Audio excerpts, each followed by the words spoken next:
number one. No politic here. Why you no love Israel? Oh, you hate it. I'm Israel high. I'm Israel high. I'm Israel high. I'm Israel high. I'm Israel high. I'm Israel high. I'm Israel high. I'm Israel high. You have forgotten to say I'm Israel high. Do you love Israel? You must love Hamas. You are Hamas.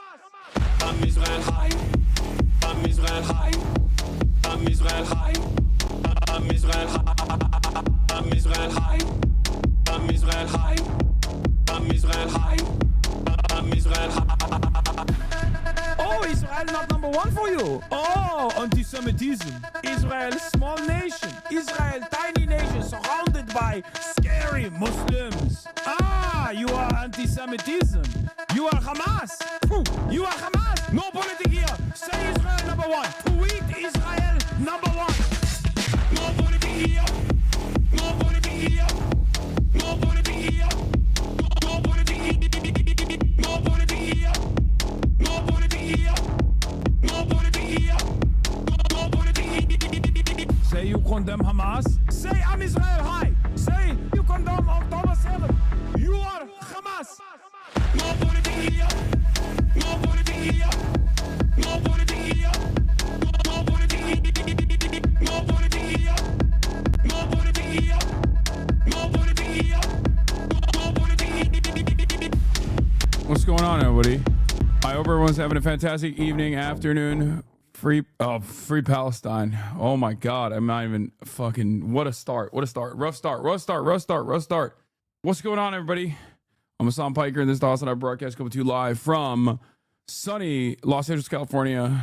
I'm live and alive, and I hope all the boys, girls, and MBs are having a fantastic one, because today's a beautiful day. Today's a wonderful day. Today is Saturday. It feels like a Sunday for me, but it's actually Saturday.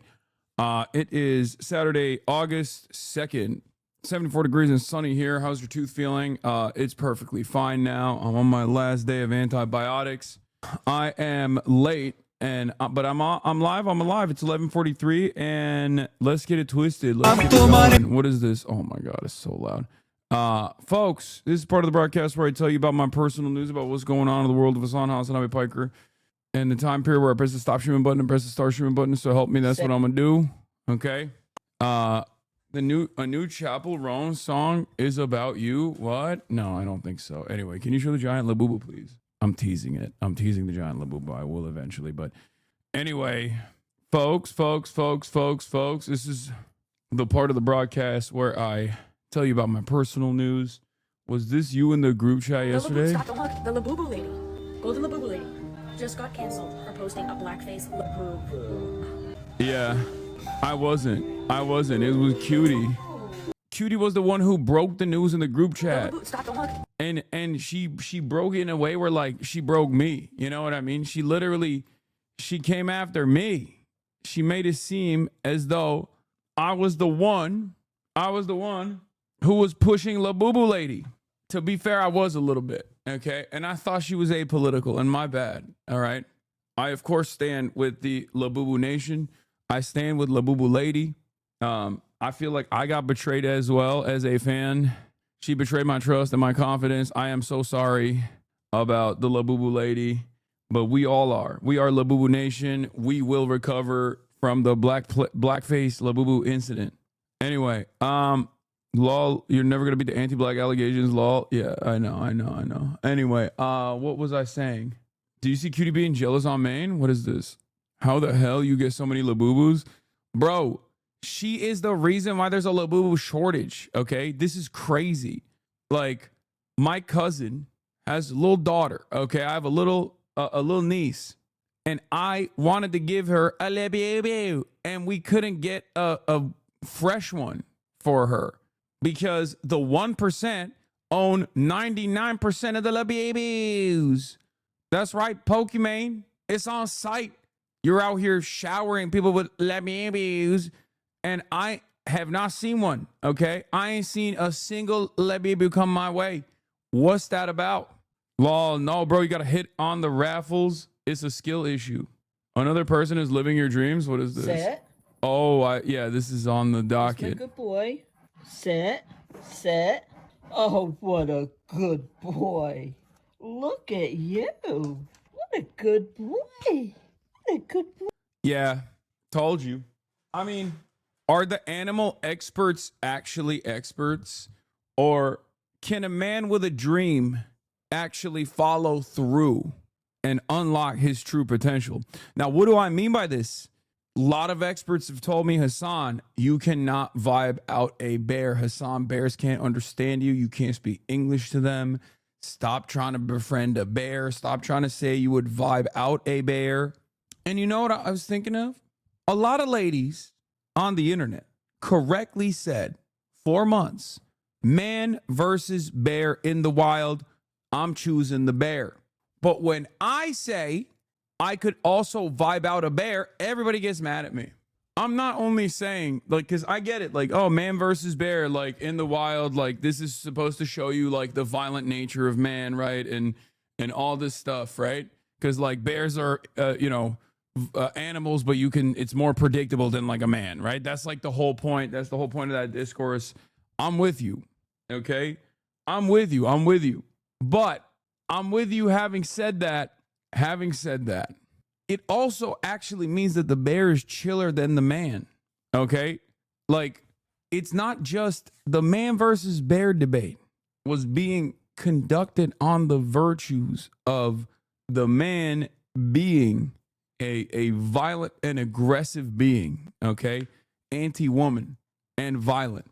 But the reality is, I took that argument to say a bear is better than a man.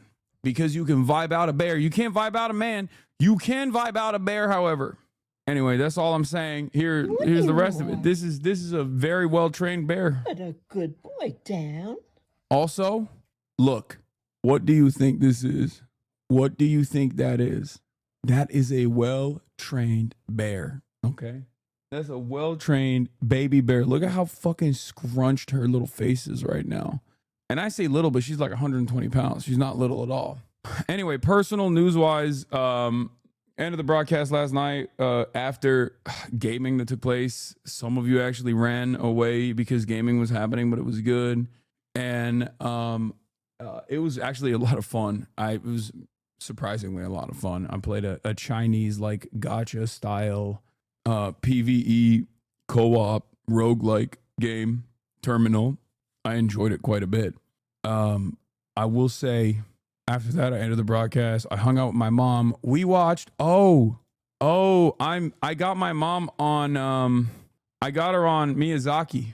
That's right.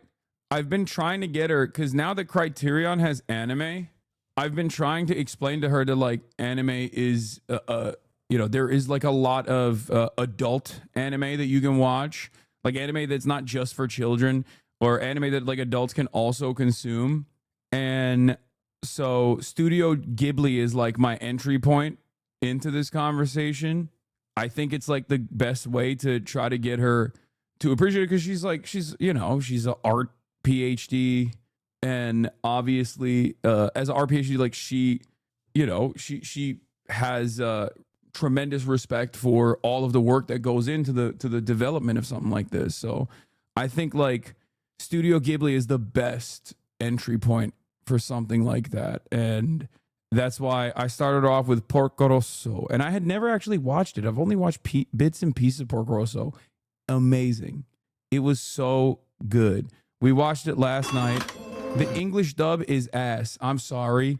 It's from 1992. But I wasn't going to go in hot with, like, a Japanese voice acting, but Miyazaki hates that movie. Why does he hate that movie? I think it's great. Yeah, I'd rather be a pig than a fascist. But yeah, it was good. Yeah. Mr. Rosso, we've got a job for you. Oh no, kind of busy. How does it feel to be the top bounty hunter in the Adriatic? Have you ever seen any of the other Studio Ghibli movies? Yeah, I did. I watched a lot of I watched a bunch of Miyazaki films.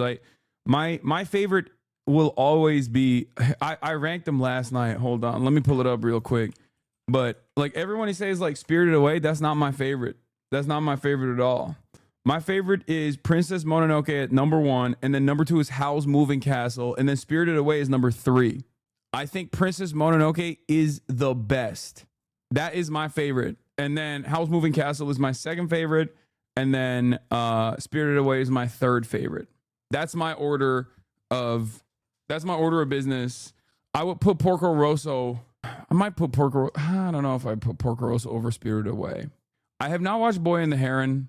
I will say, like, the only reason why I said this, like, I haven't watched too many Studio Ghibli films, but I will say that, like, the ones that I watched, like, that I didn't like that much, the ones that I couldn't finish, for example, was what's his face? What's the one where they go to the house? Oh, My Neighbor Totoro. I did not like My Neighbor Totoro at all. I did not fuck with that. It was just like, I know that it's just not for me. It's just not for me. It's just not for me. It's too like, it's too cutie pie coded. Does that make sense? Do your ranking then? I haven't watched enough of them to rank all of them. These are the ones I have watched. Like, I haven't seen any of these. Wait, he did Lupin the Third? Ooh, that could be sick to watch. But anyway, this is like, so this is the type of stuff that I think will be on like Criterion. You know what I mean? Like, I suspect man take. What does that mean? Wait, really? Is that a man take? I agree with your rankings 100%. Would also recommend Nausicaa of the Valley of the Wind. My mom also would love watching those. Yeah, this is a very, like, she loved it. She loved Porco Rosso. So like this is our new thing now. Our new meta is watching Studio Ghibli movies, which is great because, like, I need something that we can both watch and enjoy. Graveyard of the Fireflies is not Miyazaki, isn't it? That's different. Also, I know Graveyard of the Fireflies. I've like, or Grave of the Fireflies, whatever. Is it? Oh, it is? Isn't that the nuclear bomb one? I don't think it is, chat. You guys are wrong. Oh my God. They play Grave of the Fireflies. Universal Cinema AMC at City Walk Hollywood is playing Grave of the Fireflies. Wait, it's on Netflix? It was produced, so it was Studio Ghibli. Grave of the Fireflies was Studio Ghibli. That's why people are saying it's Miyazaki, but it's not Miyazaki.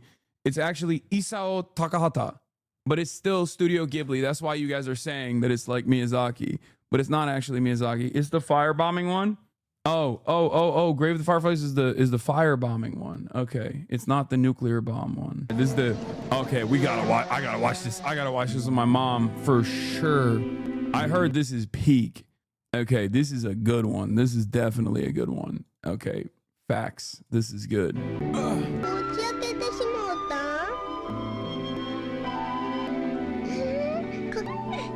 なんでホタルすぐ死んでしまうん God damn, I got fucking goosebumps from the trailer, dude. That's crazy. Watch Nausicaa for sure, and it's not Miyazaki, but Pom Poko is about a community of tanuki, raccoon dogs that resist human occupation and commodification and development of their ancestral forest. Is so cute. I mean, I feel like every one of the fucking Miyazaki movies and Studio Ghibli movies is about that. Show your mom Akira, lol. This is what I mean. See, we're not going to do that, okay? Anytime somebody's like, hey, oh, anime mentioned, you're introducing anime to someone who doesn't understand it, doesn't watch it, and is like 60 years old, someone's got to be a fucking freak about it. And like, under normal circumstances, Akira is perfectly valid, right? It's perfectly valid to show like a 30-year-old who's never watched anime, but it's not a fucking movie that you can show a 60-year-old woman who has never watched anime. She doesn't even like zombie movies or like horror. Last night I wanted to watch 28 Years Later. It's finally arrived. I was excited. Okay? I was excited. Doors open. Okay. And I was excited to watch 28 Years Later, and we couldn't watch it because my mom doesn't watch stuff like that. Anyway, yeah, people will be like, oh, dude, anytime anime is mentioned, there's always a guy in the chat that's going to be like, yo, watch this anime about like a furry child rapist. And you're like, no, we're not. I don't want to watch that. Why would I ever fucking show that to someone? I'm not saying Akira is like that, but you know, just know your fucking, know your crowd anyway. And also no one should watch that kind of thing regardless. It was like when me and my buddy were describing to Adapt Hunter x Hunter because he's like going through all the classics. and And he really, I mean, he started with like Code Geass, right? Which is really good. I never even finished it, but I should. But unfortunately, it's not on Netflix anymore. But like, he started with some really good ones, and he's just been burning through them. And we were saying like, oh, you got to watch Hunter x Hunter, which is great. Hunter x Hunter is a amazing work. Okay, Hunter x Hunter is amazing work. But like, I tried to give him a warning, but my friend was a little bit more enthusiastic about it. You know what I have to give him a warning on. You know what I mean? I'm like, Hunter x Hunter is really good, but there is a pedophile in it. I'm just giving you a warning ahead of time. It's very good, and the main villain, kind of, who is not really a villain either, is a pedophile. There's a clown pedophile, and what's worse is it's a very they make him kind of cool as a villain. So it's gonna be weird. You know what I mean? Like, you're not supposed to do that. You're not supposed, that's a little strange, you know, that's a little strange thing to do, but it will fuck you up a little bit. I'm just letting you know, I'm giving you a warning. Just let Hisoka it will fuck you up a little bit. I'm just letting you know, I'm giving you a warning. Just let Hisoka put the children in the bag, bro. Yeah, no, that's what he wants to do. It's like Uncles, the cool type of pedophile. You know, no, I don't know. We don't talk about Hisoka. We talk about the Chimera ants. Yeah, I mean, my take on Hunter x Hunter that has always been roundly criticized, if not condemned by the anime community overall, is that the ant arc, the Chimera ant arc, is too long.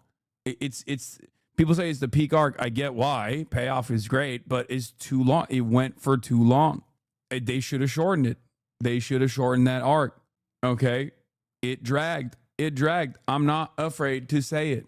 Maybe I'll rewatch it at some point, and when I do rewatch it, I will have a different opinion on it, but for the time being, that's my stance on this. Okay? Bro said shorten peak, arrest him.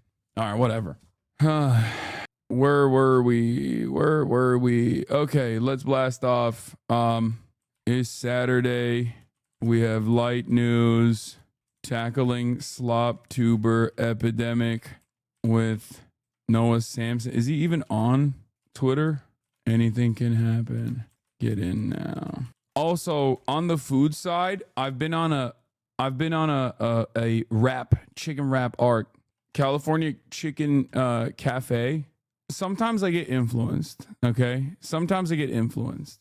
Hey Big Mike Malak, friend of the show, posted a fat wrap from California Chicken Cafe on his Instagram story, and he was like baiting them to like send him free wraps or some shit. And I saw that and I was like, damn, that shit looks good. But the story actually doesn't start there. I normally don't fuck with chicken wraps, right? I don't really eat a lot of wraps. I don't really get anything from California Chicken Cafe. However, one day I walk outside my house. My mom freaks out. She says, oh, there's like a sandwich here.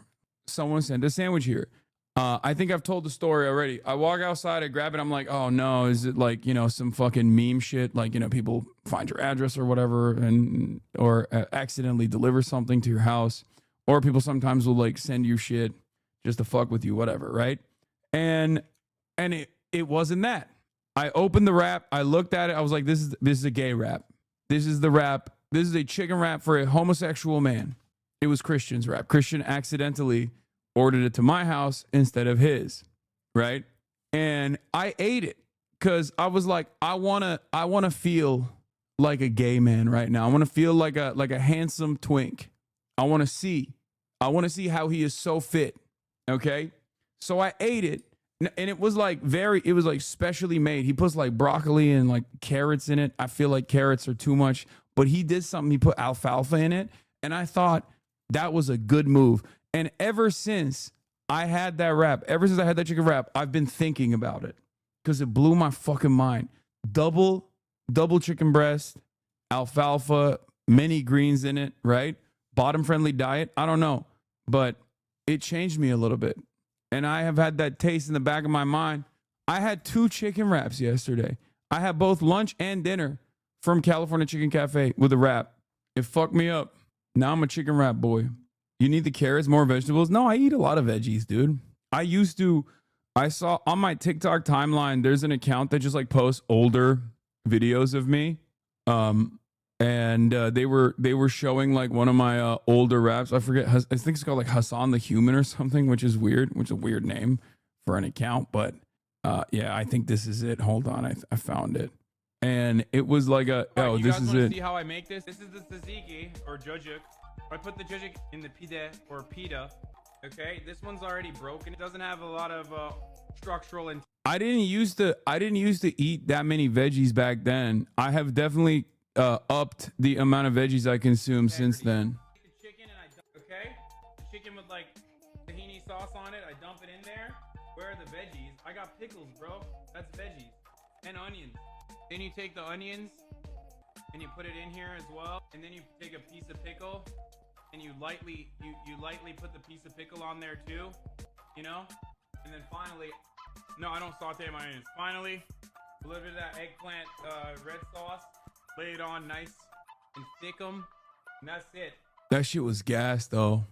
I used to make that every day. This was when after I came back, after I would work at the Young Turks in the morning, I would take fish to the park. I would take fish to the dog park. I'd get a quick lift in, and then I would cook, and then immediately immediately start the stream. Totally neurotypical about his food, by the way. I mean, it was gas. It was so good. Why didn't your maid make it? First of all, like the maid allegations are new. Okay, that's like this is me living. I didn't even have my mom with me at this point. This is me living in a fucking 1-bedroom in like 2019. This is you being a bottle of fine wine. Thank you. All right, do you guys want to see? Bro, you're getting stale. React to any mode. Fuck, do, or say something different, law. Watch that average view count keep dropping. 40 to 18K. What is Saturday, man? Also, I don't understand this. You're a content watcher. Oh, he's not even following. He just said that to just like talk shit and then unfollow. Nobody cares about the shit, but we love entertainment. Chaos, yay. Natural selection, cuz just make sure everyone hates us by all means available so Suits can justify unleashing more patriotism down the road. Bro rolls like Darth Vader. When a whole ass track cashes out, Dems are beta cuck idealists talking about how things should be and never keep that same energy during vote time. Only united in crying after the fact. Based. Hey Hassan, I am working for the Washington Post PR department. The PR piece you paid $26,000 for will take a few days more. Sorry for that. We have to keep you updated. Hope you have a great day. Thank you. Damn it. I paid $26,000 so that it would come out expeditiously. Damn it. I'm Jeff Bezos. You and Philly D got to mention at the start of the new Rockstars video on the Trump South Park episode. Wait, really? What's that? This one for you, Unc? Hey, do you know the difference between wallpaper and toilet paper? Gross. Not bad, right? What? Hey, do you know the difference between wallpaper and toilet paper? Gross. New Rockstars on Hasanabi. Holy peak. What's Rockstars?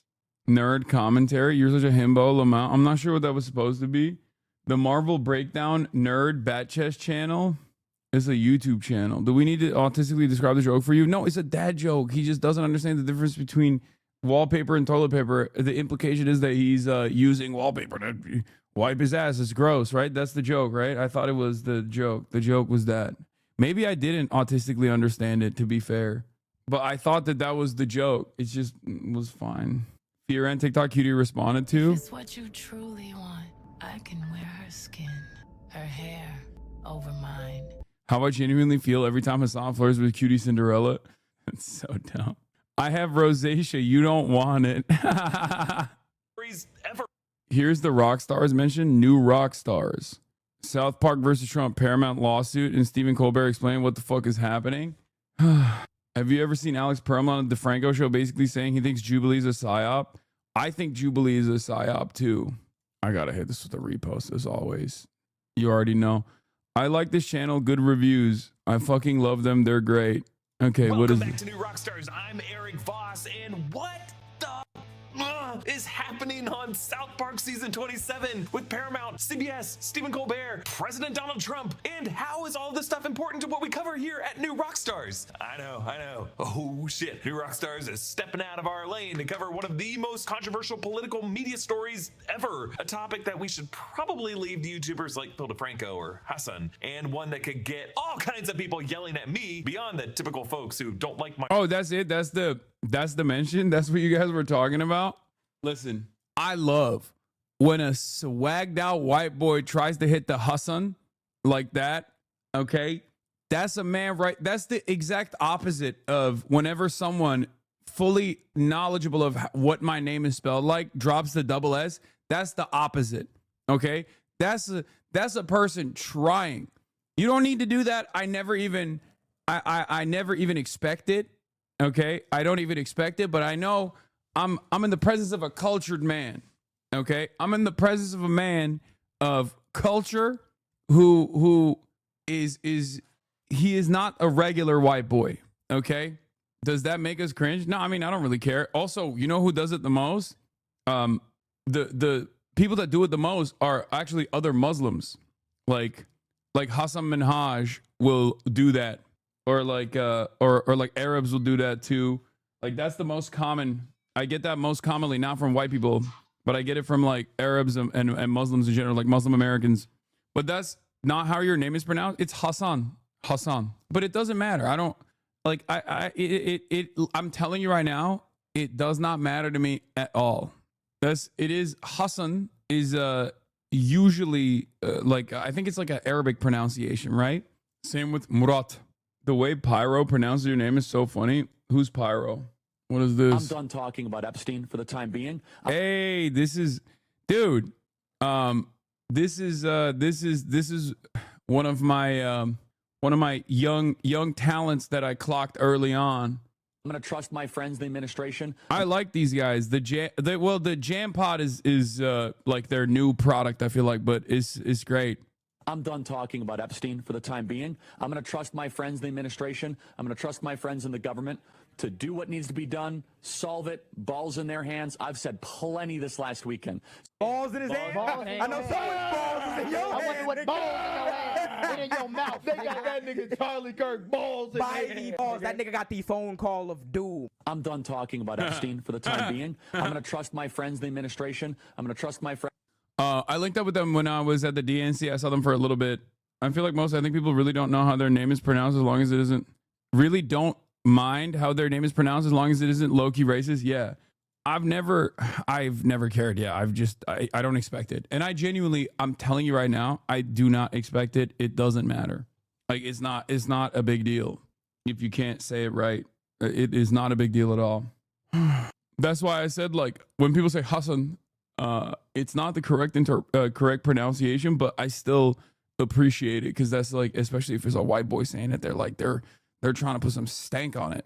They're trying to put some seasoning on it. You know what I mean? That is a white boy with some swag. How do you pronounce it? I already told you it's Hassan, but it doesn't matter. Hassan. Speaking of swagged out white boys, relevant, real. What? Bryce Mitchell is the opposite of a swagged out white boy, dude. What are you talking about? He's a fucking crackhead. He is not a swagged out white boy at all. Bryce Mitchell is abort, opposite. It's pronounced Hamas Piker, correct? Yeah, that's how you're supposed to say it. It's Hamas Abi. Anyway, we'll do the news. Let's get into it. Here, I'm gonna do another call to action for the blast off meme here, or a blast off tweet here. Is your name Hassan or Hassan Abi? Hassan Abi just means older brother Hassan. In Turkish, we have honorifics. Like my younger brother Murat, I refer to him by his name. He does not refer to me by my name. He refers to me by Abi. That's what Murat calls me, if you noticed. And that's what you're supposed to do. How would you say our unk dayı? D-A-Y-E, which is a I without the dot on it. That means uncle. But that's uncle on the mother's side. Uncle on the father's side is amca. So dayı is uncle on the mother's side. Amca is uncle on the father's side. So if you say Hasan dayı or Hasan amca, you're saying I'm Uncle Hassan. Cenk is my dayı. He is not my amca. Wait, so Google is wrong? I thought you got Hasan Abi from working with kids in Turkey. What? Google? That's what Google's? No. Is it a tonal language? Does the inflection like rising tones matter? No, I don't think so. Yeah, that's an AI. That's an AI article, I think. I think this is the most cultured white boy here, Hassan. Our future together. I'm joining Advanced UK. Ew. Tommy Robinson, or what is his name? Yaxley Lennon is the worst that the whites have to offer. A shame. Now tell them how you use dayı when you're shitting on an older guy and amca when it's a respect older guy. I mean, sure. Stephen Yaxley Lennon, but not like Lenin. This is the best slop tube channel of the day. To the Rat Cave. What is this? We're not doing well. Let me call the Russian. Bro, what is this? You just sent me a 26-second video that's not a YouTube short from a channel that has 207 subscribers with 46 views from 4 months ago.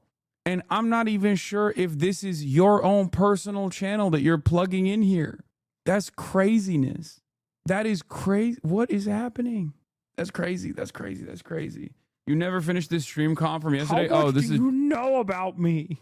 I believe in the theory of the Dragon of Chaos so much that my daughter almost killed me. Yeah, well. Based. Yeah, Trump's based. He's gonna save us. He's gonna make America great again. Yeah, it's real clear. Fuck around and find out. Yeah, you see, in 2012, I said it was 90% complete. Now, in 2025, 99% complete. Look at people say, how are you low-key good at accents? People say that my accents are just my voice, but like only slightly tuned. Like every time I try to do an accent, it's just like the same voice and it's just only a little bit tuned. I don't know. No shade, haha. It is. When I watched like a highlight of this, I realized that my impressions are just like not that good. The bomb. Boom. It explodes. Zoran Memdabi. I am gay. I am black. I am Muslim. I am a landlord. I am New York. New York City is not the Moscow of America, and is certainly not the Beijing of America. New York City is not the Pyongyang or Havana of America. It is the Istanbul of America. Fartlo. People with a soul are shocked beyond words that mainstream media is manipulating and exploiting photographs of children with congenital diseases to push a lie. Your Alex Jones impersonation of Spana. Some of them are better than others. Fatlo, Alex Jones, Trump are your best ones. What is this? The Aesthetics of Fascism. New video from Ben. What is Ben? This motherfucker's account is just called Ben. How was there not another account called Ben? Wait, is this Ben a Minute? Did he rebrand to Ben? Because I'm subscribed to him. That is crazy.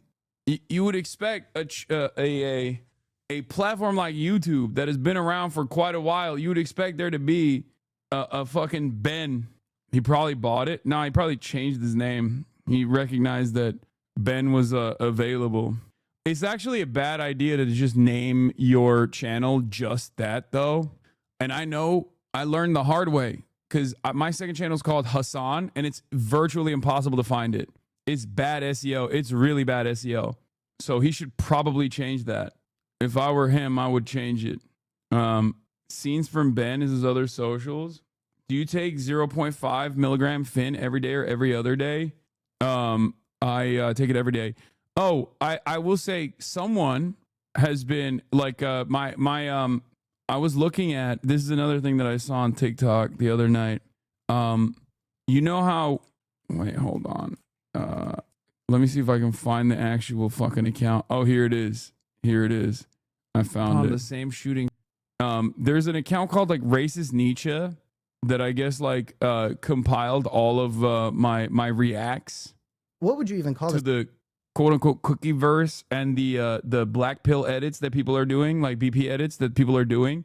And I looked through the comments and they are so bad. Hassan, I just ordered a chicken wrap and it says delivered, but it didn't come to Austin and I's house. Well, there you go. Sweet. Can't wait to get another free wrap, baby. Let's go. Anyway, what was I saying? Yeah, free food. I'm about to get extra gay. I'm eating. This is a day in the life eating eating bottom friendly foods challenge. Okay, free twink wrap. The new Doug challenge. It's so good. I am on the Christian. You have officially got me on board with twink wraps. And it's not even like a twinkish wrap, for the record. Make no mistake. I'm calling it a twink wrap, but it's not. It is slammed with protein. Okay? He hits that double chicken breast 100%. And it's great. It's delicious. I've had it twice. I put alfalfa in there too. That was great tech. I got that straight from you. I gave you credit for it. Alfalfa in the wrap, excellent move. Did you blast off? I did. But it's Saturday and there's not anything like super crazy happening in the news. So obviously people are not tuning in because they think I'm just going to be doing like fun shit and they don't like fun. Is alfalfa just sprouts? Yeah. But anyway, what was I talking about? Oh yeah. So they clipped all this stuff. They clipped all of my like comments.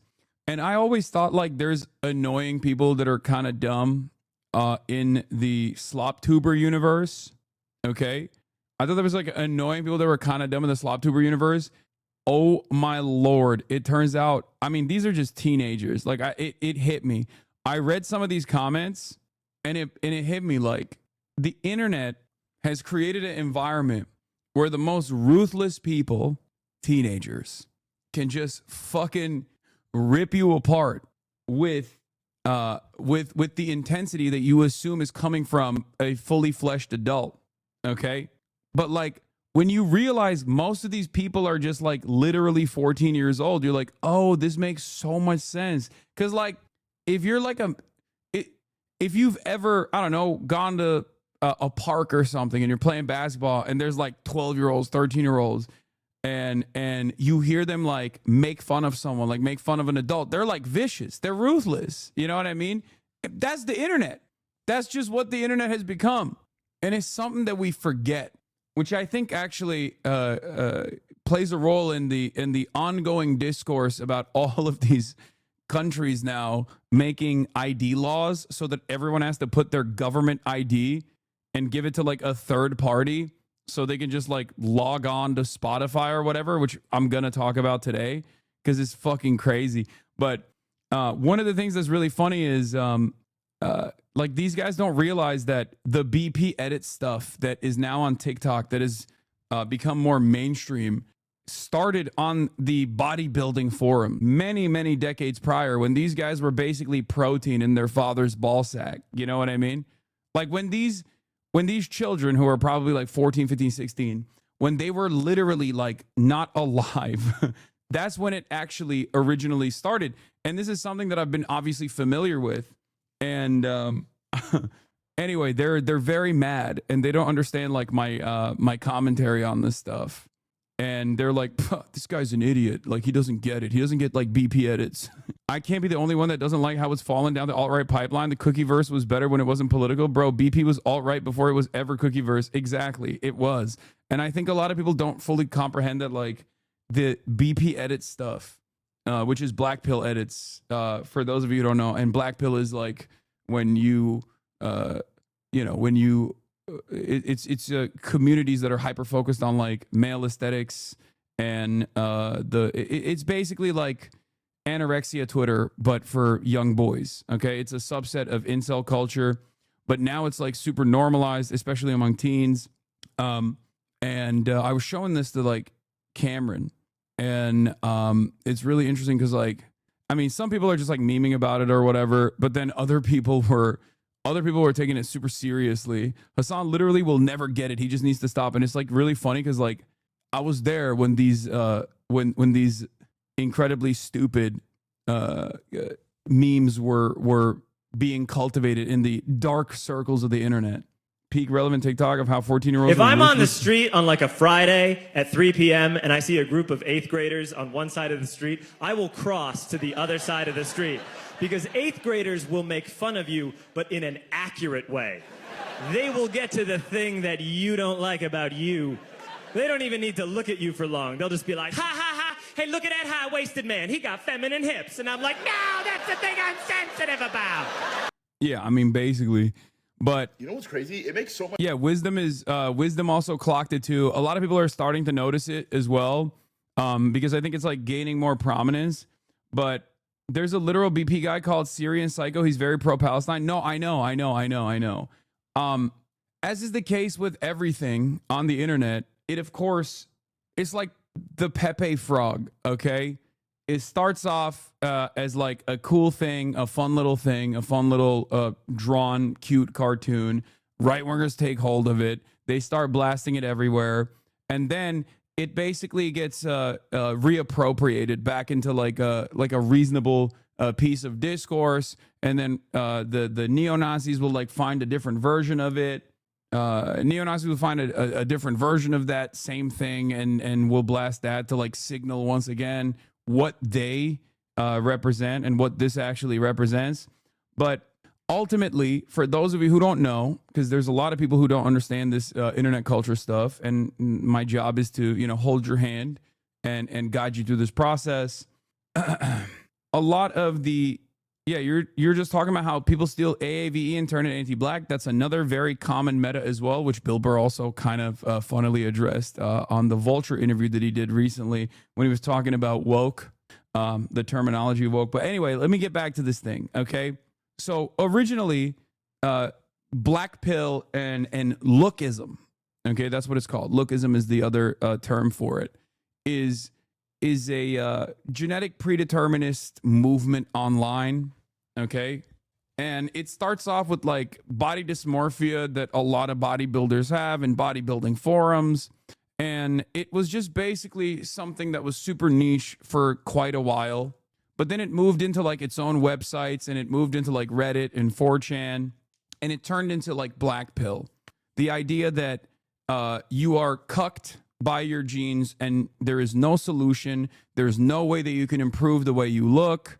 There are varying degrees of lookism adjacent things out there. There are some people who, I guess like the healthy version of this is just to be like, you should work out and go to the gym, and something that I always say, which is, you know, every man can be a 7, as in you have tremendous potential. You just have to unlock it. You just have to figure out like what works and what doesn't work, and take care of yourself and become more confident. But then it very quickly can move into a very unhealthy place where you start focusing too much on how you look, and everything turns into aesthetics, and everything becomes a problem. And then you start looking at other people who just have something that you don't have, and you're constantly comparing yourself to other people, and you get more and more mad. And at the extreme end of this, on the one side you have the looks maxers, right? You gym max, you looks max, you you have to like make everything into I don't know, some sort of process, right? You can't just be like, take a shower, go to the gym, get a haircut. It has to be beyond that. You have to gamify it, exactly. But basically, on the scary tail end of this, you have you have people who spend a good deal of time talking about how impossible it is for them to actually make changes in themselves because they're just cucked by their genes. There's nothing they can do.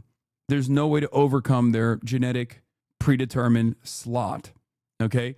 So for that reason, it's understandable that this is a very right-wing attitude. It's a very reactionary attitude to have. The notion that like you are not capable of changing, and that your looks are all that matters.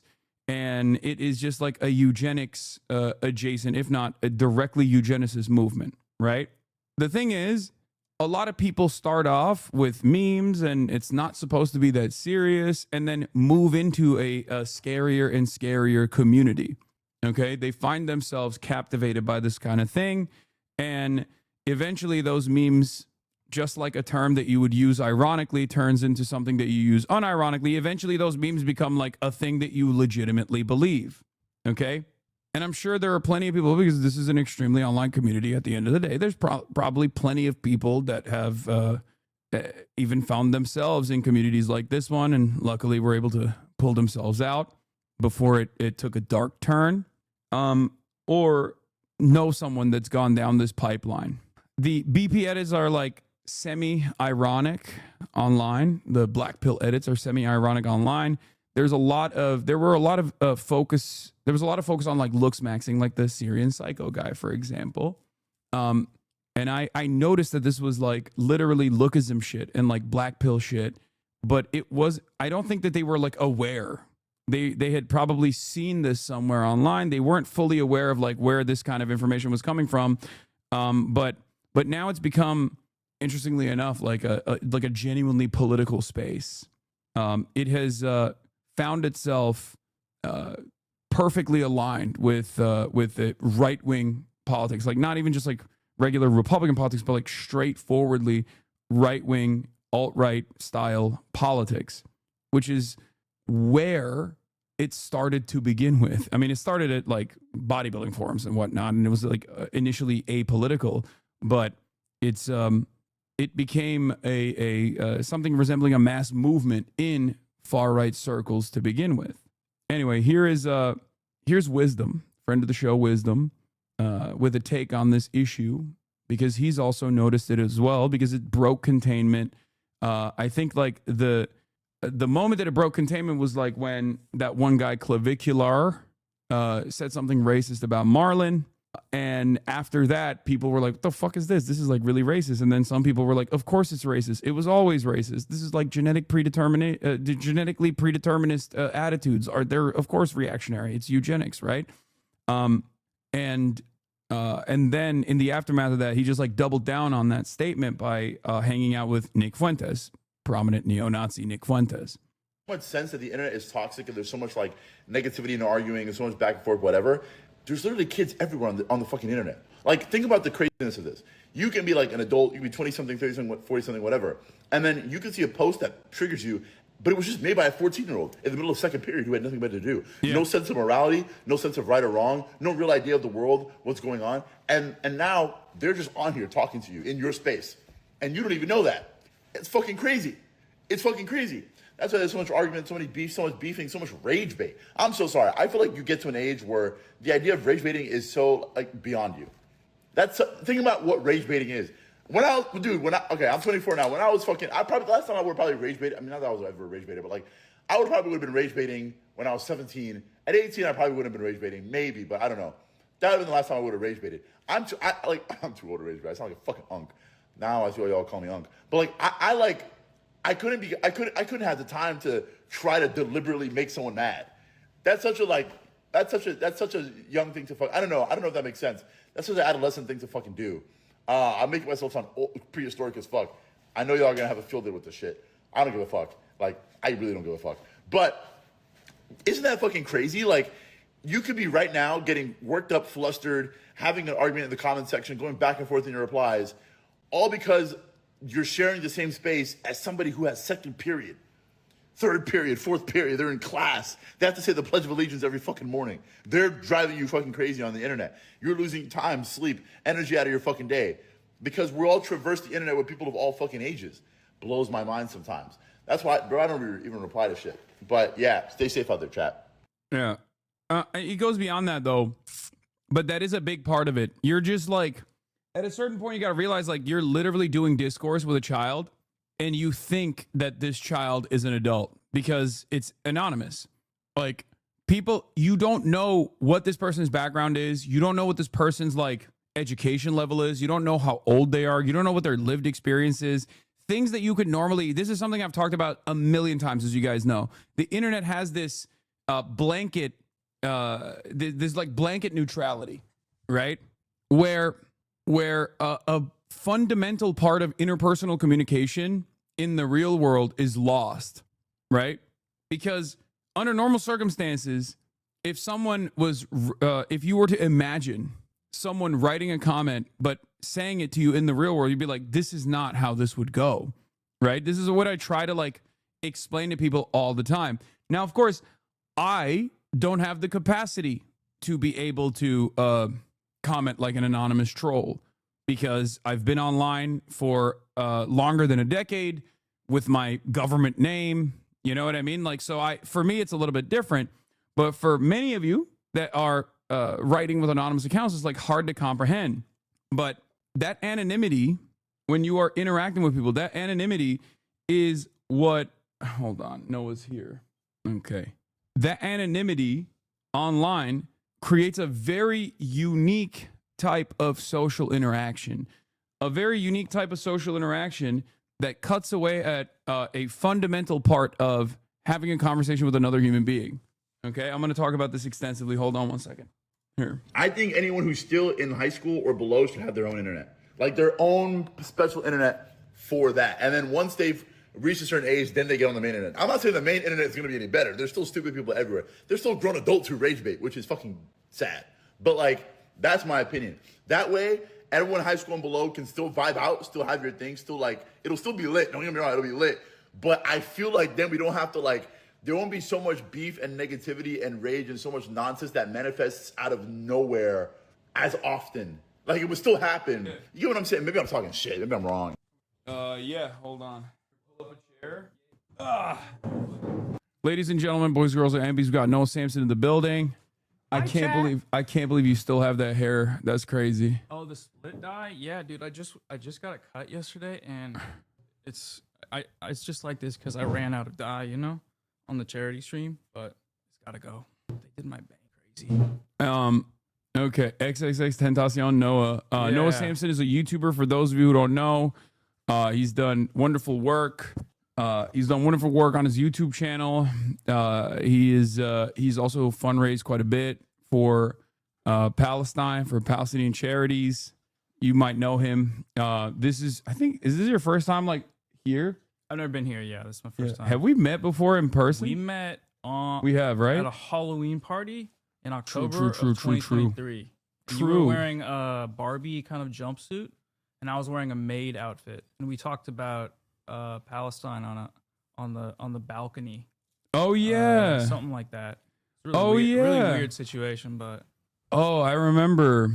I think that was like, damn, that's crazy. That was a long ass time ago. Yeah, it was like right after October 7th. Just crazy timing. Yeah. Noah is my favorite of the PBS universe, Piker Broadcasting Service universe. Oh, nice. I heard, you got a contract with PBS now. Yeah, huh? I paid him $20,000. I pay my PR team $20,000 so that they can I met them on the way in, all 20 of them. Yeah, working around the clock. They're just working so hard. They're working tirelessly. Trying to scrub your old tweets and stuff. It's they're also getting me great placements in the media, famously. Yeah, I got 20 PR guys working tirelessly around the clock. But yeah, you just joined when we were, Noah used to be Noel Miller's editor. Oh yeah. Yeah, that's right. Dude, like the first time you watched a video of mine on stream, what happened was my friend in the chat tagged you and said, because that's how they can make it red, right? They tag you. Yeah. You read all of it. Yeah. It's crazy. He tagged you and was like, Noel Miller's editor just made a video and referenced you. And then you pulled it up because you're like, oh, I know Noel. And then you watched it. And then that's how that was my first big video, actually. Yeah, that blew up? Yeah, it was the one about like BreadTube. But I don't understand. I thought doing reacts and stuff was like really bad for channels. Yeah. You did make a lot, like your clips channels probably made collectively like 500 grand off me, but I'm just happy to be here and contribute, and bring some positivity. Yeah. And do a little bit of glazing. Yeah, that's much. Well, that doesn't go back to my pockets. You're just funding people's college education at that point. Yeah. Is a forcible. I heard it. It doesn't matter, but yeah, no. The point is, a lot of people. Yeah, that was a random thing, but yeah, Noel. I edited for him for like 3 years actually, and yeah, I was an editor for a while. And that's kind of how I got started in YouTube, just YouTube editing. Oh yeah. All right. Also, get closer to the. Oh, can they not hear me? What do you got? What do you got filters wise on this thing? Yeah, I got some. So I'm like, you want me right here? Yeah. You have water? Yeah, it's right underneath your legs. Oh, thank you. But yeah, anyways, That's Mr. Parker, you accidentally paid $200K instead of $20K on our last hit piece on you at the New York Times. If that's okay, we would like to take this as a continued measure of your confidence in us to spin your propaganda. Please enjoy your next PR piece on the House. Thank you. That would mean 9 other PR pieces that I'm expecting from the New York Times now. I forgot they got the New York war crimes. You're getting features with them. Yeah. Hell yeah. Big time. I've talked about this a lot, but it's just like I have a lot of friends that are fantastic reporters. There are a lot of them in this community as well that tune in. And I think from all of my conversations with people that work at like Washington Post, even New York Times and all these other places, like it's more so a challenge to overcome editorial control. And it's like impossible. The way that these like the journalists say that about the editors. Yeah, the way to get like real reporting on a thing that is actually happening that is against the interests of the American State Department has become basically impossible, especially on the issue of Israel. Like this is one of the most like glaringly obvious instances where there is a filter that stops directly journalists that see what's going on and want to report on it that simply are unable to do so. Every newsroom has come out with exposés from like a bunch of journalists being like, hey, they're making us not say genocide and not even say occupation, and like they're making us just do a little bit of Israel glazing. And it's not crazy, but it's the most overt and the most public people have been about it, like in terms of dissenting, you know? Yeah. I would say that like it goes beyond on the issue of Israel. It certainly does go beyond like this instance, this iteration of Israel's genocide. It has gone above and beyond what is normally considered like the regular filters, the self-censorship that careerist journalists have in order to like elevate themselves. Because it's not like someone being like, you can't say that.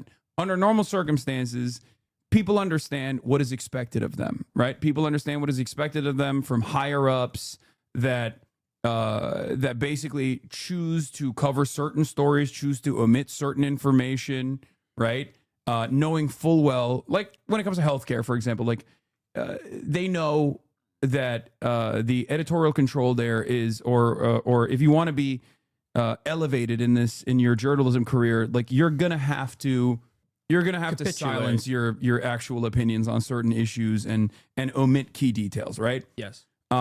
Yeah, exactly. The Andrew Marr, Noam Chomsky bit comes to mind. That's exactly what I was thinking of. It's like the idea, I mean, here, we can just like play that video as a matter of fact. But first react. Basically, it's like Noam Chomsky says to Andrew Marr, like, you're interviewing me right now because of your opinions. Like, you're in this position in the media because of your opinions. You got to this point because of your worldview and how close it is to the interests of capital owners in general.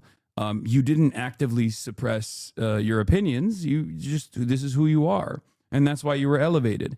But with Israel, I think like it has gone beyond that for sure, because it's such a glaringly obvious instance of harm, and it is diametrically opposite to the interests of America's State Department goals in the region. And therefore, there is direct hands-on editorial control in a way that we haven't seen prior. Yeah, I mean, it's like it's part of like what has been unearthed is like you're trying to contain this project like of settler colonialism, of genocide.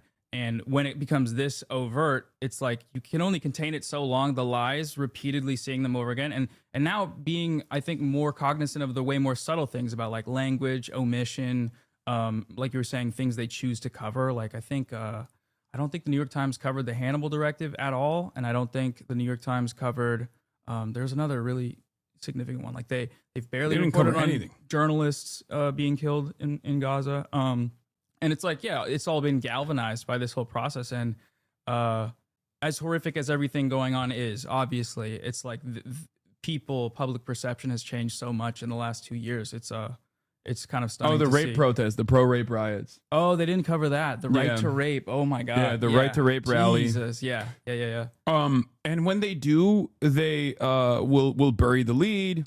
They'll add like they'll add this additional information, like they'll hide it in the bottom of the article.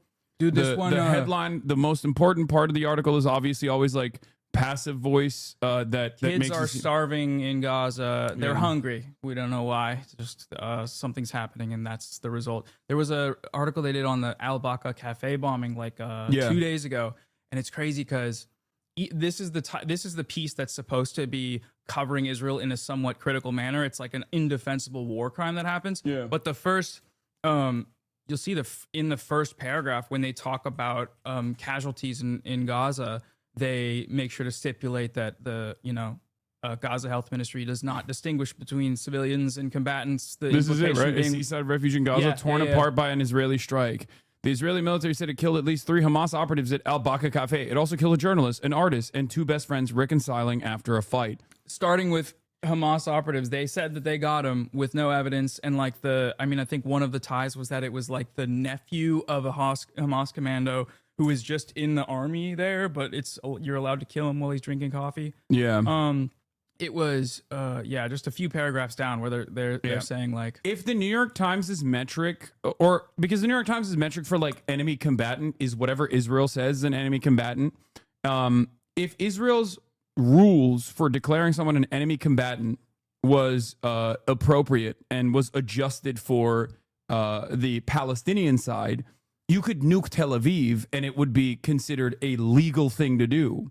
And the reason, and I don't think that's gonna that's clip for that appropriate, one, obviously. but that's true. But anyone that is even remotely associated with the Israeli occupying force in any capacity, or is a part of any of the Israeli governing parties, part of the war coalition parties, or any party with the exception of any person that has ever served in the IDF would be a enemy combatant at all points. Doesn't matter if they're 50, doesn't matter if they're 70, doesn't matter if they're like literally the janitor at the Mossad, I don't know, satellite campus or whatever. Yeah, You can just blow it up. or even like a fucking 75-year-old retired IDF operative that has spent his life being an anti-Zionist after that. That would still be like a valid military target by Israel's designation, because they just say it doesn't matter. This person was connected to a Hamas militant, and now they don't even have to be a militant who is actively in combat. They can just be a Hamas official from the Politburo that is tasked with civil governance, like the trash collector. You know what I mean? The head journalists, of that's the big thing with journalists. They just the head of Hamas fabricate sanitation, civil servants. Yeah. Or journalists, exactly. Make kill lists because of any. I don't know, like the example of the UNRWA defunding, where it was like out of the 13,000 employees in UNRWA, it was that 13 employees were allegedly, by the Israeli military's allegations, associated with Hamas or associated with October 7th. They had no evidence for that, but even if that were true, all that means is that members of the militant group have day jobs with UNRWA. That's all that means. But of course, you can, lay the groundwork to starve children, as we're seeing right now, from 2 years of stripping funding from like the biggest organization operating in Gaza. Crazy. Yeah.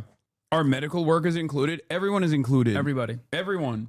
Because Hamas both has the Al-Aqsa Brigades, which is the militant wing, and it has the Civil Governance Political Bureau. Okay? The civil governance is like tasked with the education ministry, healthcare, things of that nature, trash collection, right? Infrastructure.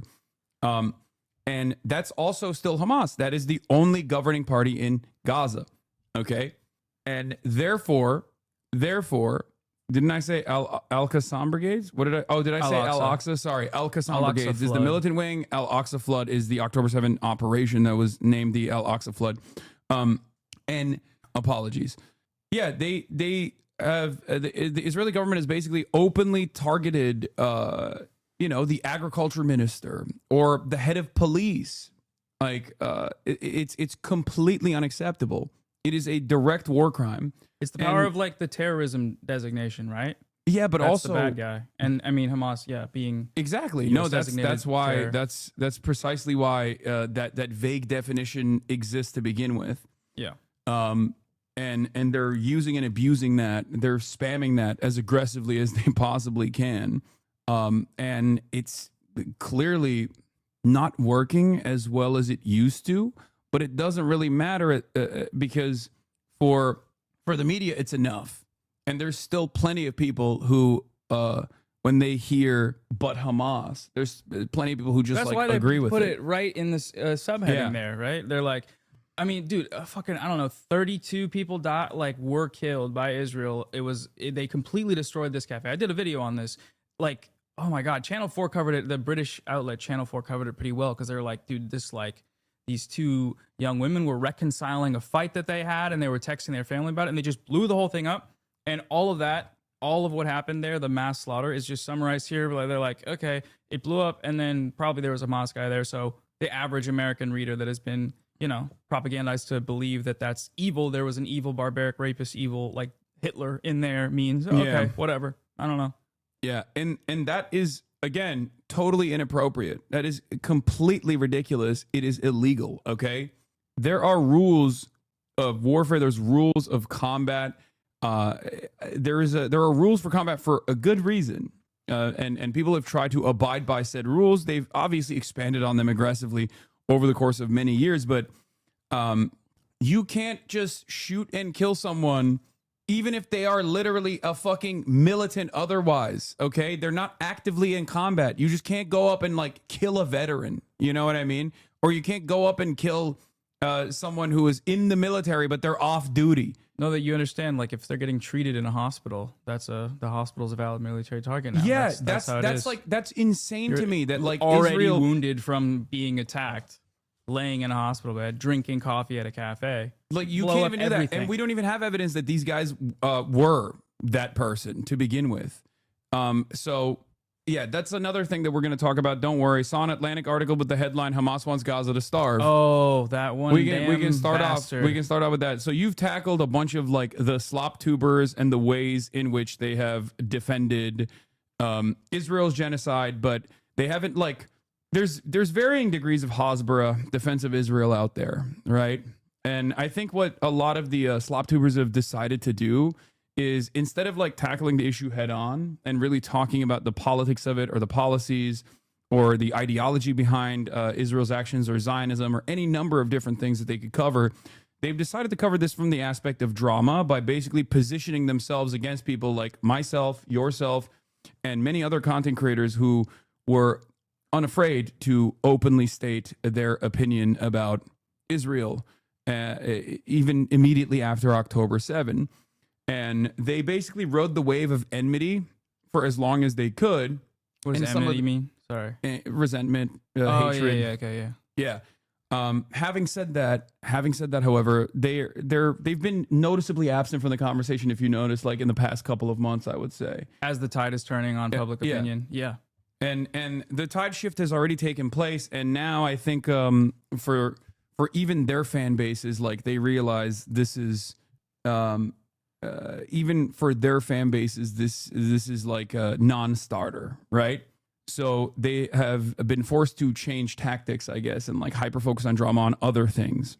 Yeah, it's like the whatever framework of content that's been used to see like, okay, this guy online says something that's like kind of left politics. I'm right wing, so I'm going to clip that thing out of context, make a whole video about it, make a bunch of money off of it. The videos do well. Everybody makes the same video, so that way it boosts it in the algorithm. They're all friends. They low-key collaborate or they low-key watch each other's videos, and it's the same video where they say, oh, that guy's doing terrorism.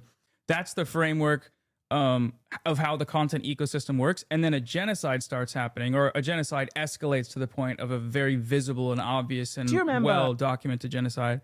My goat. And then now, I mean, this is a totally unprecedented thing, but what happens is they apply that same framework to an actual genocide, and all of your criticism of the genocide is towards the people that are opposing it and fighting against it. And at that point, you're helping the genocide. Like, you're backing it. That was the big thing they got mad at me and tried to sue me for, is like, you can either fight against a genocide or back a genocide. There's no middle ground here. And if the only time you spend talking about it is attacking the people that criticize it and attacking the people that have, been vocal anti-Zionists, or attacking the groups in the world that are resisting militarily as terrorists or whatever, then you're helping. That you're just backing. It's one or the other, right? And they chose that one. Because they don't like a YouTuber, right? That's the whole thing. Look at the comments. They lost the narrative. Oh, yeah. The Atlantic posted Hamas wants Gaza to starve. This is by Ahmed Fouad Al-Khatib. You might be familiar with who this person is. Maybe because you saw me cover him before. He's attacked me as well. He is the only supposedly pro-Palestinian voice who is Palestinian himself, even though he calls himself Gazan, okay, not Palestinian. Never met a Palestinian who says I'm Gazan instead of saying that they're Palestinian first, except for Ahmed Fouad Al-Khatib.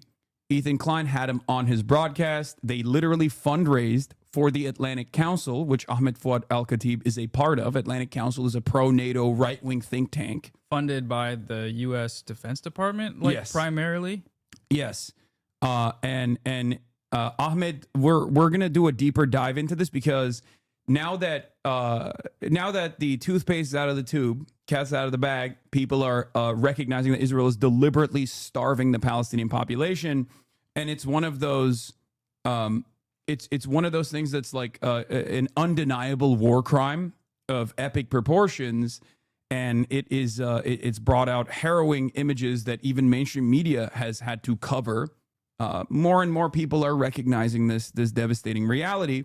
So, of course, as time goes on, those who are tasked with defending Israel in its weakest moments for PR are getting more ridiculous. Yeah, they have quite the heavy burden to refute 1,000 pages of reports from humanitarian organizations accusing Israel of genocide. You're going to write an op-ed like Brett Stevens that's 3 pages trying to refute 1,000 pages of evidence. You can't do that. You can't do that, and the comments will immediately reflect that. Like, the shift is crazy to see. I mean, it's not crazy. It was inevitable, but seeing it happen and how fast it's happening now, as it's like the liberal establishment is kind of like, if you have Obama calling for aid to Gaza, that means something. That has to be a big deal in terms of like public perception. But like, yeah, it's fucking crazy. I didn't say he's pro-Palestine. I said he's pro-Palestine in air quotes. You talking about that guy? Yeah. Ahmed Fouad Al-Khatib. This is the collaborator guy. He is different than the average like Israeli ultranationalist, right? He's not. He is Palestinian. He has family in Gaza. Many of his family members have been slaughtered by the Israeli state. He is a collaborator. Okay, he's a collaborator with the Israeli state that works with an American think tank that is, of course, understandably pro-Israel. America is pro-Israel. It is an American State Department cutout, right? And as time goes on, these guys are going to become increasingly belligerent and look dumber and dumber. But of course, The Atlantic wrote this piece. Hamas wants Gaza to starve. This is the only Palestinian voice Ethan Klein had it on his Hasbara podcast, wrote an article defending Israel after the world finally woke up to the famine it created. For a guy who loves to call all anti-Zionist Jews tokens, he sure loves using Israel's Arab/Palestinian collaborators. This guy was a nobody before October 7th. Greg J. Stoker, yeah. Oh, no, I mean, Ahmed Fouad Al-Khatib. I thought you were talking about Greg J. Stoker. Oh, no, yeah, fuck this. No, that's the he's cool. I like him. military analysis type of guy. Yeah. He works for Mint Press. Mint Press is great. Yeah. But the guy who wrote this like article, like at this point, to make this claim and to frame it this way, you kind of have to be like a moron or paid by the Atlantic Council, because that makes perfect sense. And with people like this, based on like what they write and say about it, it's sometimes one or the other. Like there's more obvious upfront propagandists like that the Mossad guy, what's his name, that just got nominated for the Nobel Peace Prize. What's his name? Mint Press is a literal fascist organization. What? Is it? No. Did you just do a fascism? No, it's not. What the fuck? I love that you talk to your chat.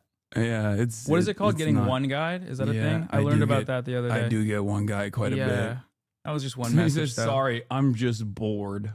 We're making history right now, and you're gonna interrupt because you're bored.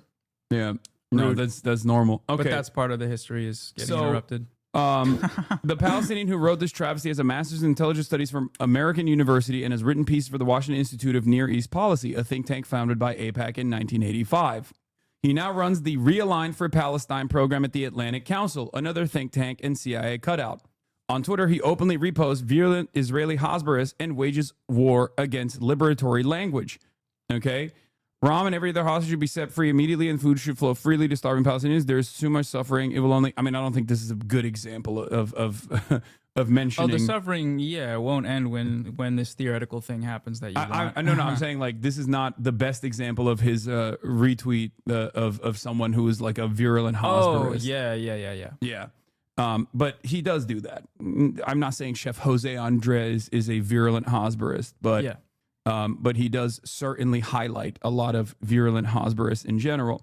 But he always tries to angle it from the perspective of like, I'm a Palestinian, my family has been killed by Israel, and I think the real enemy here is not Israel, but it's actually Hamas. Okay, that one was crazy. What was the headline? Israel killed, or I don't even think he said it that way. It's like 37 members of my family were killed by Israel, but college protesters that love Hamas are the problem. Right. Yeah. Something like that. Exactly. Yeah, that's when you usually know. Like when someone is hyper focusing on like things that only matter in Western discourse, then you know they are being deliberate about like what kind of propaganda they're doing. And they tried to roll this out. They tried to roll this out with like a bunch of different people. Like John Aziz is another one, the peace poet or whatever. Are we gonna watch the Bad Empanada video on the collaborators? Yeah, we'll do that later. Because he covers it pretty well, I think. But his role in the imperial system is to muddy the waters surrounding the framework of the two-state solution by weaponizing its Palestinian identity, thereby complicating the situation. This is for material gain and political access. My latest for The Atlantic, Hamas actually wants a famine. Hamas actually wants a famine in Gaza. Producing mass death from hunger is the group's final play. Its last hope for ending the war in a way that advances its goals. The deception of fake anti-Hamas peaceniks, Khalil Jerry's, has thoroughly shown himself to be nothing more than a typical fraudulent peace activist who pretends da-da-da-da-da. His entire Realign for Palestine program is literally just one big psyop to confuse the framework in service of intelligence interests. Ahmed Fouad al-Khatib is a classic example of how colonialism cannot survive without native collaboration. Okay? Realign from radical extremism to radical pragmatism. Radical pragmatism. Yeah, That's calls for more awesome. violence must be rejected. Violence only fosters fear, resentment, and retribution. So, like, a lot of the language that he's using is specifically tailored towards like liberal interests, 100%, and liberal needs, so that he's basically like the kind of guy that if you criticize, people are going to go, "What the fuck do you mean? This is a Palestinian, You're speaking and he loves over and he loves Palestinian peace." voices. Yeah. Yeah. That combination of the rhetoric plus the identity. That's, I think, something I want to talk to you about is like the galvanization that has happened of the concept of like liberal identity politics when it comes to weaponizing being a Palestinian or a Palestinian identity, or weaponizing Judaism in the way that Israel does it, because it's like that shit doesn't fly anymore because you see it over and over again and what it's being used to justify. And it's like, okay, you can only tell someone that, you know, they're being anti-Semitic for for wanting a genocide to stop for so long before you say, okay, that you're just lying, like you're just completely bullshitting about. What? The intention Gaza of the are people. full of people that are Persians. The Bible said Gaza will fall. Non-believers, Persians are easily tricked. Like 300 and read the Bible. No, read the Bible. Look at history. People, this is just his views. Doesn't mean Hassan is right. Surprised that person was able to plug in their keyboard. It's incredible. That person is experiencing, I think, a schizophrenic episode right now. So I'm just gonna let him keep posting into the void. But yeah, it's time to reject maximalist language and balanced perspectives to be heard. So like these guys will very rarely ever apply this metric to the actual party that is doing maximalist violence, that is using maximalist language, right? Israel is the responsible colonial entity for all of the violence that has unfolded in the region, even violence that Israel itself has experienced, like October 7, because they set the standard for violence. They set the standard for violence, and then the inevitable reaction to the practices of apartheid that are inherently violent will, of course, invoke a violent response. This is how it works. Okay? When people talk about, you know, cycles of violence, there is truth to the idea of a cycle of violence, but the disproportionate power, and then specifically like the inception point of that violence. The violence started somewhere, and it was the foundation of Israel, or I guess, you know, Zionism as an ideology. It starts there. Everything that happens after that unfolds under the same logic, affirming the same ideology, and, you know, reactive violence is treated by people like this as the new, they're weighed in the same way, just like, you know, the New York Times will weigh them in the same way as they said this. The other guy said that. It's like there is no comparison here, and there's no way to adequately, in a single article, even like contextualize the discrepancy in the systematic nature of the violence. The repeated over and like, you know, the Aid massacres, right? They're happening every day. It's like 50 people are getting gunned down while they're running into these, you know, cages that Israel has set up for them while starving. You see the bodies that are going into the hospitals. They have bullets in them, and you can see their hip bones. And it's like, this is happening every day, but people want to talk about, you know, things like this. They want to highlight, you know, rhetoric. They want to talk about, you know, people's terroristic feelings, rhetoric. people's feelings. It's about feelings and ideas and like feelings of people in the West who like people who live in the comfortable bosom of the West, and how this hurts their feelings. It's like, I don't care about people's feelings at this point. Like, I usually don't when there's like a tremendous imbalance of power and asymmetry to the way that Israel has been able to slaughter so many Palestinians. It's completely ridiculous. To hyper focus on the feelings of people in the West is so insane to me. And even when it comes to like genuine anti-Semites like Myron Gaines or something, or a Sneeko, where they do not like Jewish people and they're using pro-Palestine, you know, rhetoric to facilitate that anti-Semitism. Even when it comes to that, people that focus in the entirety of their time, and it's fine to want to criticize the anti-Semitism there, but if all you're doing is looking at these examples of rhetorical anti-Semitism, you know, these things these people are saying, which are anti-Semitic, but you're talking about tweets, you're talking about words versus systematic mass murder and genocide that is actually happening right now on the ground with real people. And at the same time, also the government is doing the same rhetoric, or worse, the people in power, not random podcasters, then you're helping that second group. I tried to describe this to the Nelk boys after they interviewed Benjamin Netanyahu in my conversation, where I was like, I wouldn't talk to Nick Fuentes. I wouldn't have Nick Fuentes on the podcast because Nick Fuentes is a neo-Nazi, right? He is an overt anti-Semite. He has tremendous hatred for all different kinds of marginalized groups.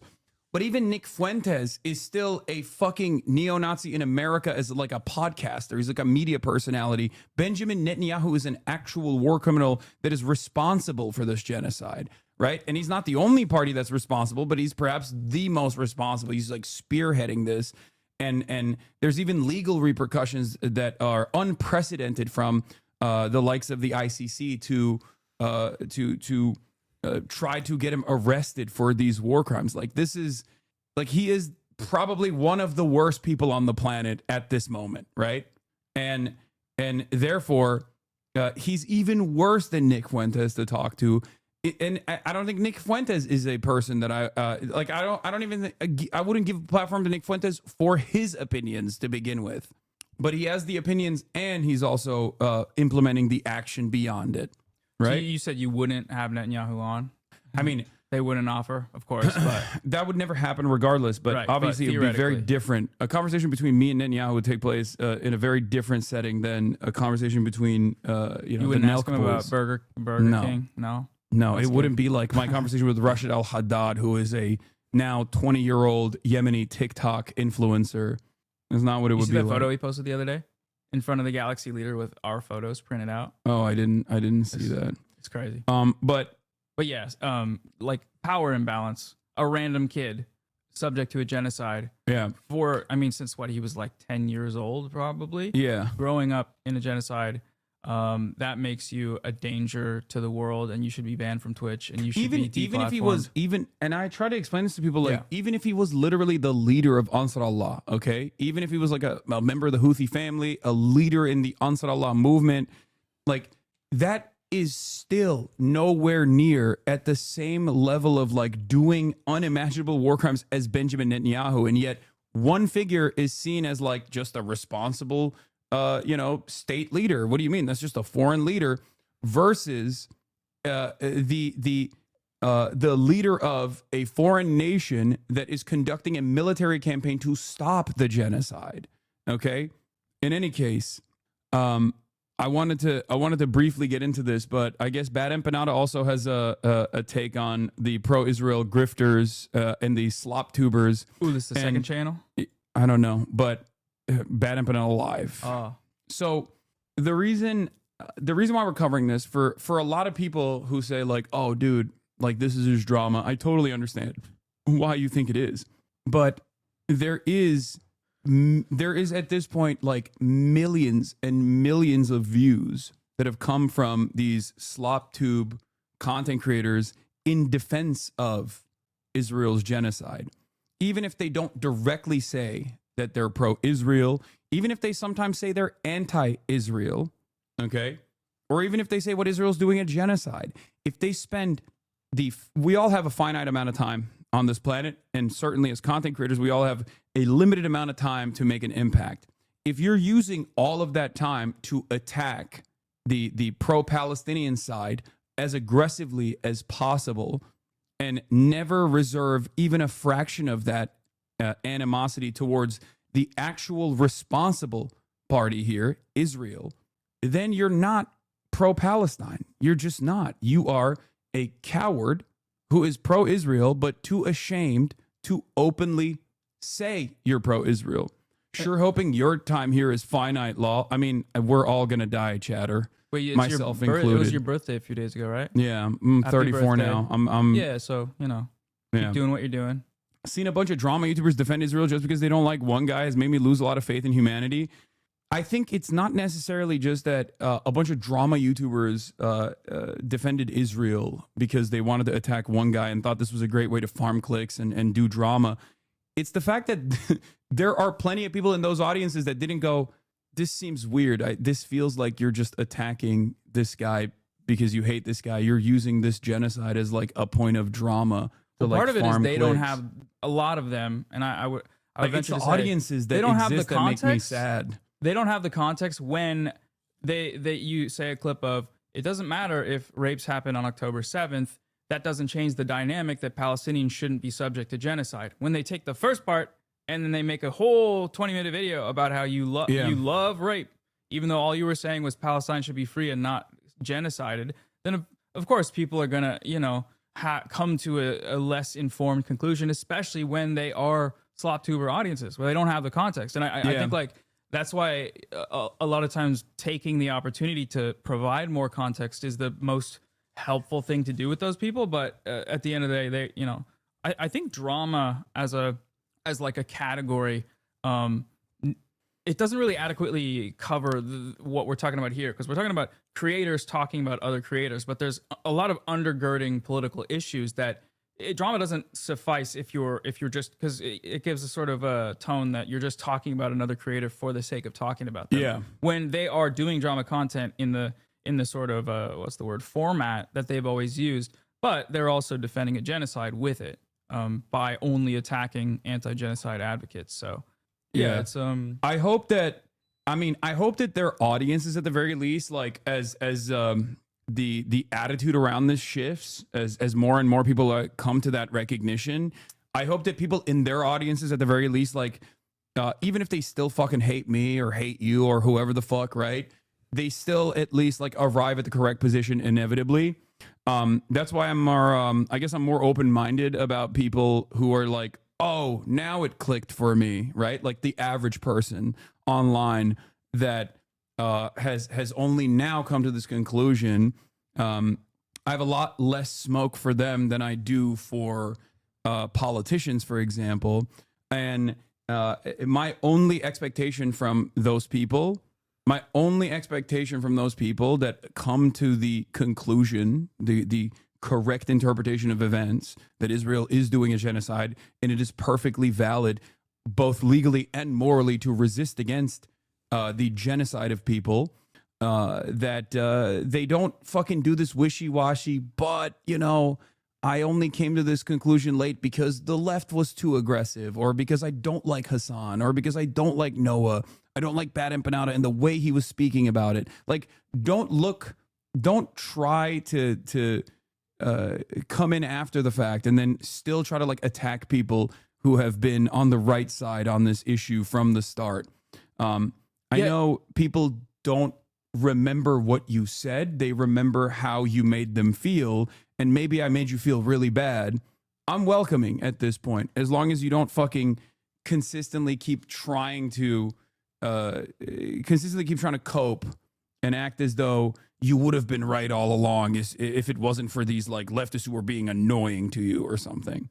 Yeah, if all the people that have been like propagating this these attacks against creators that are pro-Palestine or anti-genocide, if all of them decided right now or realize, okay, I was wrong about this, they don't need to address that they were wrong through like I don't even care if they address that they were wrong, and that they don't need to tell us that we were right, because none of that really matters. What matters is that the genocide is happening and they have a platform to say something and shape public perception, and they need to start using it. And like I think even on the left, a lot of people get caught up with this idea that like the history books will reflect poorly upon these people, which is absolutely true, but it gets to a point where people are more focused on the fact that people are wrong and kind of bad people, which is true, for supporting a genocide rather than, I guess, wanting it to end and wanting to do whatever we can to do that. Like, I'll give you an example, okay?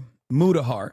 If Mudahar came out 10 toes down tomorrow and was like, fuck Israel, free Palestine, you know, he doesn't even need to say he was wrong in the past. Like, it would be nice if he did. It would be nice if he apologized to all the people that he fucking smeared just so he could fucking farm content off of it. I would literally be like, all right, good. You know, great. None of this like wishy-washy, it's a genocide, but all the people resisting against the genocide are also bad and scary because they're Muslim. Dude, like Ethan Klein, if you're clip this, Ethan Klein, if you're watching, spend one day on your Instagram stories, just one day, or like through every other Instagram story about Hassan, post a photo of a starving kid in Gaza. Post a video from Bisan, or post a video from a bombing that just happened, and show us what this state of Israel that you claim to think is a free and open place, what Israel is doing. You don't show that. On your stories, you don't show that. You just attack people because you have your own gripes. Whatever, you can do that. But at least one story, 2 stories a day, not pro-Israel propaganda. I saw Hila like a post from a pro-Israel propagandist. That's pretty crazy. Hen Mazik? Yeah, Hen Mazik about the starvation denial. That's their favorite. That's their favorite content creator. Post every day. Post a few of them, right? And see what happens from there. Like just do that. Start peppering in some anti-Israel sentiment, please. I'm not even saying this vindictively or for any reason other than you have a huge platform of people that could see this, and that I think it's framed a lot of times by that crowd as like gore porn, which is kind of crazy. Yeah. They're just like, oh, I don't want to see that. Yeah, they said like a thumbnail of mine. Someone said he reposted Hen Mazik like 20 minutes ago. Shut the fuck up. Yeah, so at a certain point, so he's doing the opposite. At a certain point, with some people, you have to say, appealing to humanity isn't going to work. It's not going to work. And let's see. We don't need to spend any time. This is my first time looking at his fucking stories. Oh wow, holy is this a live shit! react? That's so many stories, bro. Oh yeah, that's so many 20 stories. Hours What is this? Does this recognize this individual? I don't know what's going on here. I think does anyone recognize this individual from Montreal? My Jewish friend, the burger guy that was a fighter, Harley Morrison. He went to a concert and people said some anti-Semitic stuff to him, or they called him something. And then I don't know who these fucking. It's like a random are. guy that's like an anti-Semite or something, or like some kind of. Oh, this is like a random. Oh yeah, what is the difference between a fat kid and a Jew? They both had time. What? See, like that's an anti-Semite. I dedicate this. Wait, what? I'm mentioned here. I dedicate this convo to Hassan Piker, iDubbbz, and Anissa, who insist that I'm hallucinating anti-Semitism. This is a very persistent hallucination. No, that's an anti-Semitic post, Ethan. You know that's an anti-Semitic post. What's that got to do with him? What does that got to do with him? When people say you're hallucinating anti-Semitism, it's when you call... This guy probably doesn't like me either, dumbass. Oh, fuck no. One thing I was looking at is like, if you go back through your videos, the only person that's like criticizing Fuentes consistently for the last 6 years is you, and other streamers in this zone are like hanging out with him and stuff. Yeah. It's like this anti-Semitism accusation is not borne out by the facts, other than the facts you spin off of a, out of context clips. Hamas on behalf of their international... Oh, it's Hamas. He's doing the thing. Hamas on behalf of international spokespersons like Hassan Piker, they sure aren't doing it for the people of Gaza who will only suffer worse from further provocation. Has Hassan ever suggested that Hamas surrender? Yeah, so this guy is a fucking... Okay, yeah. He reposted Hen Mazik. Just surrender, bro. Israel will... Dude, this guy literally leave. thinks they won't I'm Hamas. Gaza. Like, I think he genuinely thinks that, like, I have control over this situation. This is insane to, like, take a fucking ongoing genocide and actively turn it back to like your own personal, your own personal distaste for your former podcast co-host because he made you feel bad when he was fucking gently trying to explain to you that you can't fucking call like Jewish Voice for Peace capos. Like if he had listened to me in October 2023, okay, and respected me and wasn't so fucking deeply Islamophobic and a massive piece of shit, he wouldn't be in this situation right now. He wouldn't be looking like a 40-year-old man who just cannot comprehend that this is beyond him and myself. Okay? It is fucking crazy. But it's also insane because there's so many fucking people that literally think that this person is actually still invested in like the emancipatory needs of Palestinians. This is just not the case. Like this is an incredibly selfish, incredibly self-centered person. I mean, it's just insane to say you're like he just keeps saying Hassan Piker and only use talking points that propagate the genocide. Whatever he said about Hamas sending the hostages is the line from Israel. The official line. It's the official state-sanctioned U.S. weapons shipment sanctioned line to justify a genocide. Just return the hostages and we'll stop. No, you won't. Of course you won't. That's not true. That's never been true. And they don't want the hostages. Hamas has literally set conditions of surrender 1,000,000 times. The last round of fucking ceasefire negotiations. This is just like objectively untrue. It's just misinformation. Like, okay. Literally. You are spreading misinformation at the behest of Israel while simultaneously claiming that you're an ally of Palestinians. Okay? I don't understand what this man disagrees with Benjamin Netanyahu or with Israel in general. If he's saying that like Hamas is doing Israel's propaganda for them since we're trying everything to stop the killing and we suggest that Hamas surrender. Are you fucking stupid? That's literally the number one thing that Israel defenders have been saying since October 9. Yes, Hamas has openly stated that they want to, on October 10th, 2023, they said they would release all hostages if Israel doesn't fucking invade the Gaza Strip. Since then, they have put forth more than 40 different proposals where they've talked about a hostage swap for both the prisoners of war that Hamas has currently, which are the remaining hostages or prisoners of war, they're Israeli military, they're IDF people that they have in captivity still, in exchange for in exchange for Palestinians that are in administrative detention, 10,000 plus Palestinians that are in administrative detention, 2,000 more of them that Israel has actually kidnapped since October 7th, specifically so they can use them as a fucking bargaining chip. And Hamas has said 1,000,000 times over that they would disband, that they would allow the Gaza Strip to be controlled by a technocratic committee. Over and over and over again, Benjamin Netanyahu and his team have said no to this proposal because they do not want what is this? Hold on. One second. No. Sell shit. You don't want a qualified home Okay, loan? okay. It was just, no. You sure? Yeah, all right. $1 in in any $10 million home loan, please. Just kidding. In any case, people like Hassan Piker want the people of Gaza to pay with their own blood so we can continue profiteer off the tragedy is so fucking stupid. Okay. I came in with the intention today to try and avoid talking about people like this. But when we got on I thought we were doing slop tubers. Oh yeah. I mean, specifically, I guess he's one of the slop tubers, and we can. I don't know. It's just like I think before talking about it, just establishing the fact that like, there's a focus, a hyperfixation from that community, but also from people that are pro-Palestine on what these people are saying and doing, and what they're not saying and doing. And when they spread propaganda, that should be focused on, but it needs to be placed in the bigger context of what's happening rather than just this guy is a fucking Zionist freak that's supporting a genocide. It's like he is, but so is the U.S. government, and so is like a lot of the public, and that's the problem. He is not the problem. He's the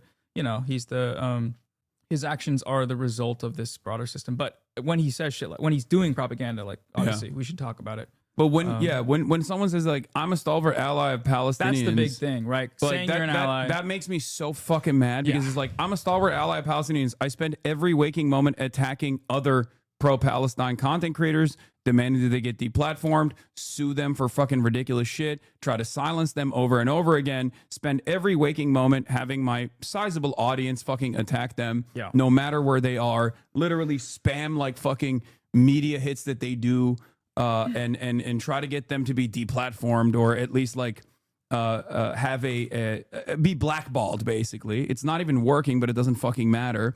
And then on top of that, I just say the exact same shit that Benjamin Netanyahu is saying when it comes to, it's actually Hamas. It's actually Hamas that's responsible for the starvation of Palestinians. Okay, well then what's the difference between you and Benjamin Netanyahu in this regard? You are saying the exact same shit that he's saying. And it's not like the Hitler drank water argument, right? Where it's like these things you're doing are unrelated and the comparison isn't unrelated. The talking point and the propaganda you are saying is the exact same propaganda that's being used to justify the genocide. They're not unrelated. And when the propaganda you're using is used in service to attack pro-Palestine advocates, then you're doing exactly what the state of Israel is doing in committing a genocide. You're running cover for it. You're propagandizing for it. You're normalizing it for millions of people on the internet. And that's why we say you backed it, is because there's only two options really, right? Yeah. Anyway, let's see. Maybe this is a change of attitude from the slop tubers. Friend of the show, John Aziz. So John Aziz is this British guy who happened to have a Palestinian dad, though he has no Palestinian culture or vestiges, doesn't speak. Oh yeah, the other thing I was going to say about Ethan was like he kept promoting the Gaza Holocaust Front, the GHF, over and over again. Yep. Again, also fucking invoking my name for some weird goddamn reason. And then as recently as like last week, when everyone was talking about Israel's starvation, he was like, well, what about Sudan? Why is nobody talking about Sudan? He's literally doing Hasbara while simultaneously saying he thinks Israel's committing a genocide sometimes. He says that sometimes. These guys are so stupid, actually. That's just a very very dumb guy perspective to say not talking about something means that you don't care about the thing that you're talking about. Yeah. That's just not a real thing. But I mean, again, it's it's all two audiences. It's incredibly so I hate stupid. to be dismissive of the propaganda because it is, but it's like, okay, it's incredibly stupid propaganda, but unfortunately it does work for some people, and it's so frustrating. Yeah. It's so goddamn frustrating, because people, I think, just want to feel that their favorite content creator is not like a bad person. And there is nothing more bad person coded than to defend Israel's ongoing genocide. Okay? I got to get my maid outfit. We're redoing the podcast we did. Arabic, he barely knew his dad at all. And he uses like this Palestinian ancestry to grift as like a pro-Israel Palestinian. Post October 7th, he like monetized his Twitter account and started like grifting as like, I'm a Palestinian, but I'm pro-Israel. And like, this got him opportunities that he otherwise never would have gotten, like writing op-eds and stuff in the Atlantic and stuff like that. The generic like capo sort of grift, the collaborator grift, where someone weaponizes trace amounts of ancestry. It's like if there was a conflict between Turkey and Greece, and I started saying like, I have Greek ancestry. Here's why Turkey should genocide all the Greeks. It's kind of like that. So if you want like more context on this guy that I'm not going to be able to give you here, because it's just a short clip covering something that happened with him recently, I have a debate with him on my main channel where I totally exposed him as being just a pro-Israel shill. And then I also cover him in this video, the token Palestinian industry, about 11 to 12 minutes in. So check those out. So John Aziz has recently been noticing that the tide is now turning against like Zionism and pro-Israel shills like himself. And I think he's realizing that he's not going to be able to keep up like this grift forever, right? You can't like trade off you being the token Palestinian for an Israeli genocide. At this point, like this is the offloading point where a lot of these grifters are going to like realize that this is not a sustainable long-term career path. And they're going to have to transition into like broader things or try to make themselves like viable in a broader sense. And one of the ways that they for them, it's for the Yemeni guy, that's another guy who like hates me, because all of these guys, like they're so clearly invested in like preaching to a Western audience that Luai Ahmed, that they like focus their energy on someone like myself. Why would they do that? If you are a guy who is of Yemeni background or of Palestinian background, and Israel is like slaughtering your family members, like you should never even for a moment think about like pro-Palestinian college campus activists or pro-Palestinian content creators, right? The only reason why you would care about that is if your role here is a unique one where you are supposed to talk specifically, like directly to white liberals and white conservatives in America that care about that shit. You know what I mean? It's like see this guy from Yemen loves Israel, so yeah, that you just got owned. So that's crazy. So what I saw with like that Luai Ahmed guy, basically, because like they are they're now that this situation is undeniable by even more people, they're moving into like the right wing content grift, and I think that's probably what these guys are going to do. He said, "Bad Empanada's trying to message you." He said this Turkish fiend. Watch my actual token Palestinian industry video as a not the second channel slop. It does give good. It's a long video. It gives better context to like because he's saying John Aziz is like yeah. I mean, I know them and I have talked about them before as well. Cool. But I think it's good to do a refresher on those guys for sure. But we'll get into it after we watch this. We'll be trying to do that is by disowning what they have previously said about the Gaza genocide and being like, oh, I didn't see this coming. What's happening here? What? It's a genocide? They're starving them? Oh, damn, I was fooled. Crap.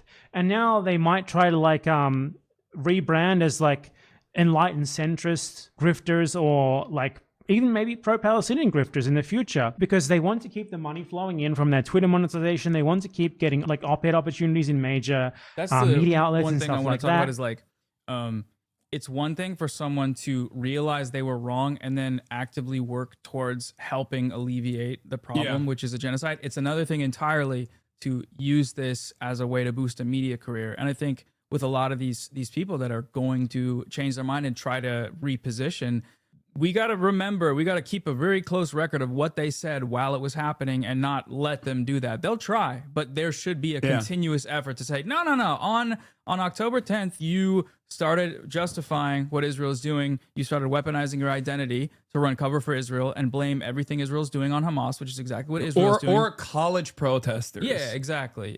Like that's what you were focused on during this. Yeah. So you can try to move on. And you know, it's good if you want to make videos about how it's a genocide and you want to make like contributions to this, to like, you know, the knowledge of the space. That's a good thing that should happen. But we have to keep in mind that the reason they're doing it is a grift. They're trying to make money. I think the only way that these grifters can ever do something that is redeemable is if they detail and identify exactly how they were paid. Yes. And basically out this entire pervasive influence network and work as a whistleblower. Yeah. Like that is the maximum impact that you could have. If you are one of these people and you've gotten your bread buttered all along, the only way that you can fucking change the tide, the only way that you can salvage what remains of your morality, okay, is to basically fucking snitch on all of the people that have been like, hey, this is a good article to write. Okay, here's some money for you. It's like breaking the silence, right? It's like yeah. The only, like, we talk a lot about people. I mean, to a certain extent, you know, the world is like scattered with these IDF war criminals now that should all be tried and given the punishments that are legally enshrined. But with someone like Hila Klein, she served in the IDF. She could be talking about what happened, talking about the raid she went on in specific detail where they kidnapped a Palestinian man from his home in the occupied West Bank. She could talk about that and talk about how it's wrong.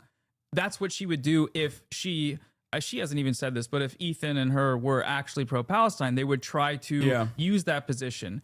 But until that point, oh, you're just a terrorist. You're an actual terrorist. Like by her husband's own logic, she's a terrorist that has never repented and done anything, not even in a vindictive way, but in a like, you have sway over people's opinions. And if you come out and say, this is what happened, this is how it's happening still to this day, and this is how it, relates to the Gaza genocide, that would be a good thing. But that's the only way. That's the only way. Yeah. The thing is, like, people will be like, oh, well, you knew Ethan had lived in Israel. Like, that's what people say to me sometimes, right? Like, yeah. or even Ethan himself has actually, I think, brought this up to be like, Hassan knew I lived in Israel, or, you know, knew that Hila served in the IDF or whatever. Yeah, I never have this automatic assumption that someone that's like now living in America is going to is going to be like super pro fucking Israel. That's not my assumption at all. I meet plenty of people like, sorry, I'm not fucking the anti-Semite that you want me to be. Yeah. You know, I'm not. He should have judged me for being from Israel and being Yeah. Jewish. He should have been anti-Semitic. Like, that's Yeah, crazy. it's so strange, especially because like I always thought that he was like right at the edge of liberal Zionism and could have been someone who could be convinced. Yeah. Because of like his past statements about like what Israel was doing and stuff like that. There was that moment, like in the podcast, like right after October 7th, where he was like crying about seeing a footage of a dad holding his daughter that had been killed by Israel, and that didn't stick, obviously. But No. there were signs that showed that potentially someone could be like rehabilitated or whatever. Yeah, I thought that he like recognized the humanity of Palestinians in that moment. And maybe he did genuinely recognize the humanity of the Palestinians in that moment and just forgot about it. I don't know.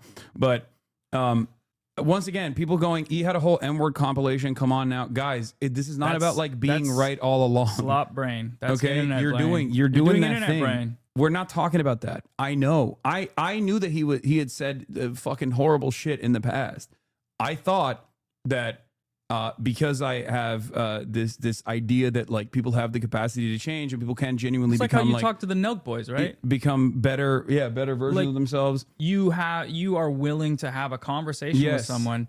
And I know that like platforming and like changing minds thing gets like abused a lot. But when you talk to the Nelk boys about their interview with Netanyahu, that was a genuinely very good thing. And you could tell that they were receptive, at least to some extent, of what you were saying about how they platformed a war criminal and let him do propaganda. I That's do a think good I exchange. do think that like aggressive negative backlash also helps though, because I think that was True. probably more helpful Oh, yeah.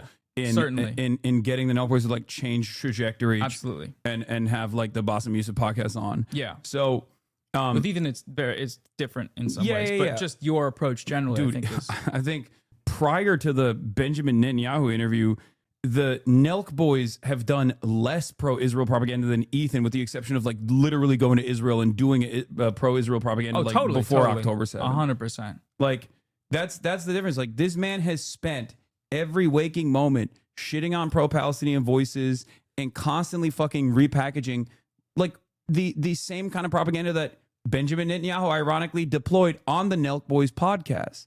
So that's the difference here. It's the same principle behind like Bernie Sanders.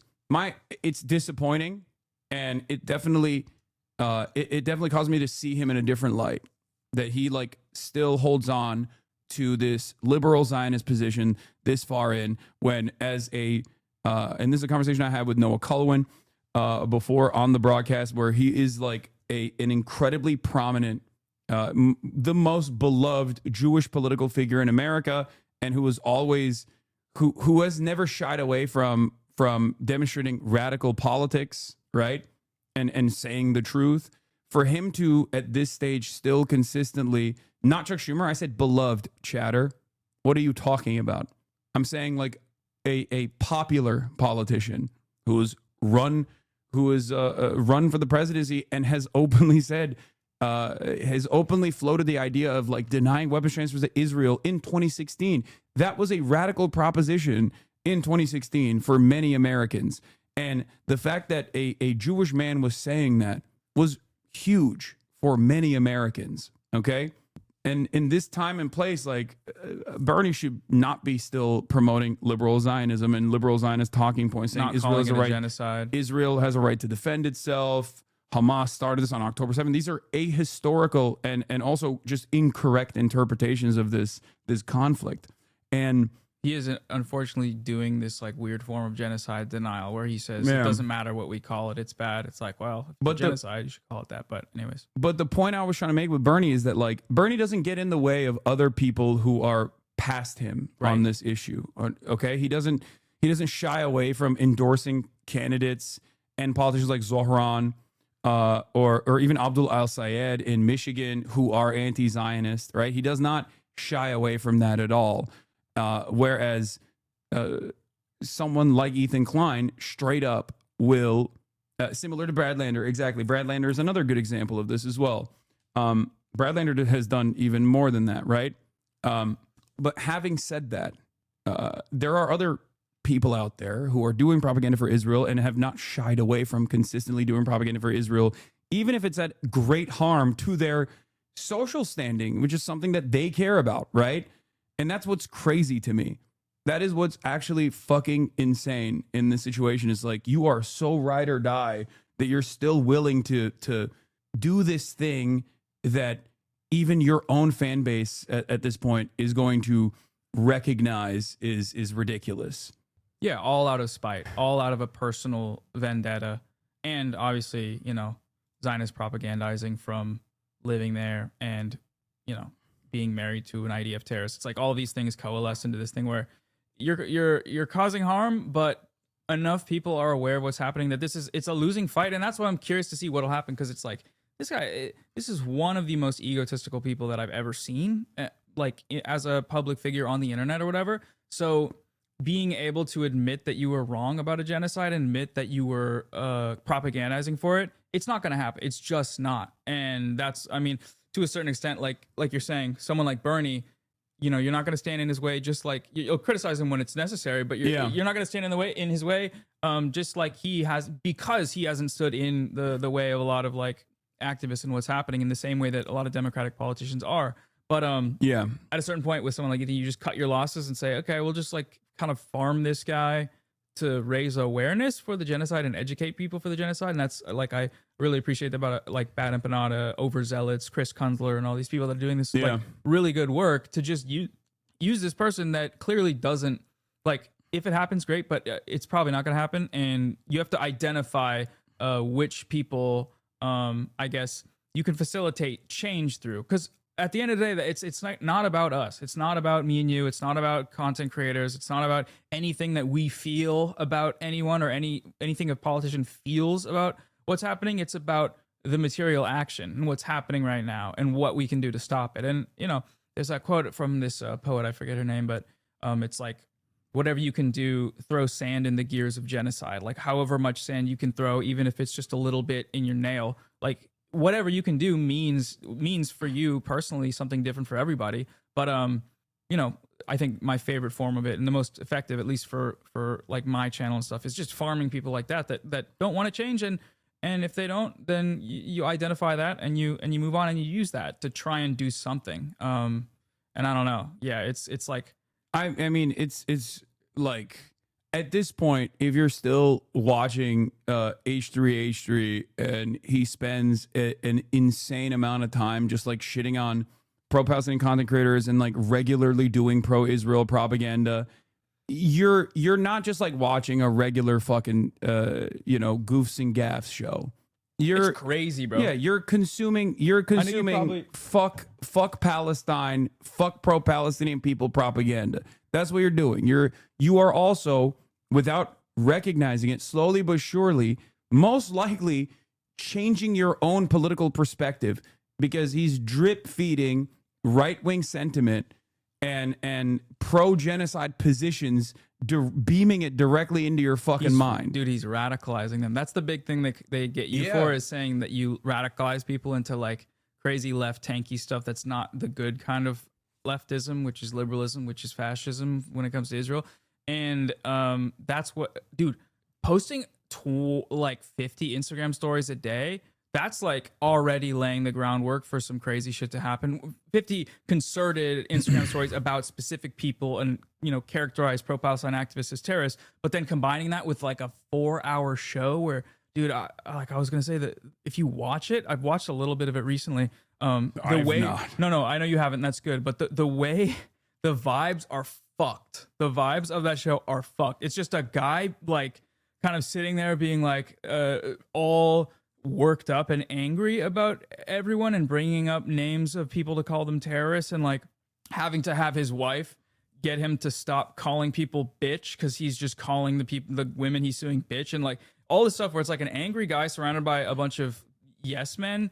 And I don't know, like if you're still into that, because they do goofs and gaffs in between, which they barely do, that's just like, oh yeah, you're at some point you're in it for the Zionism, or you're in it for the, I don't know, you're in it for the content, and you're in it for the Hassan battle or whatever. But like what the content that you're getting out of that is just like slowly. Apologia.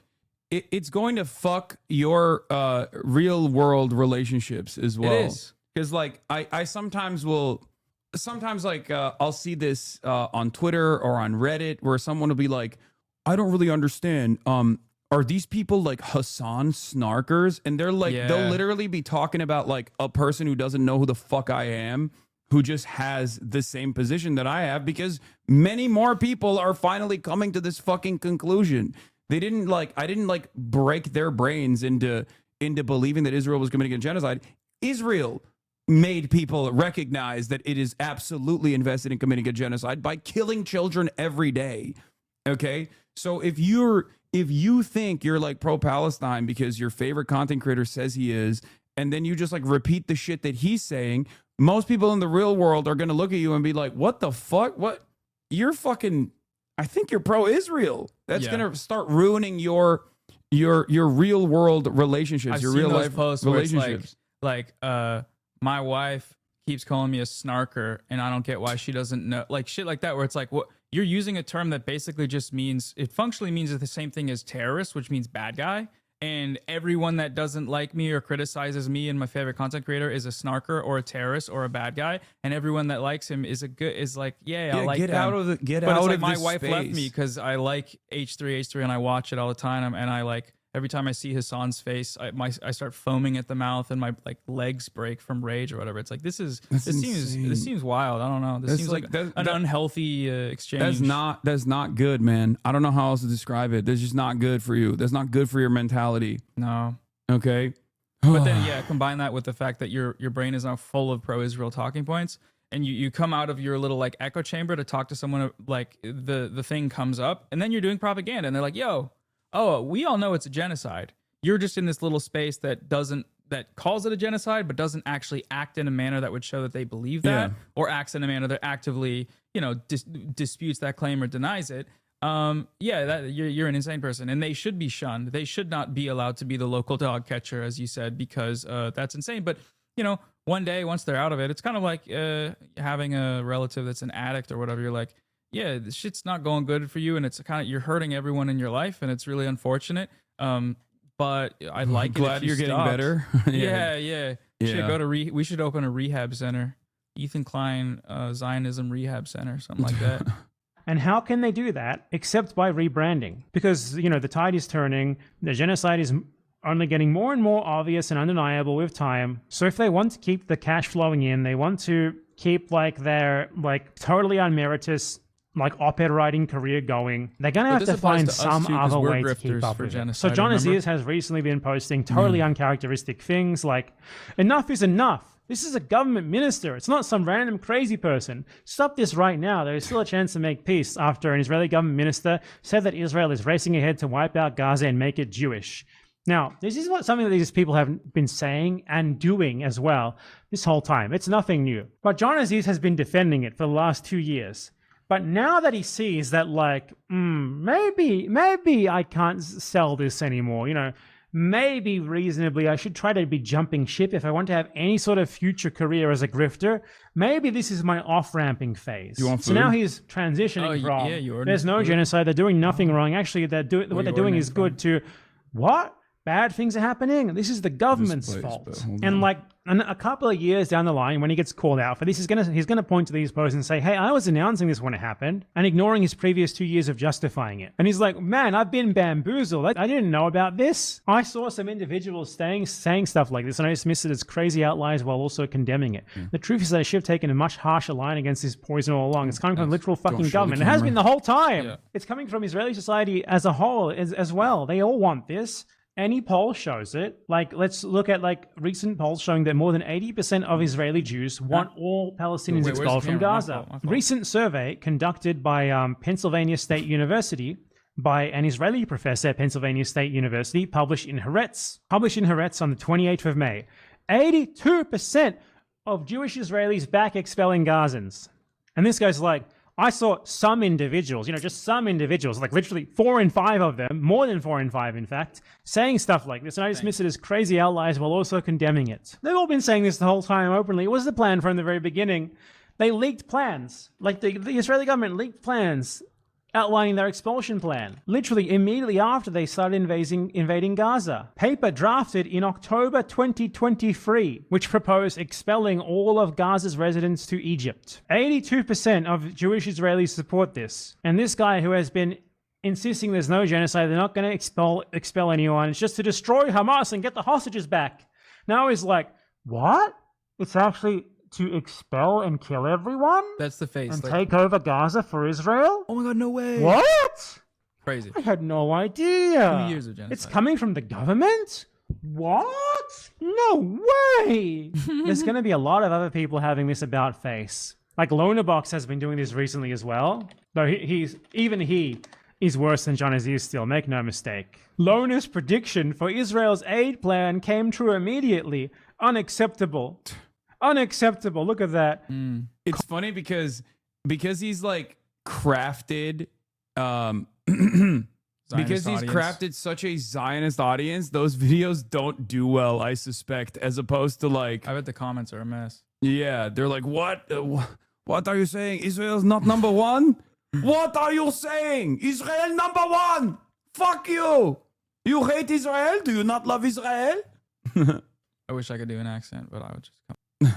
Yeah, I mean, I come off really badly too, but it doesn't matter. That's pretty good. I thought it was pretty good Israeli accent. Yeah, the replies to all these guys. I live two doors down from this anti-Semite on screen. Bad Chinchilla. He wears Teddy Fresh tracksuits on the weekends. Exposed. He was mad at his own chat calling him anti-Semitic.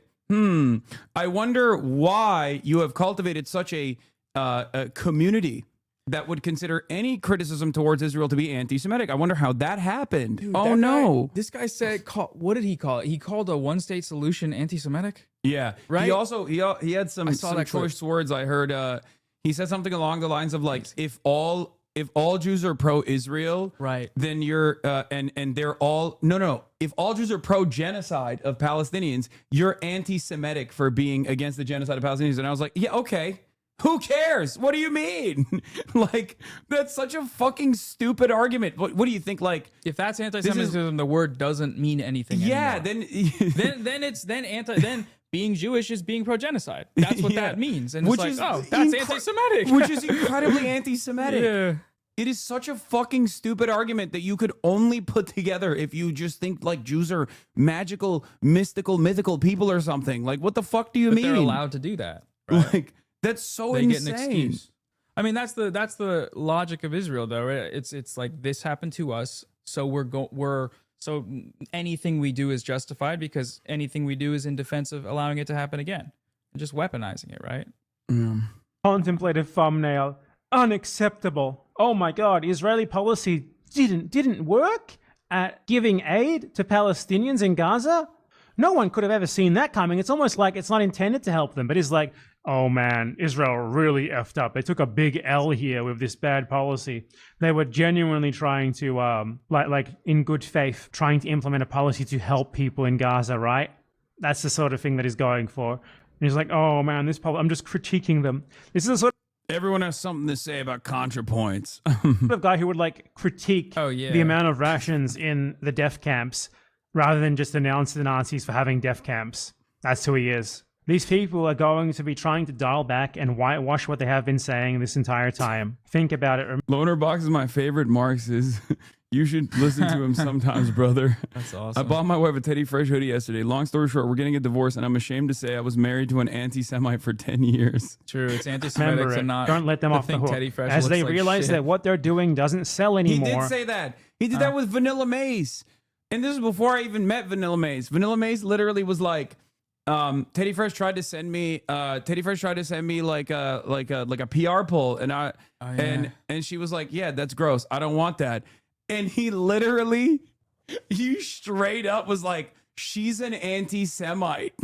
She doesn't want to support Israel Zionist-owned businesses. If you don't wear my adult baby clothes, you are a fucking anti-Semite, dude. Oh my god, dude. He straight up said being anti-Teddy Fresh was akin to the Holocaust. No, stop. Y'all tripping. If he did say that, I need a link to the clip. That's Maybe he did. great. Yeah, Vanilla Hamas. Vanilla Hamas. Oh shit.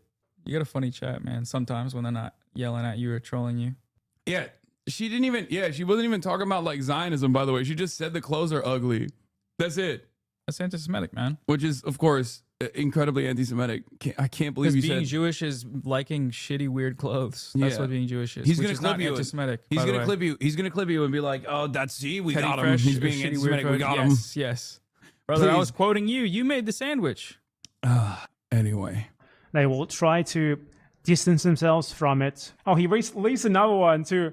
Whistleblower testimony on Gaza aid plan reveals shocking details. This isn't shocking for anyone but you, Loner Bucks. You're not even shocked by this anyway. You know that you're trying to defend a genocide. You're consciously doing so. You know what's happening. You're just trying to defend it. Whoa, shocking details. Everyone knew this was happening from the very beginning. Everyone knows what they're doing in Gaza and why they're doing it. You're just trying to pretend otherwise because you're a fucking idiot. Well, yeah, you are an idiot. You're stupid. But you're not defending genocide because you're an idiot. You're defending genocide incompetently because you're a shit, terrible person paid by Israel to do so. These little rats are going to be scurrying out. I think the saddest part for many of these people is I don't know about Loner Box, but like a lot of them are not even paid by Israel to do this. Yeah. They're literally doing this because For the love of the game. they just backed the wrong horse. Like some of this does go back to Destiny because these guys are like his dick riders, right? His orbiters. They call themselves that. And basically after October 7, this fucking moron who is a horrible deadbeat dad and a sex pest decided, oh, Hassan is pro-Palestine. I'm pro-genocide. And he just came out of the gate swinging with that statement and then had to basically engage in the worst ad hoc rationalizations I have ever fucking seen. And he had the audacity to do this in real time, okay? Basically documenting every step he took and all of his fucking dumbass orbiters that aren't even getting paid by the state of Israel. That guy, Destiny fucked that guy's girlfriend, I think. Something like that. I don't know. There's some weird lore with them. I don't know like the deep details of the lore and their background. I don't care. I don't care to know. It's just like, but it's just like they're doing it for free because they are part of the orbit. Yeah, like but it's and then they crazy. join in on like, the propaganda. It's crazy. At least like you could have gotten some benefits out of this, man. You just are doing this for free. I think they might have got a free trip, but like free trip to Israel. Yeah, thank great. you. Super good. Super Great. awesome. They got to hang out with Elon Levy. That's fuck yeah. I got the best thing ever. I got a fucking free trip to Israel, and what is it? Here's a link to the vanilla thing. Oh, I You think know who this hit is. me up today on Instagram? Teddy Fresh. They said, hey, we'd love to send you some stuff. How about This is incredibly anti-Semitic. How Please about don't watch this. how about that? Yeah, they're going, fuck no. Her chat's going, no way. Oh, hell no. Sorry, I don't know. Do I need like media training now that I'm like have more people in here? How about That's funny. How about oh brother, this guy stinks. The fuck? Are you out of your freaking mind? Do they design the merch themselves? Bro, it's so fucking over. 1.5 million likes on this, dude. Really? Yeah, it's over. I've never seen that many likes on TikTok. I don't think. Millennials who wear only pastel. Millennial who only wear color block Wait, pastel pull up are gonna Teddy come for Fresh. me? Let's look at some of it. No, I'm not. Because it literally is that. Damn it! Please, even yeah, if that's Ethan the- wasn't a raging frigging lunatic, I still would never wear fucking Teddy Fresh. A certain So butt ass ugly. Oh my god. Okay, anyway. Here's another dipshit I need to deal with. Why can't y'all take a day off? So brave to dogpile a Jewish creator who was at the CPS and Skull sent to his house in retaliation. Snarker, stop it. Dude, he said I was trying to kill him the other day. He's awesome, man. He's so awesome. Stop. Oh, you're dogpiling on me. So brave. So anti-Semitically. Oh, yeah. You sent the skulls. You are Hamas. She totally sent the skulls. Yeah, that's so funny. It's like he did so much content around like skulls being sent to his house and like CPS being called to his house or something. And I I think it's like ridiculous, obviously, to do those things. It's fucked up, right? And I said that from the start. But he tried to literally bring that to every conversation where it was like, oh, you don't like Teddy Fresh? You sent skulls to my house. How dare you say you don't like my wife's adult baby clothes at a time in this troublesome time. That's murder, bro. In this troublesome time where I've had, as a Jewish man, skulls sent to my house. It's not even and that he has it. It's CPS. like she helped because she said this thing. She's a part of the snark, the giant scary thing that's all around me that did skull stuff and did CPS. It's like, I don't know. It's like a guy that's backed into a corner, alone in a room. Crazy. Oh man. Hold on, I'm texting my manager. Buy Teddy Flop or you're a Hamas. Holy. I didn't say anything about Judaism, CPS, or skulls. Oh man. It was TikTok just hates that guy. Yeah, it's not. Twitter obviously is already a shitty ass space to try to figure out whether someone is good or not. But he's got the only place he can fucking hide in is his Instagram stories at this point because no one can like respond to it. Yeah, and he's like said that publicly, right? Like, I like posting these because no one can say anything. No back. one can just like quote retweet him. So he just like can say from his hug box whatever the fuck he wants. His own chat, which is like heavily moderated to eradicate all criticism, even from fans. And and then I guess like that's it. He just has his little community that's increasingly getting smaller and smaller, and the fucking clothing business is falling apart. Other producers in the space are leaving. No one wants to collaborate with him, and he just can't understand why. And he just keeps fucking pushing over and over and over again. When you get on NPR, it's because you paid, but he's not on NPR. He's paying like random Substack writers to write AI articles about how, it's anti-Semitic to not buy his clothes. Yeah. What I was gonna say is this shit is like, this contributes to anti-Semitism. Yeah, a lot. So anyway, it's cheapening. It's saying, anytime a Jewish person, something happens to them that they don't like, they just call it anti-Semitic. That doesn't mean anything now. So now I'm anti-Semitic. Like that process is these types of things like facilitate that process, which doesn't absolve blame from people being anti-Semitic, but it's like, if you're weaponizing it every time something bad happens, then you're cheapening it. Like you're making it something that doesn't actually have real world effects. Oh, right? isn't this is Dan Stalkman, the Diddy man himself, his Diddy company. Dan, yeah. Diddy Dan's company, Redact Dev. Oh god, that's another fucking freak. Holy shit. Yeah, he's a weird. So anyway, you would annoying. expect Hassan to make this Valiant. Hassan's shocking and totally unexpected response to the Mikey clip. Who's Mikey?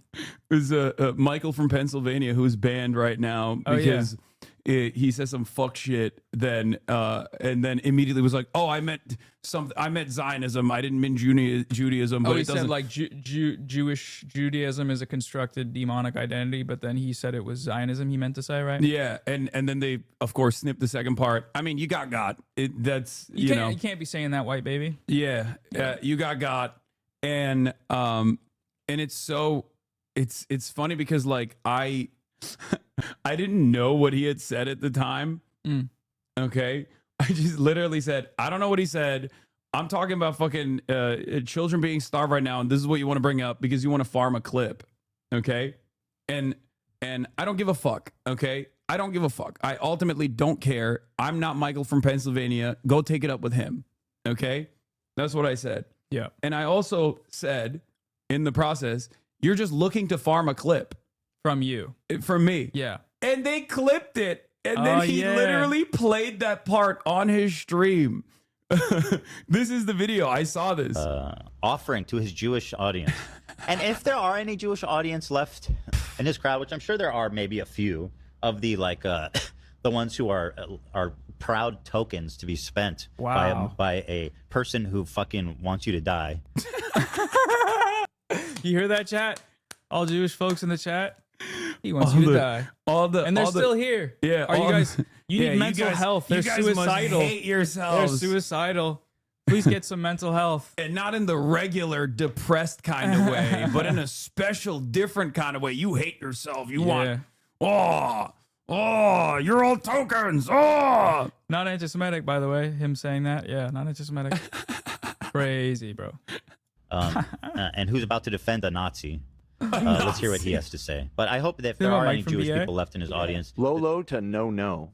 Right, Okay. But yeah, Dude, God, Dan. Oh, this is the saddest. This makes me more sad than fucking Ethan's decline, honestly. Like, this man has a proud history of like being direct descendants of Bolsheviks. Okay, Bolsheviks. Like, he is part of the reason why I did Leftovers. You know? And now he just is the most well-paid babysitter, I guess, and has slowly but surely increasingly become a bigger and bigger dick rider when initially his role was to just like keep Ethan in check, and now he's just low but no. that one was clanking around in my brain as well. Oh, wait, you should have got. Yeah, like Seize the I don't moment. know, it was like That was 2 about- episodes ago. Ethan made the claim that I said that I was trying to kill him. That I said that I said you should get a gun and go kill propagandists. It was something to that effect. I'd have to get the timestamp. It was crazy, like crazy thing. And Dan immediately was like, he didn't say that. Nope, that's not what he said. And he was like, I'm pretty sure he did say it. He was like, nope, that's not what he said. We can pull it up. And then he's like, no, I'm pretty sure he did say that. And then we watched it. It was like, oh, he didn't say that at all. What are you saying? But then Ethan's like, well, it was pretty much the same thing. And Dan's like, yeah. And then they move on. And it's like, oh, he's willing to challenge him, but it doesn't, like, it's the king on the throne. Like, there's nothing you can do at that point. No, he's not even like challenging him. He's just ass covering so he doesn't get legal, himself. It's a legal threat. Like, he lost that lawsuit, right? Like, he knows what defamation. I mean, he doesn't know what defamation is apparently, but because he's still doing it. But like, he has people around him that are. For him, it's literally he actively defames me and Sam Cedar with regular frequency in like horrible ways, right? But the reason why he does that is because he knows that if we sue him for defamation, that's a long and drawn out, convoluted legal process that he can make content off of. So because he's just so fucking busted in the brain that even if he ends up losing that long and drawn out legal process, which he would, right? It's still, he's made this calculation, I think, in his mind that like, it doesn't matter, even if he loses hundreds of thousands of dollars in the process, it's still worth it because in that year-long period, he can constantly make content off of it. Just like with the what was his name? Fucking Brian Kavanaugh, the billionaire guy. Ryan Kavanaugh, yeah, the guy who sued him for defamation. Yeah, like successfully and won. He had to apologize. It was so funny. He had to read an apology. But on in the stream. process of like creating, like, he always needs villains. He doesn't have any other content. He just like needs to have major villains that he's positioned against, that he like psychotically stalks. And for the most part, those villains have been like universally acknowledged bad people, whether it be like a billionaire guy or whether it be Keemstar, you know, Myron people like Gaines this, or like Myron Gaines. Like, so it's never been like this before, where he can, where he has a hard time coming to terms with the reality that like all of these other liberal outlets are not like taking his propaganda seriously. Right. No, it's like it's like debate lord stuff. Like when you foster a community of people that just are there to see you get mad at people and own people and have enemies and fight with people, your community is gonna be full of fucked up weirdos that are gonna be down to just be like, yeah, I mean, I'll support a genocide as long as the guy who I don't like is the one we're attacking for it. And it's like, oh, okay, that makes sense why that happens. Yeah. I feel like your aversion to like debates and that sort of stuff, even if you do like the drama slop occasionally, probably makes your community a little less, you know. Oh, for sure. Freakish like that. And we also actively stamp it out. Like, this is one of the few instances where I'm allowing it to, I'm letting it rip because you're here. No. But under normal circumstances, I don't. Like, especially because it's a Saturday, you're here. I would normally never entertain any of this because I'm covering the fucking news. And most people in my community, other than the people that are in here currently, most people in my community have no fucking clue what, I don't know, Ethan Klein is up to. They're not interested in it because they're... Yeah, I thought it was done for a little bit and I was glad. I was like, damn, this stuff I hadn't heard about it for a while, and then Yeah. we came back in the news cycle when he said I was going to kill him or whatever. Yeah. All right. Fair enough. Should we watch the content? So go nuke ahead, again? Hassan. Teach us how it's done. Paragon of anti-racism. Let's go. I don't know what the fuck Mike from PA said. I don't give a shit, okay? And I don't care about what your concern is. Let's be fucking real. You are not concerned. You are just trying to simply farm a clip. Oh my god. Oh my God. They did. They literally did do that. That's so Yeah. funny. Like they were successful. Yeah, and Dan is like, they were successful. They farmed the clip off you. Oh, they're gonna farm this clip. No, and then it just cuts right to him fucking gotcha. ending the clip. He's so pathetic. But also he saw That sounded more like he doesn't give a shit about Mike Yeah, from I PA, find if it I'm being antisocial honest, behavior, which you is know? in line with what we have previously kind of asserted, that he's sort of not really in the inner circle despite wanting to be. I don't think This is a straight up bar for bar. Shame on you, Dan. You know that you are repeating something that the sex pestiny community has cultivated. You are literally saying that bar for bar, that like Mike from PA wants to be in Hassan's inner circle and he's not a part of it. It's like Mike from PA is his own man. That guy Okay. makes like 20 grand a month on subs. Yeah, man. he's an adult. He has his own successful fucking content creation. He has his own views. It's just so sad to just constantly be like, no, Mike wants to be Hassan's friend and Hassan doesn't give a shit about him. It's like, it's parasocial. It's silly. Just fucking stick to the issues. If you have an issue with what he said, then, talk about that, but you can't do that. It has to be fucking, everything has to be considered from the framework of drama. Got invited to the Because like what to the- as it to was the cookout, clipped. Yeah, I don't think that's what's happening. That's I will not say, what's though, happening. I think Mike what you're said saying was anti-Semitic. The way it was clipped, Oh, talking yeah. about Judaism as a demonic ethnicity. Of course, that's obviously anti-Semitic, but it was clipped out of context. Apparently, you can't. But if it defend doesn't what you matter, said. there's no Doesn't defense matter. of it. There's no defense of what you should say, and it's like anti-Semitic when to say someone. that. But being mad at that, not for what he said, but because you didn't respond to it immediately, and it's not like your response was adequate, even if you didn't watch it, is like, oh, you're content brain. Like that's not actually about anti-Semitism at that point. Like you said, you have a childish brain and you do childish things. Is that what he said? Yeah. Mike from funny. PA is way more radical than you and pretty often disagrees with you on stream. Great. I have no issues with people who disagree with me who are on the left. I've said this over and over again. I don't have issues with people who disagree with me. I think that's healthy. That's a normal part of discourse. And that's also a normal part of coalition building. Okay? It's normal. There's a reason why you don't see me left bashing often, even if there are things that I disagree with. Like Bad Empanada is a great example. Like there's disagreements I have with his methods sometimes. Okay? But that's how it should be. That's how my fans should be as well. You shouldn't be going to other content creators, okay, who are on the left, who are advocating for progress, advocating for the same things that you want. But because they have like any sort of disagreement with me or with whatever your worldview is, you shouldn't be like going into their chats and like constantly fucking chirping at them. Okay? You shouldn't be doing that. That's fucked up. Okay? I mean, it's indicative that maybe your values aren't actually aligned with the left, right? Or aligned with pro-Palestine activism, if that's all you do. Yeah. Do you have issues with people who criticize your drip, which is, to be honest, extremely warranted, Onk? No, my drip is excellent. Actually, that's the one thing that I do not allow. Permaban. What? By the way, you called this out ahead of time. Didn't realize While discussing the Netanyahu interview, Ethan Drine draws a line, an equivalence between the Prime Minister of Israel and a Yemeni teen TikTok influencer. No way. No, they think he's worse than Benjamin Yeah, Netanyahu. Totally. That's the thing. Like they literally think it's worse. He was even than that. saying shit like, "Oh, your worst take is that he's Burger King." The whole thing was Netanyahu saying we're so relatable, we're just like Americans. And actually, it's not just about protecting Israel, it's about protecting you. It was fucking insane. It was let's humanize the killing of Yeah. Palestinians. It was genuinely just like, what are we? I can't believe they had fucking access to that, and I can't believe that it was carried out. I genuinely just like, it is so dangerous that such stupid people have access to such powerful, stupid people. Mhm. And to add on to what you said, I Tom, can't like I believe think it. Hassan said there's no circumstances in which I would interview Netanyahu, and I think Netanyahu's like the one exception. That's not where, true. He like, said he would interview Netanyahu. I from what I saw, he said no. No, I said I wouldn't interview. I said I wouldn't interview Nick Fuentes. And and I wouldn't platform Nick Fuentes. Benjamin Netanyahu, I would interview. I would just be incredibly fucking critical, obviously. At a different point, platform but Netanyahu. No, he said he would. Unbelievable. Although I'm sure he said I'm equipped to interview Netanyahu.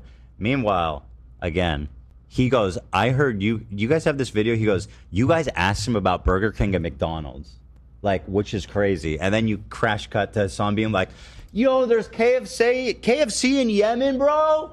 Dude, This only works if you legitimately think that even a prominent figurehead within the Ansar Allah movement is equivalent to Benjamin Netanyahu. They are not, let alone a fucking random Yemeni TikTok influencer. Okay? They're not equivalent. Yes, one is on the right side of this genocide, anti-genocide. The other one is the one responsible for doing the genocide. Okay? That's why you're mad. It's just fucking insane. Yeah, it's like But this is the problem. Like, these motherfuckers that watch this shit and watch the slop tubers without realizing are unironically they're unironically tapping into this fucking distorted worldview. That's the problem. That's what's so frustrating about this issue, is that there are so many people who just like don't even exercise a little bit of critical thinking on this issue and go, yeah, no, actually, it's so much worse. It's so much fucking worse that Hassan interviewed a fucking Yemeni teenager or a terrorist. He interviewed a terrorist. He interviewed a terrorist over and over and over again. And being like, why are they terrorists? Oh, that's right. Because they're fucking implementing a naval blockade because fighting the genocide. Israel is doing a genocide. Okay? It's crazy.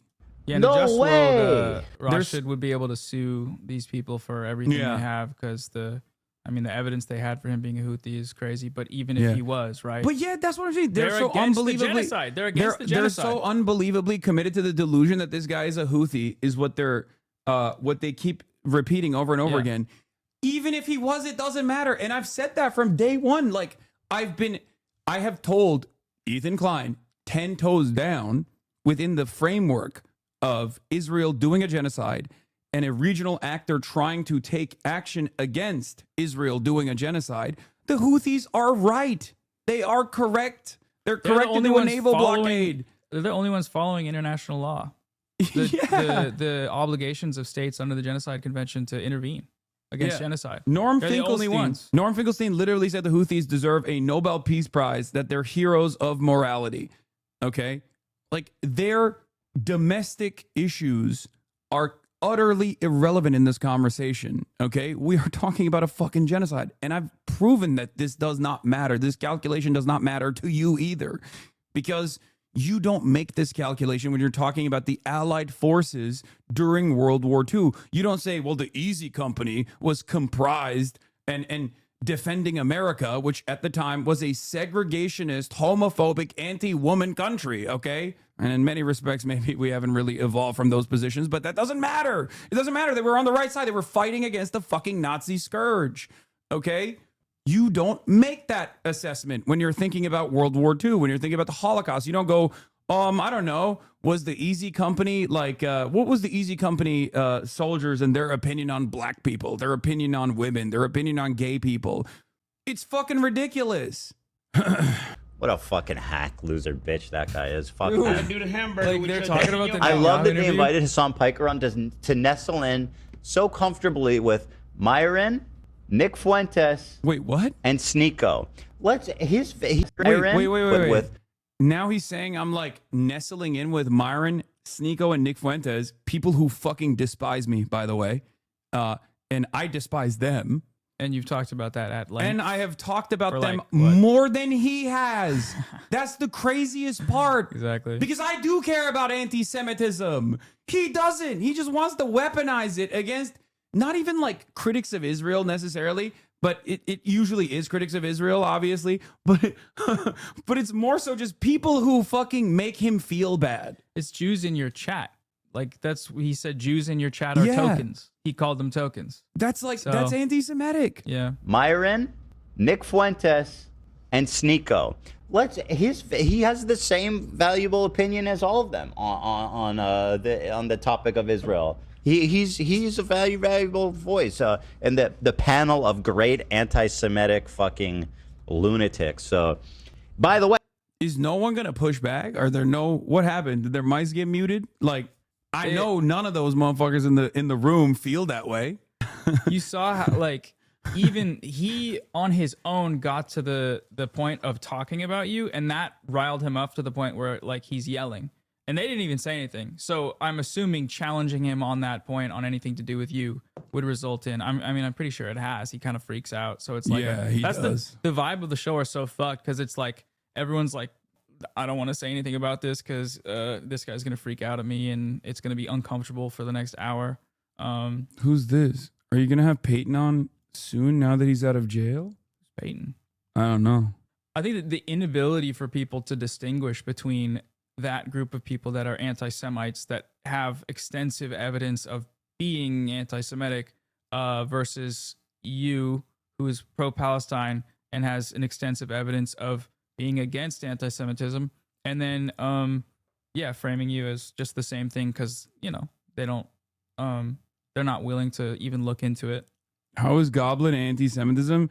Ethan is a goblin because of his behavior, not his identity. Let's make it known. No, Ethan himself is like called himself Goblin Mode over and over again. But I think now that his community has changed so much in the last year or so that people are, people think that people are being anti-Semitic when they call Ethan being a goblin. Like that was his own personal,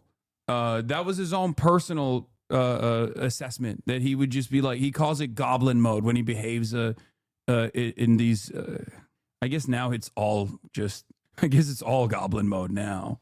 Yeah, it's like the whatever historical tropes are being invoked that have history to them are now just being used to defend Israel. Like Goblin is like rats and like goblins. J.K. Rowling has basically really pushed that fucking trope. Okay, Gringotts goblins are crazy. Yeah, they're. What do you mean, money goblins? They control the money with the big fucking noses. nuts. That's so nuts. Yeah, but no, I think like with Ethan, it's just like that's him calling himself Goblin Mode, which is usually an indication that like his former fans, when they call him a goblin, they're literally referencing that.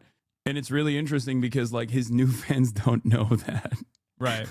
And they're all Zionists, so they think it's anti-Semitic. Yeah, exactly. Hey, I was invited to participate in that panel. You know what? I didn't want to have anything to do with it. How about that? What? Okay. Anyway, all right, we're done with this shit. Yeah. This is jump scare. Fleeing from responsibility for what they have done and said in the last 2 years to help enable this genocide. Do not let them do so. Remember who they are, and do not give them a path to opening up a new grift. True. Hey, I don't know who the fellow on the left is, but has he condemned Hamas? I'm scared. I condemn violations of international law. Here's the defamation that no one's talking about. Okay, we're done with that. I'm curious to know what Adam Sandler's take in Gaza is. The only articles I can find is support in the end of 2023. I was watching Happy Gilmore 2 last night. I was thinking about it when watching it. I don't know what Adam Sandler's opinion is. I don't really care. We need to figure that out right now. Yeah, before we can continue. Yeah. Watch the video on the token Palestinian industry from Bad Empanada. Wait, are you allowed to go to the bathroom during the stream? You do that, right? Doors open. Yeah, bro. Go ahead. Just play Rip a the piss. content nuke and we Rip both a leave piss, the dude. Rip chair. a piss. First left. Here, open it by. This is how you open it. All right. Did you watch the last Ben a Minute video? No, I haven't. Apparently, Bad Empanada is gonna sue you for copyright. Yeah, fucking, I'll destroy him. Look at this perfectly same person doing a great job making people pro-Israel. You should be raped. A furious Zionist yells at Jewish Voice for Peace activists rallying in Gaza in New York. He goes on to shout rape threats, death wishes, and anti-Semitic slurs. Drop dead, drop dead, drop dead. You f***ing you should be raped.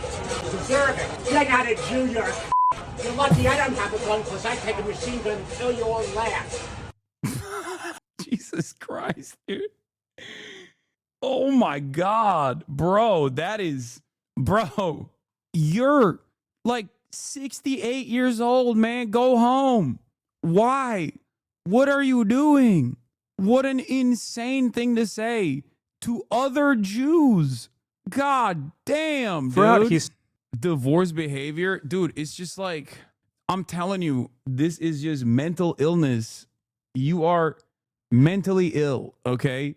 You have gotten to a point of defending Israel so much that you have lost your fucking mind. You can put that on wherever you want. I got a video of you threatening to shoot them and rape them. Good. They deserve it. Bro, here's someone who is pro-Israel screaming at. Let's see what the latest and greatest is in the pro-Israeli propaganda side. There's a Jewish Voice for Peace protest, a sit-in taking place in New York.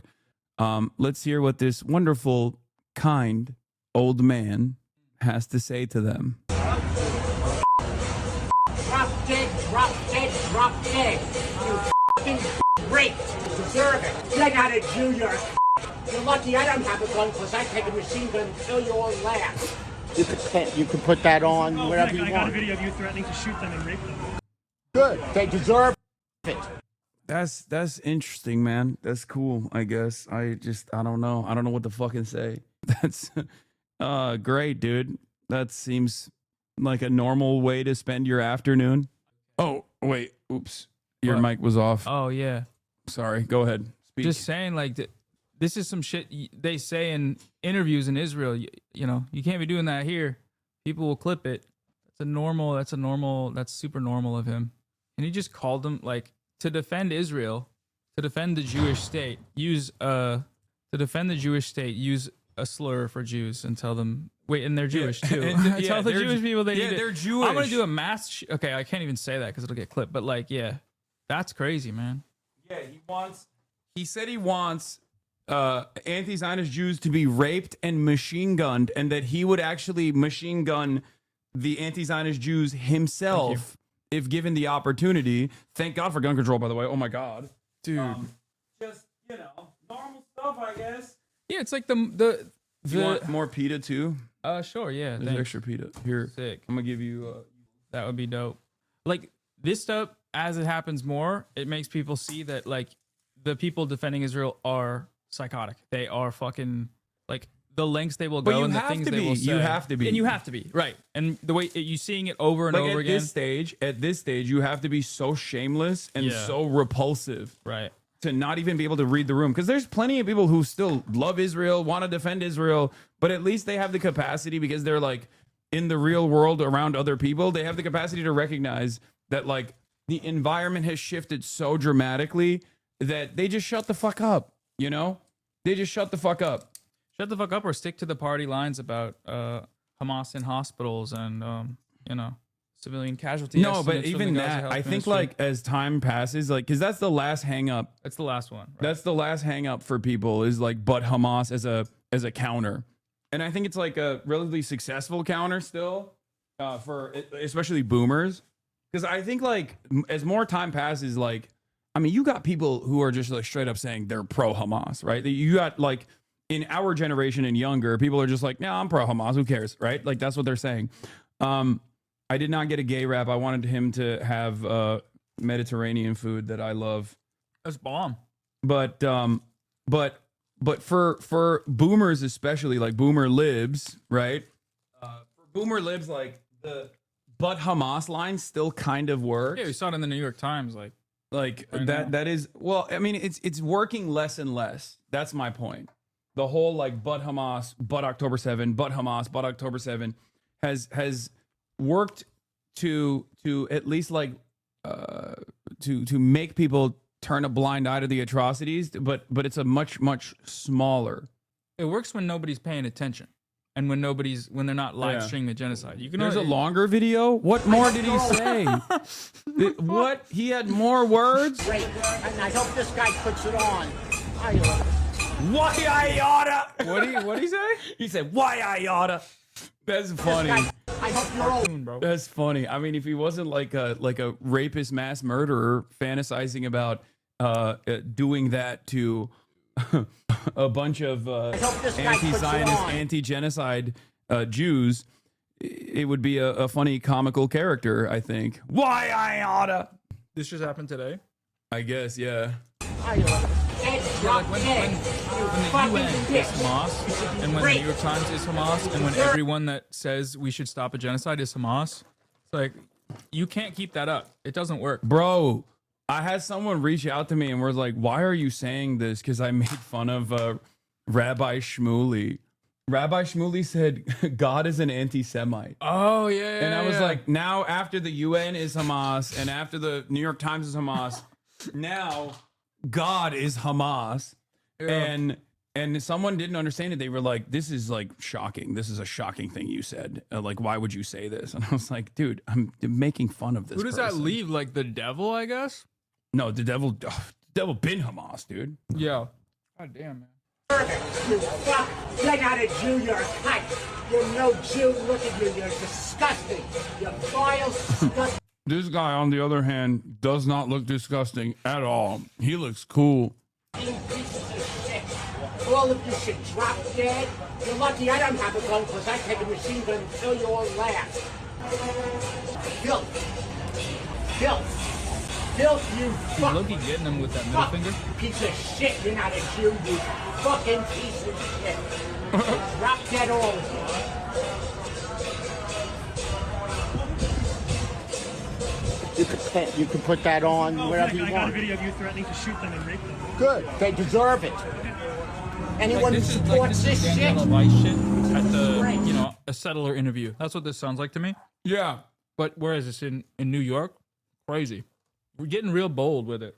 It's funny because this guy could perhaps be older than the state of Israel.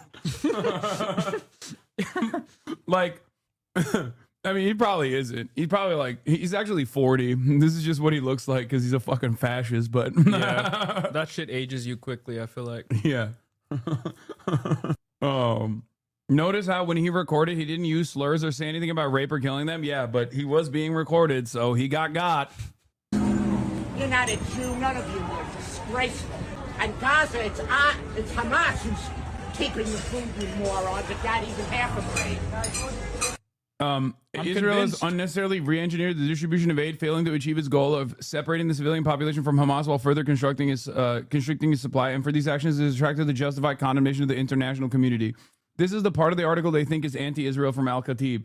He wrote an entire fucking article saying starving the Palestinians is actually for Hamas. It's not Israel that is like entirely responsible for this. It's Hamas that's responsible for And this. people are mad now. This is messed up. Why is the international community mad at them? It's the very same people that actually denied when Palestinians that are literally in fucking Gaza were saying we are being starved by Israel. They denied all of those calls for help until it became a major issue because Westerners said, oh my God, I'm seeing emaciated children. Yeah, the Zionist propaganda apparatus really went after the photo of that starving kid, where the New York Times failed to disclose that the kid had cerebral palsy.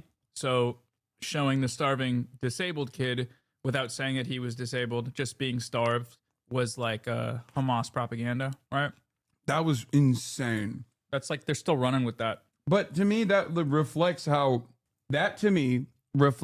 echo chambered the pro-Israel side is, where they literally do not understand how they come across to normal people. Like the argument, this is the Two Nice Jewish Boys podcast. That's what it's called, I think, right? Yes. The host of Israel's Two Nice Jewish Boys podcast emphasized that their fellow Jewish Israelis enjoy seeing people in Gaza suffer and that it makes their daily lives more satisfying to know that Palestinians are hungry and homeless. Is this podcast from Israel? I It's think an American podcast. I think it's or- like the largest like English speaking podcast in Israel or something. That's how Man, they they got build the themselves. fucking Nazi Nelk boys over there. That's crazy. Or just a Nelk boy. Fine. They should collab. Yeah, Ben, maybe should go on this show.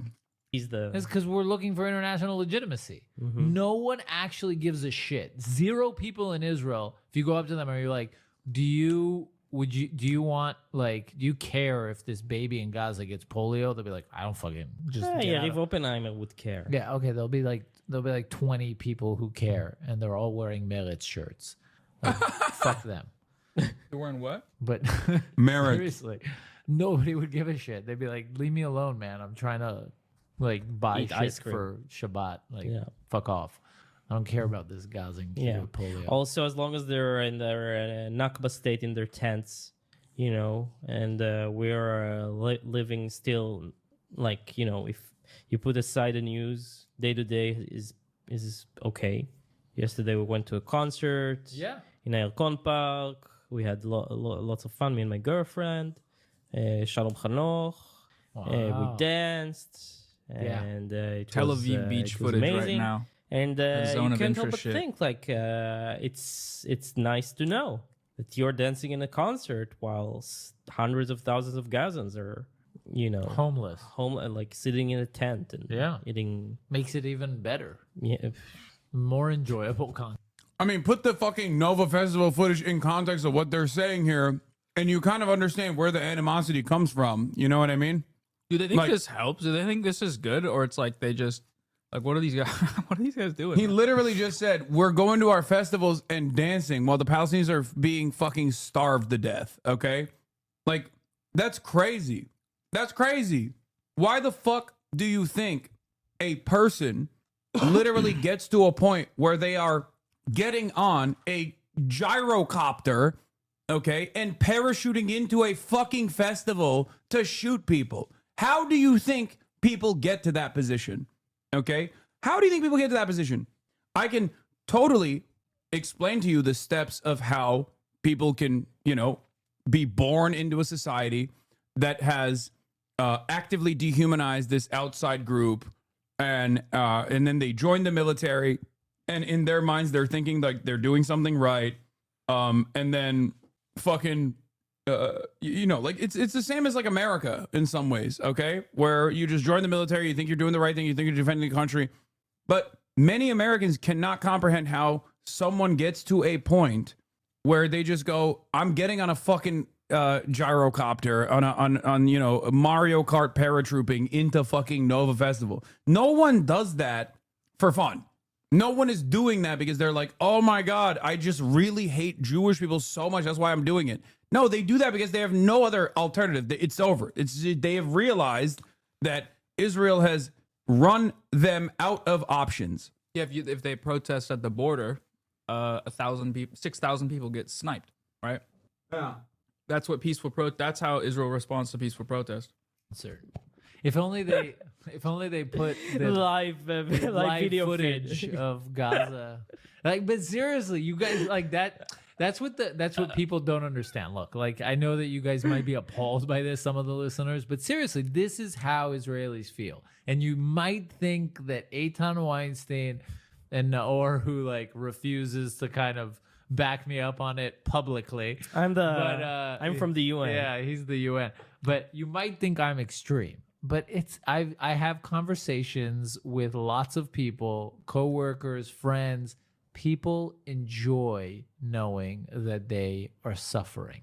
No, also it's very prominent on Twitter. Bro, this is... He's saying the quiet part out loud. When like, I really say loudly. it, motherfuckers get mad at me. It's anti-Israeli discrimination. I mean, there's polling. There's polling on it, man. 82% Jewish Israelis support. What was the wording? It was like 51% support genocide, support the No, killing. complete, like killing every single Palestinian or something, I Right. think. Killing after conquering a city, killing every single Palestinian in the city. But like saying it out like this just means the video goes mega viral. People are like, oh, this is Nazi stuff right here. And then you realize that what he's saying about Israeli societal attitudes broadly is accurate. Like in terms of the reflection, they won't say it and come out and say it like this, but the attitudes about the indifference or support of a genocide is it's thorough. But I mean, I've talked about that in videos before, and it's been presented as like discrimination, but it's like this isn't some inherent quality to why people believe these things about Palestinians. It's the necessary mental construction you have to commit ethnic cleansing and to live in a place that is founded off of ethnic cleansing. How else are you supposed to view the people that in order for your state to survive, you must necessarily ethnically cleanse?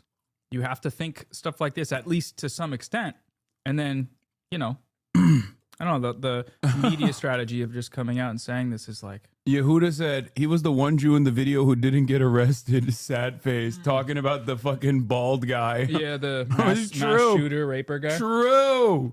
That was also true. Interesting. Oh man. What? Why are you throwing up question marks?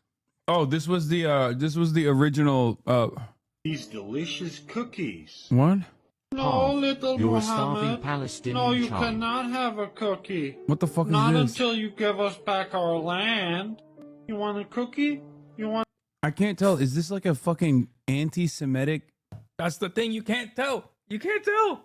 It's Jay Mershon who sent it. I think this is. This seems like a anti-Semitic meme, right? But Like- we've seen the Israelis do the water, things, or like the dressing up, and like this is indistinguishable at a certain I feel point. like this is anti-Semitic. Yeah.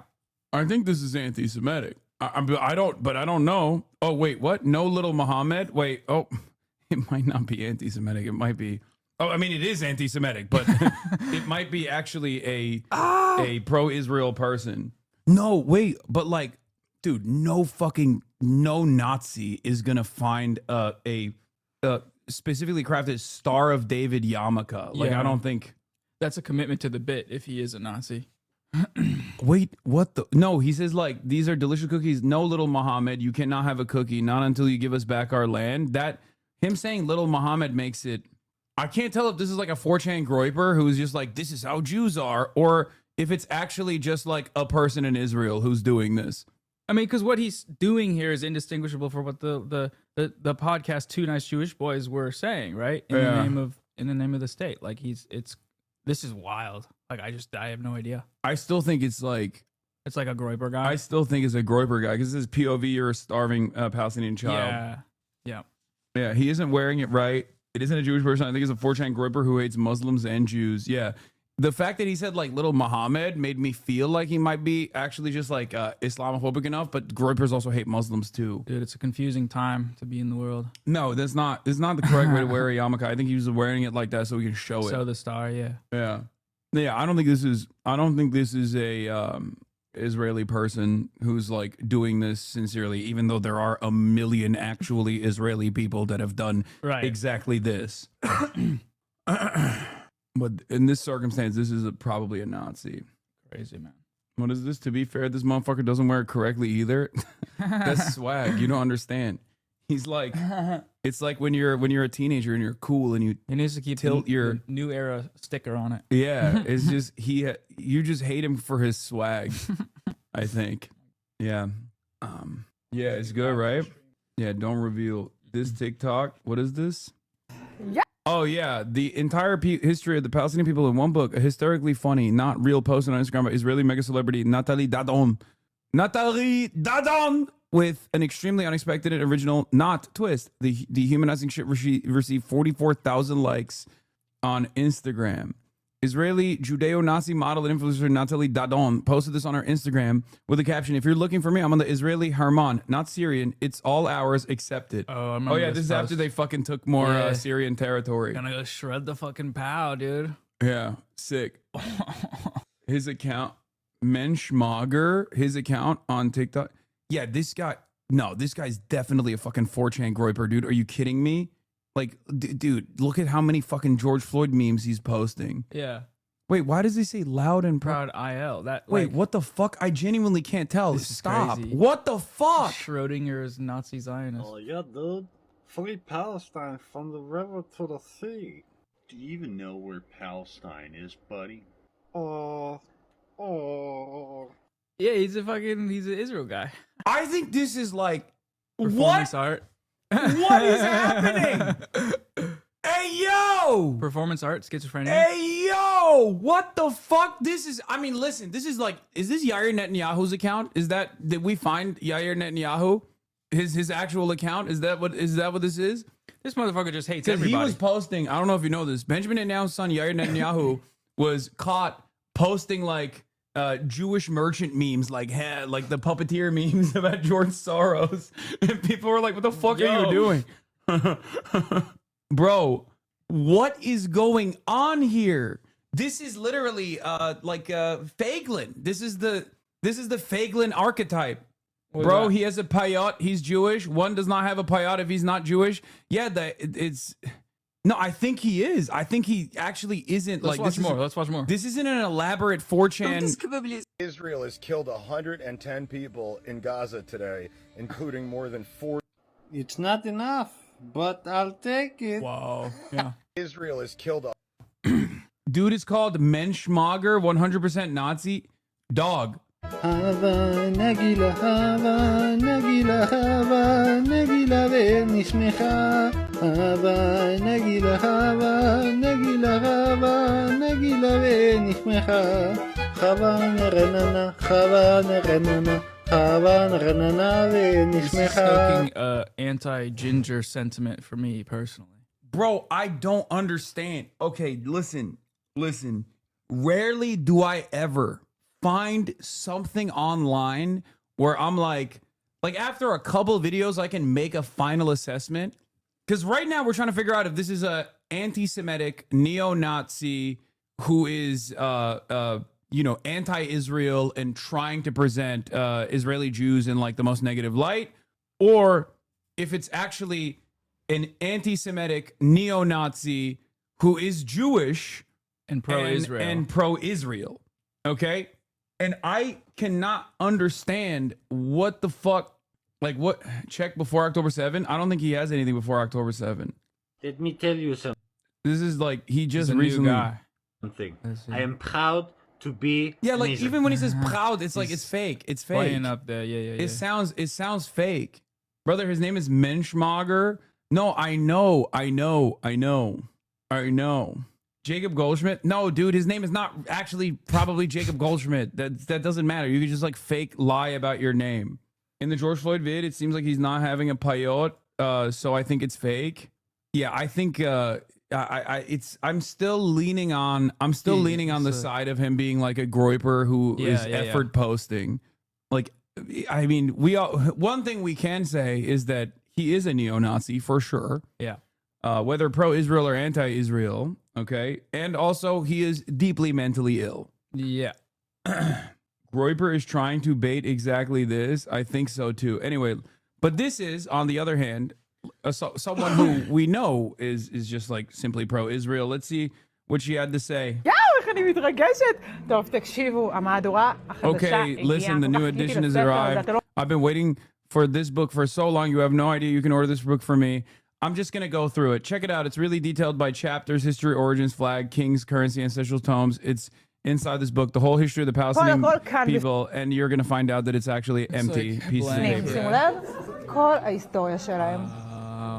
Wouldn't you like that, להזמנות, חייגו אליי. Wow. That's so funny. Israelis are so funny, man. Dude, yeah. I am a comedian from Israel, and this is my comedy. Oh, this is my art. Bro, I don't know. The words the Hava Nagila were spot on, unless we have a case akin to the transvestigator knowing more than a trans person. Yeah, I think that's what it is. That's what it is. That's why motherfuckers that'll start talking about like the Talmud or something, and you're like, dude, Jews don't know what the fuck's going on. Like most normal Jews have no idea. Like that's insane. Why did you do this to yourself? Like, why did you learn so much? I'm gonna learn so much about Judaism. Like I am going to go to rabbinical school to hate Jews extra hard. Is an insane level of dedication. You are the most mentally ill person on the fucking planet, dude. Holy shit. The LeBron James of fucking Nazis, man. Yeah, but it's like transvestigators and like transphobic people who like know the latest and greatest in like trans tech, like that know more about like trans culture and trans existence than trans people do, because they're like, I'm just gonna hate on them extra hard. Truly high level hating. It's crazy. It's so crazy. Most normal don't know is a bit of a stretch. Just say non-religious Jews don't know. Yeah, most Jews are non-religious Jews in America. What are we talking about? Hello? Like overwhelmingly secular. Overwhelmingly. Okay? That's not even a thing. Half of the reason why, it's just like Christians too, in America especially, but half the reason why Israel is so important to American Jews as a sense of community and a sense of identity, even though that's obviously changed throughout time, is because secular Jews don't give a fuck about the religious aspect of this, And it's like the sense of like the mythology and the sense of community surrounding Judaism in this country has been expertly and deliberately crafted into a nationalist religion for Israel. Like the expectation that you are the expectation that you're supposed to like keep kosher and even kosherize your kitchen or follow all of these different things that you're supposed to do with the lemon and the tent, right? That's not the expectation. But the expectation is like bare minimum. This place in the desert is actually a safe haven for Jews, and you have to defend it. You have to protect it at all costs. And it's really important. It's really important that you care about it, and it's really important that you fight its battles online wherever you can. Do Hasbara. It's called an etrog. It's a citron, not a lemon. Sorry, apologies. I forgot.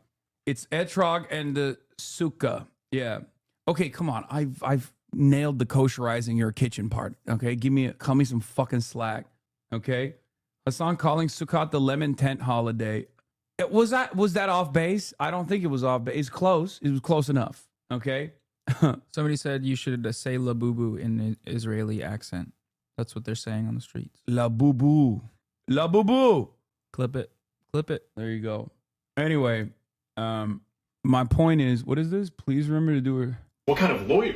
A mental health lawyer. Wow. Tell me about that. What is like the worst thing you've ever seen in a patient? Are you guys a couple? Are you? Oh, this is your first date. You were a little slow to answer that, actually. Okay, so where did you guys first meet? At work? Yeah, I don't think that's allowed in most places. Where do you guys work? Oh, that's good. He is like that. Yeah. He guy's does funny. do it like that. You also have a giant stick you wave around during the holiday. Don't be anti-Semitic. I didn't even know about the giant stick. Have we seen the Labubu blackface video yet? Oh, I have. I watched it. I covered it. I don't want to cover it again. It's yeah, I'm good. It's on hurtful. It hurts my feelings to know that they're demonizing the Labubus. Labubu lady has fallen. All right, let's watch this. The new aesthetics of fascism from it's been a minute. Okay. Never again. That's what we Germans always tell ourselves. This should never happen again. And it surely won't, right? I mean, we now know how fascism looks like. World War II changed the game. Wait, maybe it's not been a That's minute. why it's time for World War II redesign. changed the game. A I guess that's friendlier true. and more quiet form of fascism that slowly creeps its way into society. Remember, fascism does not equal fascism, but the aestheticization of It's a politics sick intro remains. shot. In a way that doesn't come with aggressive militarism, but in a disguise of technocratic bureaucracy, corporate control, and manufactured media staging. Welcome to the age of friendly fascism. Modern fascist aesthetic is therefore incredibly hard to spot, as there's no historical blueprint I can point at, while in the past fascism This guy's accent is too German for me. Like, low key, I'm kind of shocked that he's like this heavy handed against Israel. It's just unexpected. You know what I mean? I normally, when I hear that accent, my expectation immediately is someone who is going to tell me with all sincerity that, comparing what Israel's doing to the Nazis is so disrespectful to my grandfather. Leave us Germans alone, bro. Bro, you know those motherfuckers, okay? You know those motherfuckers. You live with them. They come in here every time I fucking make that comparison to tell me. I mean, this guy's not like that. This guy's not like that at all, which is, he's Japanese German? Oh my God. Okay, let's see. ideologies He's clearly anti-Zionist. I'm just saying, I'm shocked. were more clearly unified and Translate bundled from and Hebrew presenting effect. one ideology. Today there are countless splitter movements that may differ in various aspects, but still have clear fascist characteristics in their ideology and therefore optics. The debate about whether Didn't this put your or photo that in can there. ultimately be attributed to fascism is, With in Nico my in them. opinion at least, not really relevant, as the debate about a definition only distracts from what is currently happening. I will now show you specific visual aspects, especially in Western contexts, which I believe show ideological connections to traditional fascism. The best thing I can do here is to let the aesthetics speak for themselves. Smaller the channel. neo-futurist art movement has Germany has beaten racism and anti-Semitism. The best Western society. Oh, That's good, bro. That is fucking. That's the funniest thing I've heard from Chad today. Respect. Oh man, yeah. Oh great, that was cool. Thank you. No connection to fascism as it did back then. No glorification of violence, war, and macho culture. What overlaps though, however, is the idea of a utopia driven by technological progress, aesthetically represented in minimalism, dynamic curves, coldness, and futuristic sci-fi looks, speed, and momentum. So it's no wonder that many Silicon Valley companies in particular are adopting this aesthetic. I do see a philosophical connection between the early 1900s futurists and today's tech bros. The desire for a future in which technology will save the world. And it's time to rebuild America.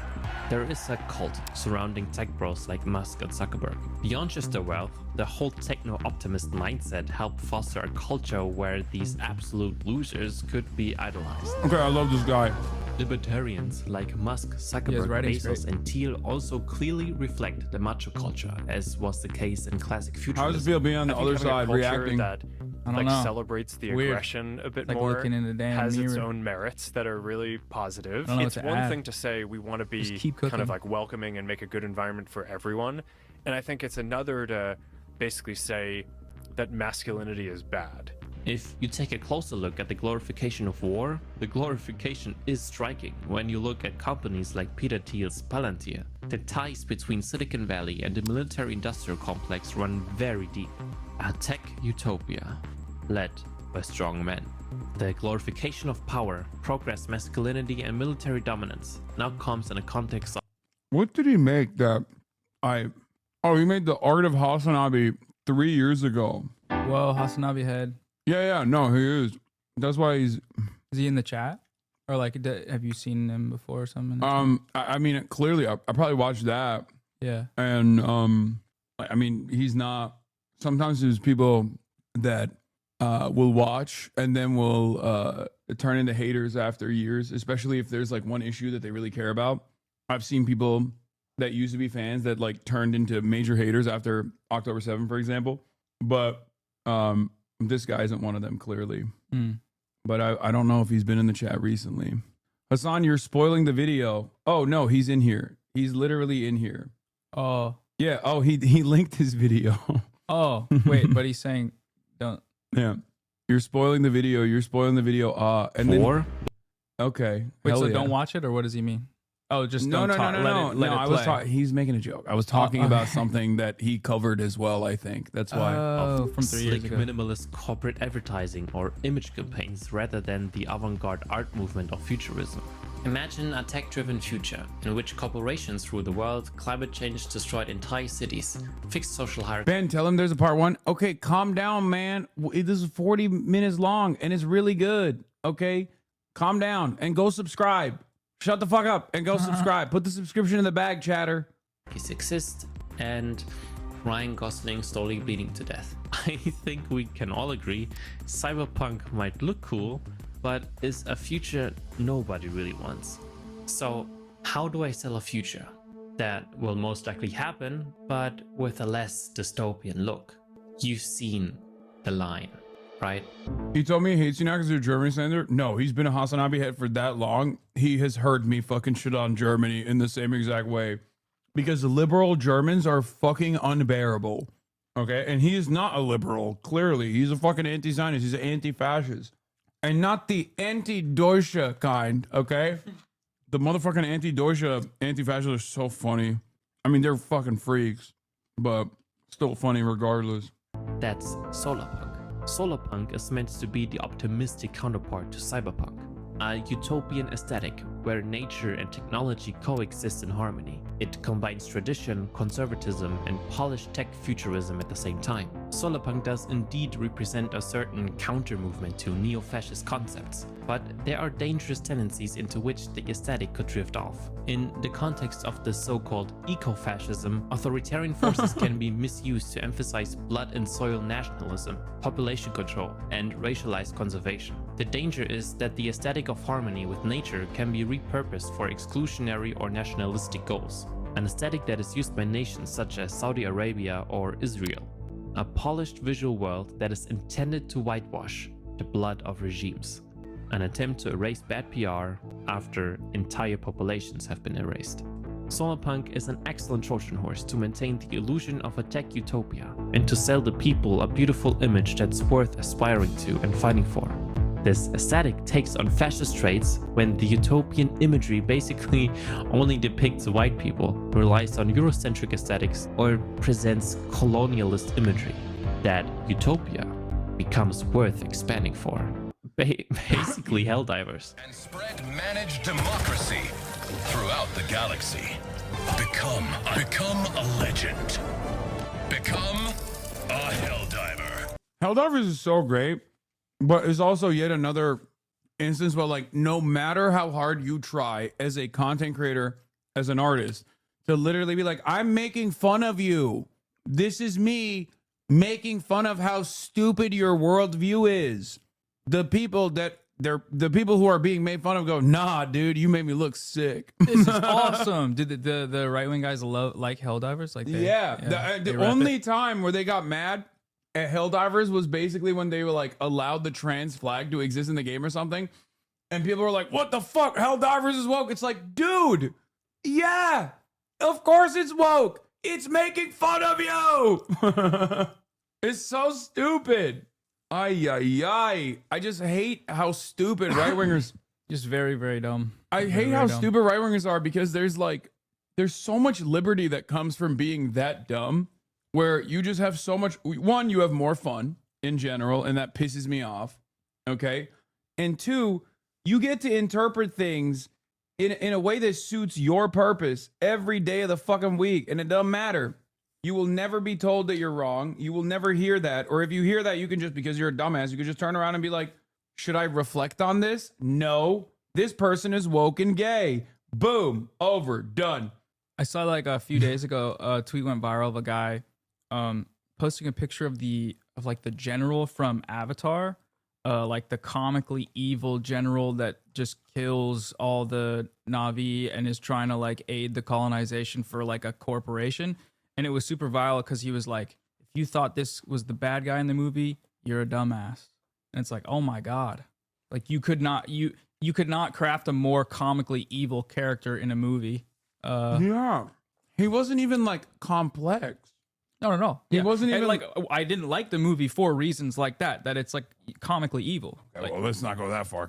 You're an Avatar guy. Coming after the goat like that. No, I'm a JC head, but I exactly James Cameron, Jesus Christ, who knows? I'm not a cultist, you know. No, I'm kidding. I just like good movies, big movies. I'm a fan. Yeah, like Godzilla versus King Kong and stuff like that. I have not watched Godzilla versus King Kong. It's pretty cool. It's like a big lizard and a big ape. Yeah, they're just hashing it out. It's what was I gonna say about that? Fuck. Well, James Cameron is also kind of ass. Let's be real, because he did the he's personally working with the Trump administration. I think he did. Didn't JC do a fucking ad for Trump or something? Am I crazy? That's wild. I didn't hear about that.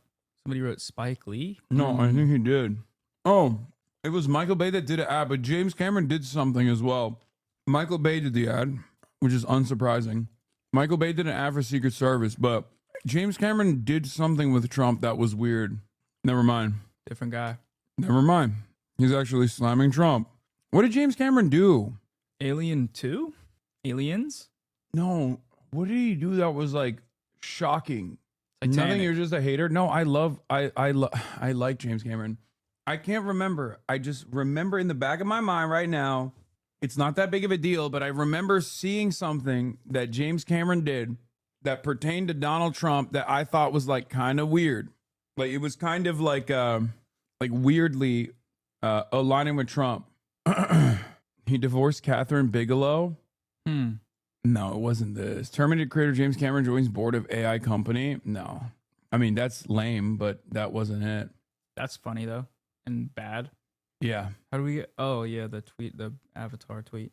All right. My baby's first Sunlock. Back to video. That tech plays an almost religious role in Silicon Valley is not groundbreaking, especially when tech and consumer fetishism come together. Luckily, Ben the is in tech here, bro you said? cult isn't political at all. The guy who made this? That's what they're saying. Your editing at is least. really good, Ben, if you're The listening. MAGA movement clearly has aesthetic similarities to cult-like structures. A selected messianic leader who will return America to its former glory and bring the elites to justice. With you at my side, we will demolish the deep state. I am your voice. Today I add, I am your warrior. I am your justice. And for those who have been wronged and betrayed, I am your retribution. I am your retribution. Of course, it's not just MAGA.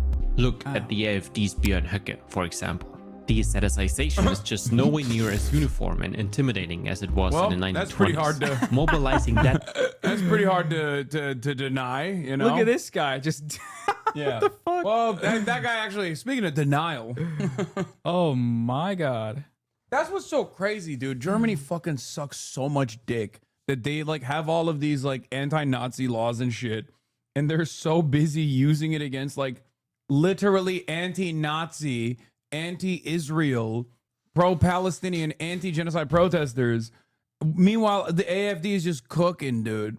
The AFD is just basically saying we are Nazis within the confines of what the German legal system allows us to be. I don't know a whole lot about the AFD, but from what I've Alternative seen, for Deutschland. Yeah. bad stuff. They are going to ban the AFD. No other Western democracy did that. I mean, Macron kind of did that. I just wish these guys wouldn't like use this as an opportunity to do a little bit of this and a little bit of that and then like go after the left as well. But I don't think they're going to be able to ban them. That way simply wouldn't work nowadays anymore. Numerous neo-fascist movements either collapsed or never gained momentum because of that. But the mystical nonsense is still there. Similar to 1930s Nazi rhetoric of the Jewish well conspiracy, modern fascism is dependent on conspiracy theories and vice versa. They are mutually reinforcing systems. Conspiracism supplies the emotional fuel, while fascist movements channel that fuel into political action. The rise of digital ecosystems has accelerated this feedback loop, making conspiracy-driven neo-fascism a growing global threat to democratic stability. In the US, far-right movements strongly overlap with Christian fundamentalism, or in India, Hindu fundamentalism, in Afghanistan, Islamic fundamentalism, and in Israel, Jewish fundamentalism. Unlike T-Chan spent 100 bits, so we have to read this, okay? Ooh. Bruh, you talking about Helldivers making fun of right-wing supporters is the dumbest take on anything I've ever seen. Ain't no way you think a game that keeps the same aesthetics from the first one 10 years later is a play on words to make fun of the people politically because God forbid you think people outside of your community not be smarter than a thumbtack. Go ahead and prove me right and ban me because you can't handle a little opposition and terrible one side and blind take. This guy thinks that right-wingers were invented in the last 10 years. Yeah, he's right. And he owned you by saying you're going to ban him. Are you going to ban him? No, of course not. I love people like this. These are my Wow. favorite types of people, bro. Oh They're my so God. stupid. It's so funny. Yeah, no, I hope he unfollowed too. He just gave money and dipped. Oh man. Wow, coward. I like the Yeah. I like the no, echo he chamber literally thing. thinks that the first like I didn't even play the first Helldivers, but if it's exactly the same as the second one, I suspect, considering that they tailored this so closely to fucking Starship Troopers, they are making fun of right-wing fascism. They are making fun of ultranationalism. They are making fun of patriotism and how patriotism is a mechanism that fucking makes men into cattle to do violent things at the behest of mega corporations and corporate profits. Starship Troopers is pro right-wing. Super Troopers is pro right-wing. Oh, you don't mean Starship Troopers, you mean Super Troopers. I don't think Super Troopers is pro right-wing. What the fuck? Isn't it? Super Troopers is like making fun of cops, no? Am I misremembering? Was that the movie? Super Troopers is like the cops being silly guys, kind of. Yeah, it's a satire about how stupid cops are. Starship Troopers the book is a pro-fascist book. This is true. Starship Troopers the movie, which is what everyone knows. They don't know the fucking book. They remixed it to make it normal. Yeah, the book is pro-fascist. The movie makes fun of the book. Did that guy try and sue him? Probably, maybe. Or I is don't he know. dead? He might be dead. Yeah. This guy, I love this guy. I wish you didn't fucking unfollow so we could. Brother, if you subscribe, you can still speak in the chat. And you don't have to wait another full day. Because, wait, is this yours, right?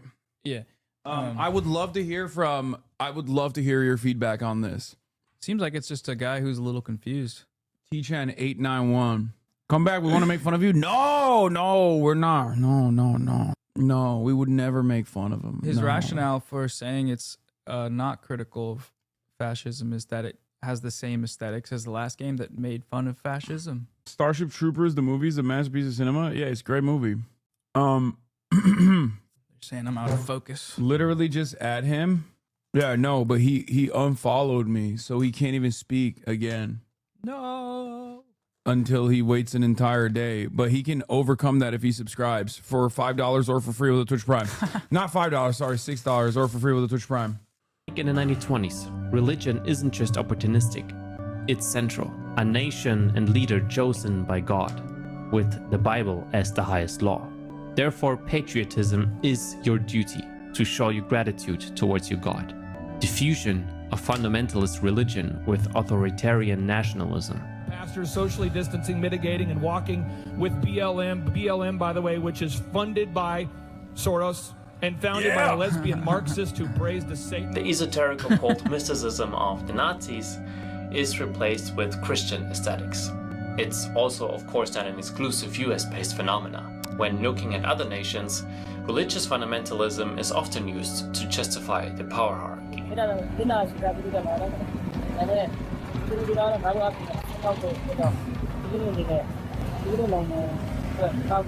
Dude, Buddhists in Myanmar are the craziest thing to encounter because you're like, you've been under this mindset of the Western world, like, oh, Buddhism, it's like the most peaceful religion. Like it's like almost like a trope that it's a trope that like other people use. I only followed to see timer set by follower only.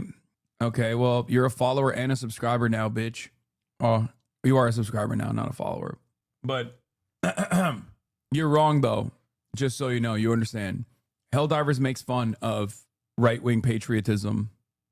It's always made fun of that, and you don't understand it, but it's okay. I've never played it.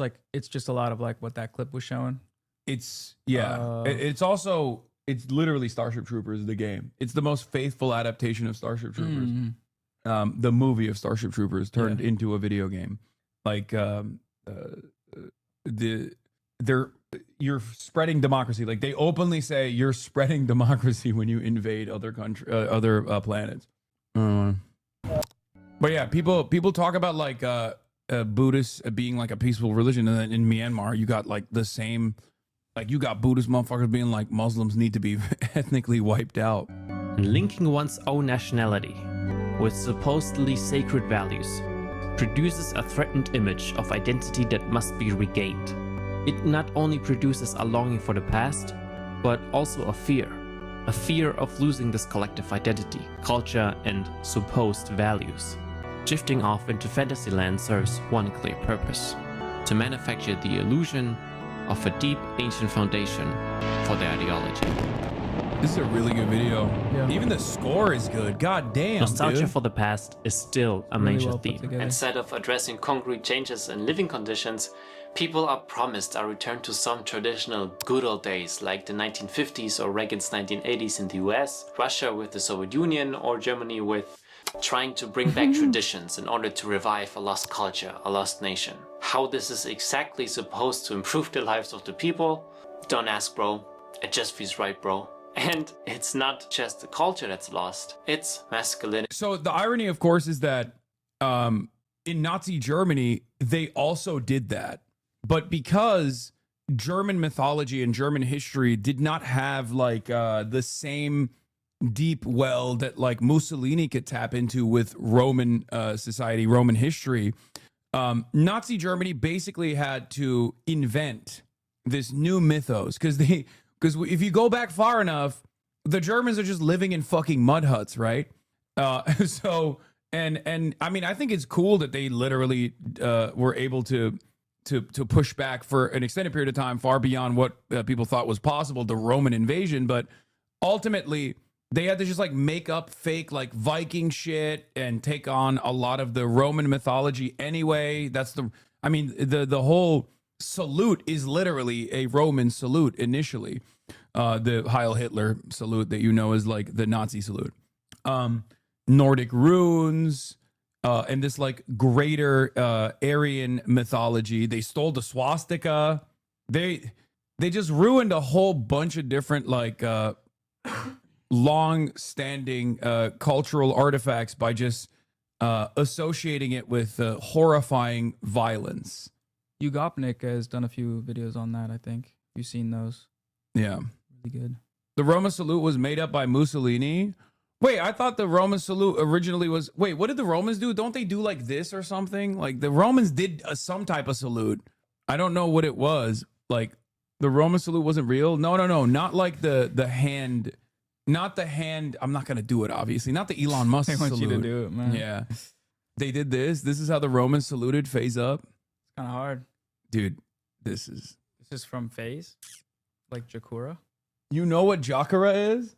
My roommate's really into it. What the fuck? Dude, Did no. I just open up a box? Yeah, I'm Dude, slightly what? tapped in thanks to my roommate. What? Yeah. Oh my God. Your That's roommate's how I learned about parasocial. Labubu.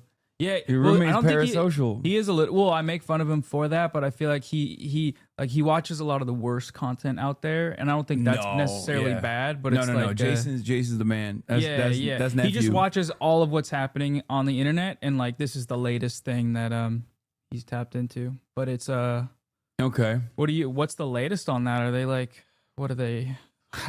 Are you acting like you're not into it now? I don't know. Okay. I don't follow that stuff. Yeah, me neither. I don't follow that stuff at all. I'm watch just that healed. crap. I'm just healing. I'm just healing myself. Yeah. Is that You what he says? focused Does your on roommate say yourself. that? Yeah. He's like, No, it's healing me. He'll just have it on and he'll be like, we'll be out and he'll be like, it's almost 8 o'clock. We got to get ready. They're going to the temple today or something. That's crazy. A It's very whole funny. ass adult. How old is he? He's 27. His birthday's next week. Like a whole. Okay. Yeah. That's awesome. That's a bit much. That's more. I No, follow this it's stuff. it's like an ironic thing though. Oh, for okay. sure. I follow this stuff through TikTok. Yeah. Oh, And what, also, what am I saying? I know Jason. Right.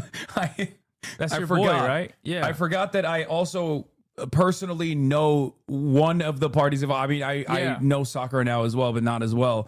But you know, Yeah, it's like a weird new thing. I've never seen. I guess sort of like relationships happening on Twitch or like fun bait with stuff like that is a thing that's happened on Twitch for a while. I just don't watch that much Twitch, to be honest. yeah. But shout out Jakura, man. Shout out to Jakura. Bro was parasocial with his IRL friend. Okay, chill. Too. And weirdly, it's exactly the same narrative as in the 1920s. And for all its rebranding, far-right aesthetics constantly recycle the same old Greek, Roman, Nordic masculinity tropes, propagating the same message Mishima would be proud of. Having a strong body is moral, and men with weaker bodies. Is Ben Japanese German? Like for real? That's what he's saying. Are immoral. Oh wait, are we getting to the MAGA body here?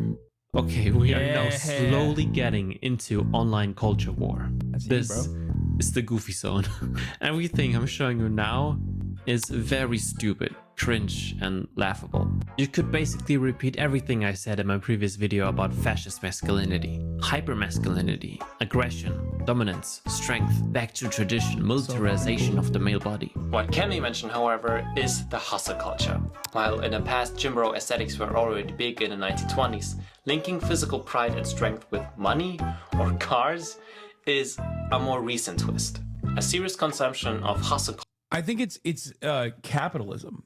Capitalism is such a domineering force that, like, I think in the 1920s, when, I mean, obviously capitalism still very much existed, there was more of a counterbalance of socialism, communism, trade unionism, and therefore that left populism was so popular overall that the early fascist movements, while still being very much pro-capitalist and after its inception, either directly came, in the case of Mussolini, from socialist movements, or, like in Nazi Germany, called themselves socialist.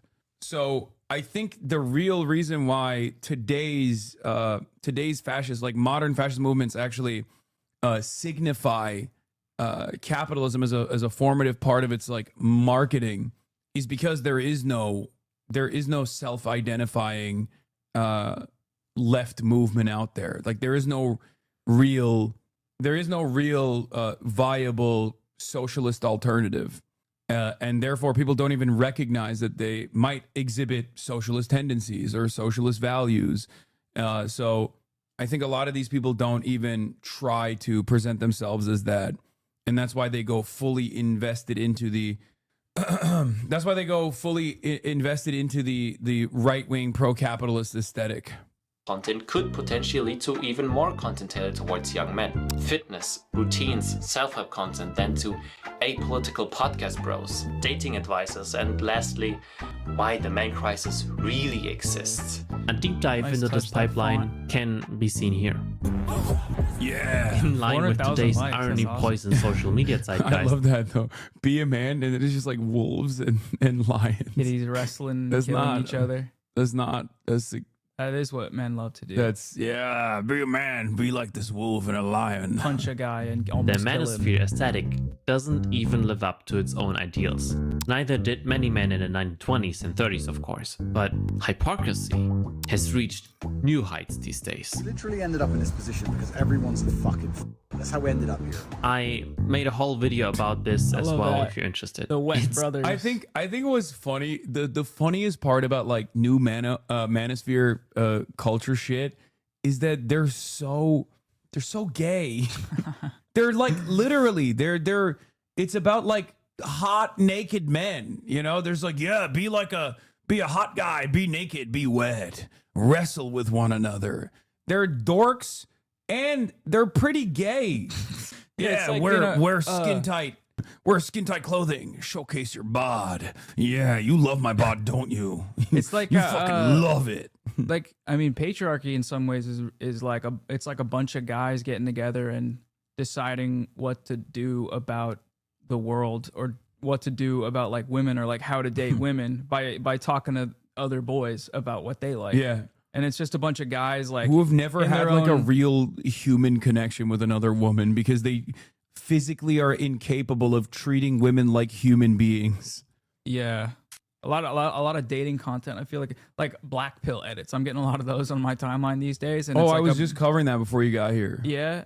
It's so a lot of them are really funny because they'll take the like mogging sort of structure and instead of like, you know, it'll show like a guy who's like short and fat and weird and then like a guy who's like a model. It'll show like a chicken. Jordan Barrett. Jordan Barrett. Is that like a black pill guy? No, he's just like the alien looking model that they always point to. Oh yeah. He's fully ascended, they say. Yeah. That's what ascended is. Terrifying. He's like the Bogdanov twins. You know that?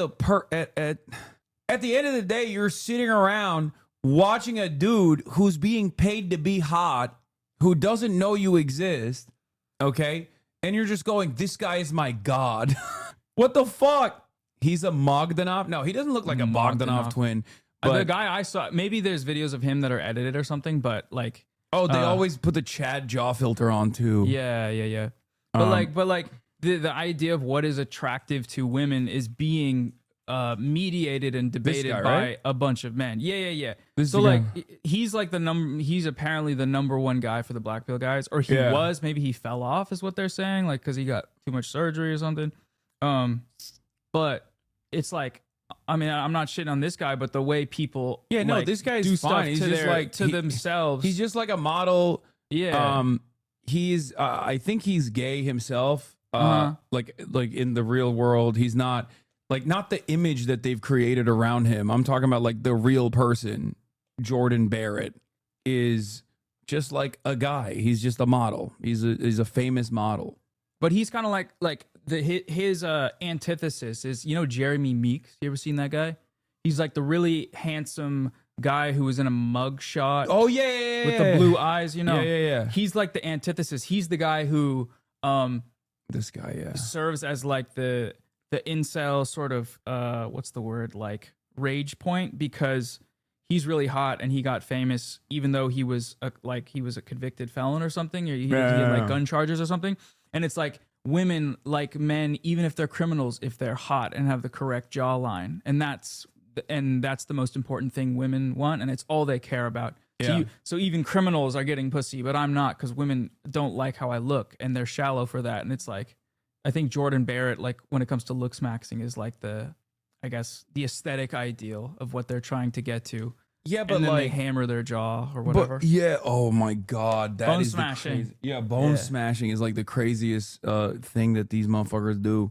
They're doing buccal fat though now, like actual surgeries. A lot of the I Yeah. think the TikTok guys are doing that. Yeah, what the it's just eating disorder Twitter, but for like young teenage boys. Oh, for sure. Which is crazy. Like I don't think they recognize it as that because like that's also female coded. So they think like being a woman is the worst thing you can be in many respects for a lot of these guys. But it is just like male anorexia Twitter. That's what it is. There's overlap with that and like Jeff Nippard low key when it comes to like online fitness community. Not Jeff Nippard specifically, Oh but my like God, I was about to online say, fitness. yo, No. chill. Jeff Nippard is dope. I'm not coming for Jeff Nippard. When I think of the online fitness community, that's love to Jeff Nippard because that's who I think of. But the online fitness community is a very broad space. Please don't cancel me. I fuck with your videos. But like specifically, stuff about cutting and like getting lean or like building the ideal body. But you know what's really interesting? Actually, I know a lot of the fitness guys. Like I've met a lot of them. I know a lot of the fitness guys. They all have like weird, quirky takes on one thing or another. I wouldn't say that about Jeff. Obviously, Jeff doesn't. He is perfect politics. He's great. Big Joel told me the other day that Jeff Nippard just joined his Patreon. Yeah, no, Jeff Randomly. is Jeff is amazing, and he's the best Hasanabi head out there. Straight up, sorry, no disrespect to all the other Hasanabi heads out there, but I will say that like a lot of those dudes, and even myself included, and you used to weightlift pretty hard, right? I mean, you're a brolic dude. Oh, come on, yeah. I but still like lift. it just comes It's with been the a while. territory of working out, where you do develop body dysmorphia. Yeah, right. totally. You do. It's a part of the process.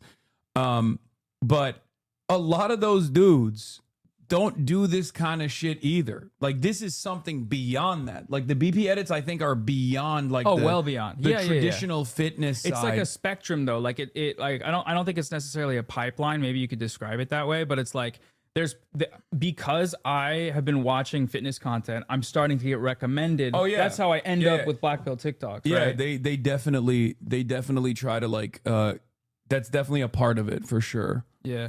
It's now more prevalent than ever that behind all theatrics That's and so flexing hides deep insecurity that has to be overplayed.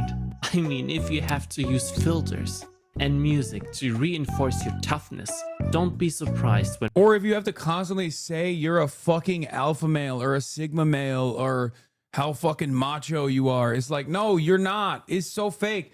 I've never been able to understand why other people don't recognize that when they see it. When I see someone who's like big tough guy, okay? When I see someone like overcompensating and constantly fucking talking about how big of a tough guy he is, and a big part of like presenting how you're a big tough guy is by basically shitting on people who are vulnerable. Like you have to fucking you have to present people who are weaker than you as bad people and like constantly fucking bully them. Otherwise, how else are people going to know you're a big tough guy? Even the BP edits do that juxtaposition where they show like someone who doesn't subscribe to the traditional beauty standards, right? Or sometimes they even go like super dark with it. Like they'll show someone with like a significant disability. Yeah. And Or then they'll be show like, like you a just got skinny mobbed. like Somalian guy, and then it cuts to like an Aryan fucking like whatever. Yeah, And well, the that- comments are like, the racist stuff or the like ableist stuff for sure. Yeah, and that was literally lookism and like black pill and red pill initially as well. That's precisely what it was. But even these guys, like the manosphere guys, like when I see them talk about how macho they are or how masculine they are, I feel like they how big talk of a about tough it, guy they are. But most normally socialized people hear that and say, "Oh, that guy's a loser," or "That guy's Yeah. a weirdo." But because it's these, little spaces online, I don't know. FD Signifier has a bunch of really good videos about this topic. You've probably watched them on stream. But when it comes to like people that watch and say these guys are cool, they're usually like teens and like pretty young people that eventually they say something to a family member and the family like smacks them across the back of the head, and then they're like, okay, maybe I should stop watching this shit, and then they grow up and then they don't. Yeah, but that's the problem with like no third spaces and no sense of community and people becoming more and Right. more isolated as a consequence of like spending more time online and not necessarily any time in the real world around other people doing hobbies or you know, playing organized sports and shit like that. You don't have a motherfucker smacking you outside of the head. Exactly. You have people like myself who are also online. So your only experience with people like myself is just basically from the other side of the camera. And I don't have the capacity to fucking tell you this is stupid, this is weak, this is silly, because you are already invested in the other side of this coin. I try my best, but it's never going to have the same impact as like being able to communicate with you as a male role model in your life, you know? Yeah. So, you know, there's a limit to how much I can how much impact I can have in this space. People think you're still stuck in puberty. Looking at the optics of online bro culture alone can actually be very cute, seeing these softies staging themselves as some stoic philosophical hero online. And I'm a softie too, but I'm not pretending like I'm not. Long core Y angle that's clean. But I don't want you to think I'm triggered by you. I'm not. Okay. I saw somebody say that, and I think that's interesting. I think you're annoying, but I'm not triggered. I'm literally not even twigged, every wow. overdramatic theater kid, you just can't help yourself telling everyone how hard your life is, how much you struggle your whole life, when in reality, you might have no idea what real struggle is. So you have to pretend like you do. I have no idea myself. I don't know what it's like. I'm privileged. What differentiates this from this is that one of them is more honest and mature than the other. As usual I nowadays, don't know what that lady was crying everything about. is just shit and Probably giggles true, though. until you realize what real world consequences this has. Obesity comes from you Jews affecting our media. They have taught us World War II history like we're children, and they freaked out when I shared a BBC documentary, no less, because they had tried to like wipe this from the universe about how Germans were ethnically cleansed. Anyone that spoke German. Stalin's. There's a book written by a guy, last name Kaufman, I'm blanking on the first name, where he said it's Germany must perish. Wait. Me reference. As absurd as the that's my appearance video. might seem, there are... That wasn't me in the video. Me reference. Candace Owens is crazy, bro. As absurd as the appearance might seem, there are unfortunately many who might laugh at it at first, but then start taking parts of it seriously. What started out as an ironic joke United Nations, slowly turns into, well, there might be something to it. The absurdity and especially the irony works great as a shield against criticism. Because, hey, none of this was really serious, right? Oh, I love that. Yeah. Foids. That's the new upgraded femoid, Yeah, right? femoid is now turned into foid. It's like Huz and Chuz, you know those? Yeah, but that's like the normie version of that. For sure. Like, It's just and that's not the evolution of language, not in the similar moral. like when someone says like huz or spectrum. chuz, like, is that misogynistic? Absolutely.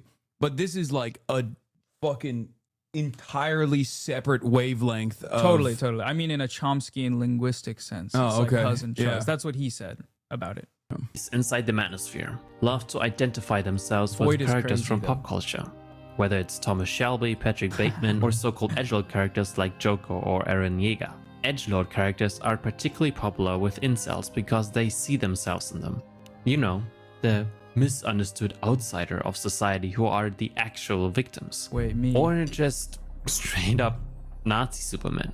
Edgelords break taboos or cross boundaries to provoke, often through sarcastic, dark humor. This mindset is clearly reflected in their visual that was aesthetics. Stephen That's Paddock why and it's Elliot. common. Paddock and Elliot Rodger. Stephen Paddock and Elliot Legendary Rodger, link and up. I don't know what the other guy was, but it's like, oh, we're so edgy. Oh, look at these mass shooters. We love these mass shooters. Sick. But then it literally turns into like irony into, you know, there is like a guy in your fucking Telegram that is going to be the next version of that. And I guess like, if you're that fucking angry, if you have that much hatred in your heart for the world that you live in, then I guess you don't have an issue with a person that does horrifying acts of violence such as that. To see references to provocative imagery involving extreme figures like Nazis, mass shooters, or serial killers in incel subculture. These are often used to grab attention to epically trigger snowflakes. Yeah, who look, like Coping Culture. Weepsell, These are Coping Weepsell, and Honk Pillar. What's Honk Pillar? Honk pillar is just like You know what honk pillar is? What no. is that? I thought it actually said Han killer, which is transphobic. I thought he meant like he kills trans people, but honk pillar is God. My brain is so broken. Honking is just like clown world. Like honk. Yeah. He's yeah. honk pilled. Like yeah, he's like, Jokerified. He's pilling people. He's like getting people invested in clown world. Oh, What what is new clown meta is also world? Jester. Jester maxing. Yeah. Oh, I'll do that all the time. Yeah, Jester. Oh, that's just Jester. Politics They is say Jester. they say politics is Jester maxing. How does that work? Wouldn't that be like Hassan I don't knows know. trans slang I've never even heard of. Han is like that's also a transphobic, right? Isn't it? Isn't it like it's Hun. It's pronounced Hun, but it's spelled Han, Hon, and it's like Hun like Hun. Han is when a trans woman doesn't pass. And I think it initially started amongst like again, it was like an inter community term that turned into like something on 4chan to be used against trans people because so many of these motherfuckers are either literally in the closet trans or straightforwardly just like so invested in knowing deep lore about trans culture. Right, like that guy earlier getting like high level. Han is Bigotry. /TTT hyper online shit too. It's always a tell when another trans person uses it in earnest because it shows how fucking online they are. Lol. Yeah. Okay. The person who said this, girl clock. I wonder if this is supposed to be girl cock that you're That's smart. talking about how extremely online other trans people are with a username such as girl clock. Often used to grab attention to epically trigger snowflakes who take everything too seriously. The dehumanizing ideology of incels is especially visible. Clock is also another term too, to be fair. Yeah, like clocking somebody. Yeah.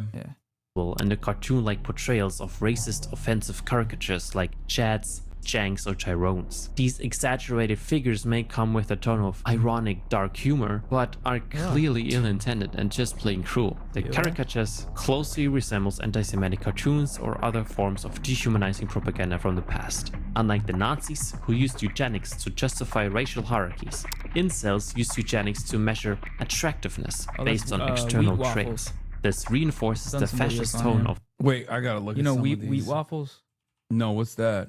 of their visual that's weirdly the attractiveness. black pill channel that makes these charts. Oh, really? Yeah, like he'll make a YouTube video about this is like what looks cute cell, pretty boy, ideal, uber mask, roid cell. And then there's a Safe Sleazy's has been another one. No, that guy, I don't think that guy's alt-right. I think he's just like making fun of like Brooklyn podcaster culture. He makes fun of Me Too all the time. I don't think he is there's like a safe sleazy guy. Is he? I Is thought this safe like sleazy was like a category. Safe Sleazy is Archetype, this guy, I think he's like a Dime Square adjacent guy. So I don't know if he was like actually fucking alt-right or not. But he makes these videos and he uses me and Curtis Connor as well, where he just like shits on Bushwick. Like the Bushwick aesthetic. Yeah. I got grouped into safe sleazy when I had a mullet and a mustache because that's like an archetype, like a Silver Lake mullet mustache guy with tattoos or whatever. Wait, maybe Han is non-passing trans women. It was created by other trans people on /LGBT, sometimes called /TTTTT. And it's not really transphobic since it's mostly used by other trans people. It's used to cope with one's ability to not pass. No, but fucking transphobic people are so tapped. That was my point. My point is it is initially a term. It's shortened for honey to say, honey, to indicate that this other trans woman is not passing. But literally, even though it was like an inter-trans community meme, it has basically been, the inter-trans community meme has turned into something that transphobic people, specifically like really deeply, like transphobic people who stalk trans people online and like try to lolcow them like Kiwi Farm style, they have appropriated the terminology to indicate transphobic statements, like to indicate their own personal transphobia. What does not passing mean? That she doesn't look feminine? Yes, like not passing a rigid gender, like a rigid gender binary. Not, yeah, that's what passing means. What is this? I low-key do not. DW transphobe. Fuck with Probably ass fuck transphobia. with. Transphobia phobic. Whoa. Low key, I do not fuck with transphobia. Hey, W. Hey, Transphobia W's in the phobic chat. is sick. W's in the chat for not fucking with transphobia. Am I right? I low key also don't fuck with transphobia. I have racist phobia. How about Brick, that? derogatory. There are trans people who also use that language in self-deprecating ways. Trans women are famously never extremely online. Yeah, I mean, obviously, we've also talked about why trans women, especially, are incredibly online because they have to exist in a sense of community online because there is no community that you can have that isn't immediately in physical danger if it were to exist in the real meat space. But yeah, meat it's space? internalized Oh, yeah. transphobia. It's not intra-community meme. It's toxic as fuck. Yeah, for sure. What do you think about the masculine ideal there, which is positioned at 5? Does that, you think that's the ideal? This Sort of guy? yeah, sort of a Henry Cavill. No. Women pro- ideal in the middle. Oh, this is the ideal. That's This Andrew guy? Tate. Who is this guy? I don't know. He looks like he's mogging though. Is he mogging? But this is contributing to where are Chadflation. you on this? Where are you on this list? I think I've been called a high tier normie. Okay. Which is, I don't know where that is in the ranking, but some used to call me a Chad Light. Some older photos I'd probably be considered a Chad Light. I think I'm maybe normie to high tier normie, depending on the day. Okay. What do they place you at in the? I don't ranking? know. But my favorite thing is like while everything that I communicate is like very gay, very woke, very soy, very not based, very jester, whatever the fucking Jester new Max terms are. as fuck, yeah. But the way I look, on the other hand, is on the exact opposing side of that chart. So they have a really hard time coming to terms with that. Where like I'll see it in like lookism, which I looked at lookism in 2019, like way back in the fucking day when it was first when they you're first trying to like built learn that about website. it? No, as a fucking meme Yeah, to for see sure. to see what the fuck these freaks were saying. But someone please translate what the fuck this 40-year-old is saying. Bitch, this 40-year-old is spitting game at you right now. But like with you, like if they hear what you're saying and then the aesthetics don't match the content, they'll say, actually, you do look like shit, and they'll like find a photo where you like they'll call you soy because of your glasses or whatever. Like they'll find a way. No, to... they post me in the maid outfit all the time. Oh yeah. They post me in the fucking they'll be like, this guy's trans. Yeah, for sure. Yeah, they're clocking. But like function I do have very bad. the automatic, like if you put me next to like one of these yelling at women podcasts, if you put like a podcaster from that orbit that has presented themselves as like this beacon of masculinity next to someone like myself, like who the fuck is the audience going to respond more positively to? You know what I mean? No disrespect, but I look more like the masculine bro guy than they do. They look like fucking nerds. But I do think personally that there are a lot of people that also kind of look like that podcaster. So they want to feel like if you just yell at women, then you will be perceived as more masculine than everybody else. Like Andrew Tate or who do you mean? Like the No, sword? not even Andrew Tate. Like the whatever podcast. Oh yeah. Like there are a lot Those of guys are crazy. Yeah, a lot of people want. They're all red. A lot of people online that look exactly like the whatever podcast hosts. Brian want to you know more than I do. Want to feel as though if they are to communicate like alpha sentiment by just like shitting on women, then they too are alpha, just like the whatever podcast bros are alpha. It's not about like actually working out. It's not about actually working out. It's not about actually having a healthy diet and being physically fit or being confident. It's just about like how you communicate that. That's why we love Jeff Nipper, because he's like normal and he's cool and he gives physical fitness advice. What about Mike Israetel? You see the latest thing on him? Yeah, people are saying he's a race. He's doing like realist. race science, yeah, or something like that. He said race is real. There's been stuff that like he said over, like he has a podcast that's He has like a PhD. He should not be saying this. I don't know, man. People with PhDs can be really, really good at one subject and really stupid about others. That's true, but like his PhD is still kind of related to biology. You know what I mean? Right, Which is yeah. why it's not like he has a. That's true. It's not It guess- sounds like whatever his conception, and we could find the clip, but whatever his conception of race being scientifically real was derived not from like any sort of academic thing, but probably from like reading the bell curve and not watching Sean's video that debunked the bell curve or something like that. You know, stuff like that. Oh my God. He has a podcast show as well where he does like he talks about how cops are cool. I've only seen a few clips of it, but anyways. He has a lot of like right-wing libertarian tendencies, 100%. Yeah, the latest thing is sure. just more extreme, but and also I don't agree with race realism. And Really? for those of you who were Hell yeah. wondering if we hate it, if you were worried about that, were people worried about that? I don't know. Oh. Fucking who knows, man. But the thing that's really fucking annoying about that is these guys, they like, I don't understand, because you point to something that is like easy to identify, right? Which one's that? Where like they'll be like, oh well, black people have black skin, you know, clearly there are racial differences.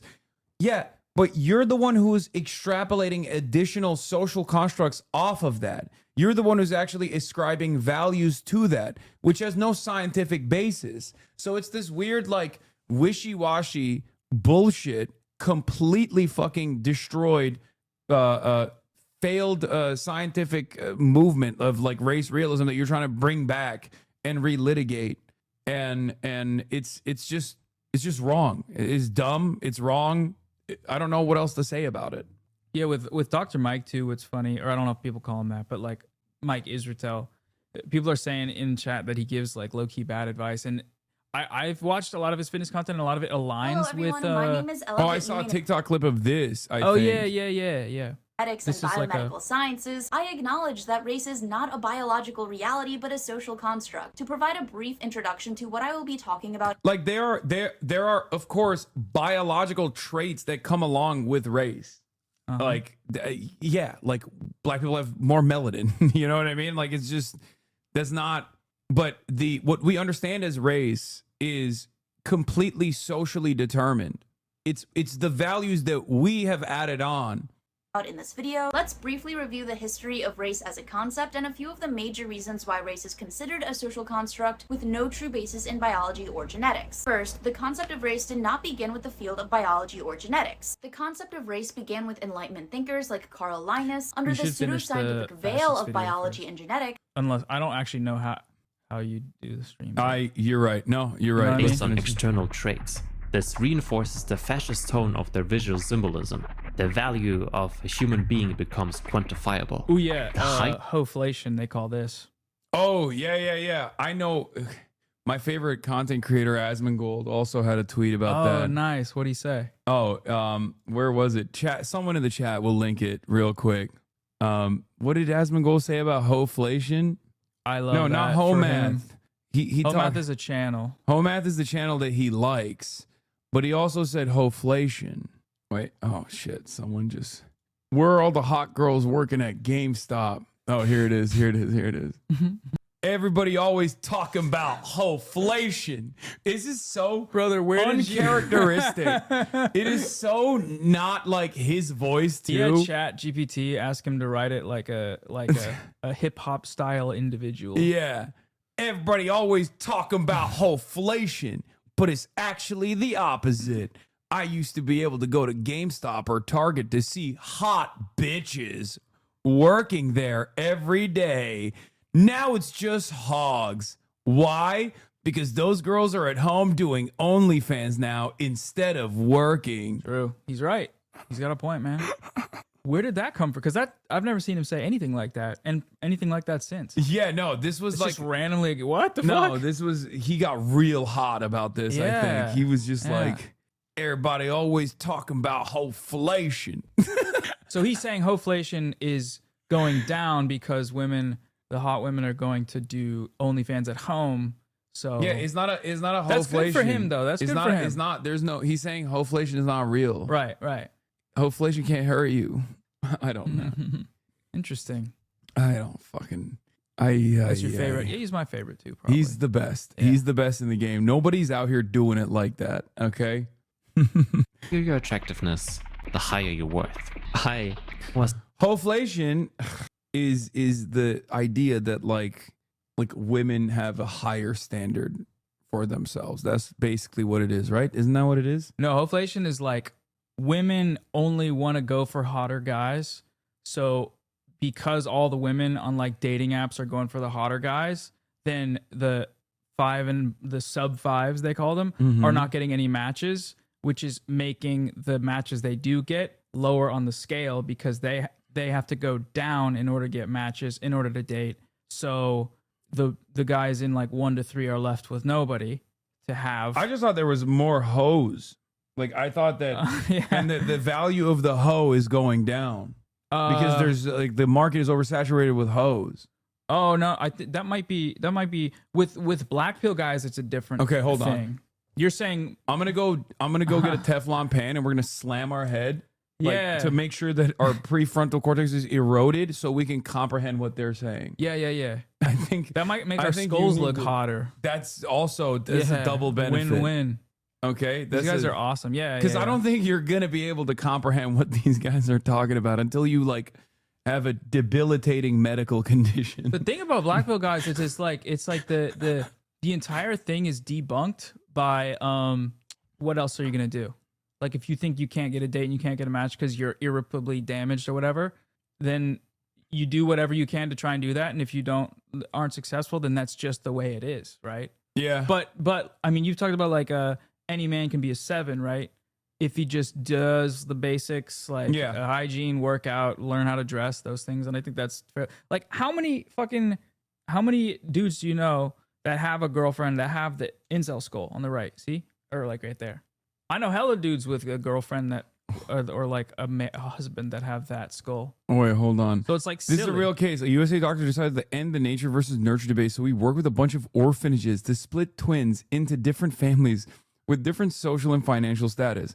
While his research is still sealed as the subjects are still alive, it appears he concluded that nature plays a bigger part in what type of person you become. If his research is sealed, how do you know, bro? He opened the crypt. TikTok fact, by the way. That sounds like the most unethical that sounds like the most unethical research I've ever heard in my entire life. This is literally a 4chan conspiracy. We got studies, but you can't see it. Yeah. Just trust me, bro. The study says he didn't release the way he conducted it. Yeah, I wonder think, why. Yeah. Well, splitting up orphans is like yeah, they're already that doctor famous Mengele. Yeah, his name is Joseph Mengele. Yeah, I feel like twin studies were. What's up, twin? Twin studies have been done. It's not secret. It's taught in cognitive science. No, I know, but not like this. I don't think. You can't just because someone is an orphan doesn't mean you can just like manipulate their existence. I mean, I guess maybe this guy did, but I'm saying that like you can't safely conduct an ethical study that is replicable, that could be tested with a entirely unethical premise. Do you have ADHD by chance? Yes, I do. Why? I do too. Because you want me to get back to the video. No, I'm just curious because like the reason I don't stream, part of why I don't stream, not saying it makes it a bad stream or anything, but I do this too, and it makes me like I get distracted at the point where I forget if I'm trying to work on something on stream. You know what I mean? Yeah. It's actually trying to avoid the topic of incels because this frankly seems like a bottomless pit. The aesthetics of incel ideology deserve their own deep dive. So I'll be covering that in a future video. In a nutshell, men and women believe in fixed hierarchies in society. They have scorn for women, glorify violence, emasculate men, see themselves as victims, talk about conquering women, are fundamentally anti-feminist, justify or belittle assault, hate queer people, and love minors. That's the other thing. Yeah. I am all our ops so are done with the manosphere, man. Yeah, that's like, I feel like that's new meta. I mean, or maybe if you think about it, that's like the oldest meta of all time. The new meta is pedophilia. Yeah. With these guys. Yeah. It's just like a very strange thing that I started noticing. Like we had like I feel like we had like a good 10 to 20 years where like people just basically were like, oh, you're a pedophile. That's gross. Right. And now people are like, nah, actually, like, he might be a phebophile. Like that's what they do. Which, as I like to say, is basically you admitting that there are some minors that you would want to fuck. Okay, you're like, nah, you don't understand. These are fuckable minors. Okay, not the unfuckable kind. Ew, gross. Which is crazy. When did this happen? You know? Yeah, people get really touchy about like pedophilia accusations. I've gotten in trouble for that, for just being like, oh, this guy's a pedophile because they did something weird, like on Twitter or whatever. It's part of why I got banned, I think, one time a while ago. And when they start pulling out the distinctions, it's always like, what like normal people don't talk like this, you know? Like, yeah, it's funny. Just move on. What's next? Oh no. Ben, this video is really good. Yeah. Pronouns! My goat. Everyone became him. Everyone made fun of him, and now everyone is We're all him. tired of Gamergate. Me too. But if we want to talk about far-right aesthetics, we can't ignore the most ridiculous, embarrassing, and... You say Babytron? Yeah, little baby, that guy, the bald guy. No, Babytron is... Someone versus Babyface. His name is crazy. That's all I remember. He said Babytron, dude. Yeah, this is Babytron. Oh yeah, I know that guy. Hold on. He wanted beef. He froze up. He should have thought it out. Hey, shitty boys, dog shimmerless. Shitty boys. Yeah, I love Babytron. Rip Chris. You hip skip? TWHL shit. You should know You that like by now. Babytron? Hey. I mean, I don't care. You like shitty boys? It ain't shit like home. It ain't shit like home. Yeah, I let it hit the road, but it ain't shit like home. One state up with a O. It ain't shit like home. It ain't shit like home. It ain't, That's it hard. ain't shit Is like that the home. Google Yeah, I let it Maps hit the cam? road, but it ain't shit like home. Yeah, the murder man code. Better go and get a coat. The chopper got kicked, let it sing. Neon, I'm out here in the mountains calling plays. Dion, he the biggest burger of them all. Dog of Leon. Someone come and cool the hood down. We need Freon. We both push P. I'm a pimp, you a peon. The meth lab got more sheets than Bed Bath and Beyond. What you gotta know is he not. Babytron's one of the smartest Got the people on glass earth, between I the think. knife like I'm Theon. When it come to bucks, you Theon and shit, I'm big bro. 4 minutes after 3, that little bitch a big hoe. Too comfy in the deep, I'm like the swim coat. All they do is shoot bricks, I think the rim broke. I never dug reg, y'all some free rip. The Havana leaf louder than a cheese neck. Sometimes I think right, sometimes I think left. Sometimes I think life, sometimes I think death. I'm not playing You Know Miles. Shut the fuck up, chatters. All right, What's let's keep that? going with the Stupid video. porn off the internet. No! What's Miles? Nah, don't worry about it. It's just- Really? Is that another music person? Nah, just don't even singer? Google it. Don't even. You Know Let's just keep Miles. One going. that heavily overlaps Chad, with help the me out. manosphere. He's gatekeeping his Gamers. favorite music. It's pointless to try and have a political conversation with many male gamers since they will insist they're totally apolitical. They just want to keep politics out of the games. True. Right? Steve Bannon? You Is that can activate that XQC? army. Oh, yeah, you don't know. I never seen that. Yeah. That's insane. Oh, it was the Aiden Ross thing. Yeah, Right, Trump I remember met that. XQC Yeah. one time. It was like 100% tariffs on Canada. We can't let these motherfuckers into the country. That's literally what he did. He met one guy from Level. Can I see this clip? I've never seen that. No, it's just see now you're ADHDing. Yeah, that's true. That's true. Yeah, see, We It's just easy. enjoyed a Babytron, but yeah, I feel my thing is as a video maker, I feel bad for Ben, but also I'll watch it on my own time. That's just a Right? funny screenshot. Steve Bannon? It's just so cringe. You can activate that army. They come in through Gamergate or whatever and then get What turned is onto this politics guy and Trump. saying? If you're part of a fandom or a gamer and chronically online, you've definitely seen these thumbnails, right? Very similar to the ones floating around in Manosphere bubble. Fuck whites. Women Wait, in go these back. thumbnails, right? Very similar to the Oh. ones floating. Our game has no white males. Fuck whiteys. Oh my god, perennially in a state of panic. I can't It's believe just she had that hat. permanent victimhood, dude. That's all- low-key a hard hat. Yeah. Floating around Yeah, that's in real. That's definitely a hat that she yeah, owns. it was definitely real, and I Yeah. want one. Fuck, I Yeah. should make merch that says stuff like that. Men are to blame for everything. Men, we are sorry feminism has gone too far. Stop asking me what I am. Why I am not enough. What? Manosphere bubble. Women in these My thing thumbnails with are gender often content a emotionally little bit step- is like from covering the manosphere for a little bit, like a couple years ago, I was covering for a couple years. It's like my perspective on it has not changed as far as the manosphere, but now I also see a lot of clips that are, it's like girls saying dumb shit. I don't see them a lot, but I'm like, this person's rage baiting or this person's unintentionally being dumb because people generally are dumb and all these people are making money off of it. But like, whereas I would have in the past been like defended a person that's saying something dumb because people are being misogynistic towards them. it's like you can just say they're saying dumb shit and then move on to say why this guy's like this, the anime avatar vampire misogynist. Yeah, it's over. You're a misogynist now. You covered the manosphere so much, you became it. I looped around. I fully horseshoe theoried, unfortunately. Yeah, there's definitely, first of all, femcells are not the exact same as incels. Okay? No, not at all. They're not. Not at all. They are annoying, but that's pretty much it. Like, they're not fucking doing like, mass shootings and shit. And also, and this is the same thing I always fucking explain to people, like, you still have to understand that like femcells are operating under the same patriarchal constructs that we are all operating under, and therefore they have no fucking power. They have no systemic hierarchical forms of oppression that they can just like lean on. Okay.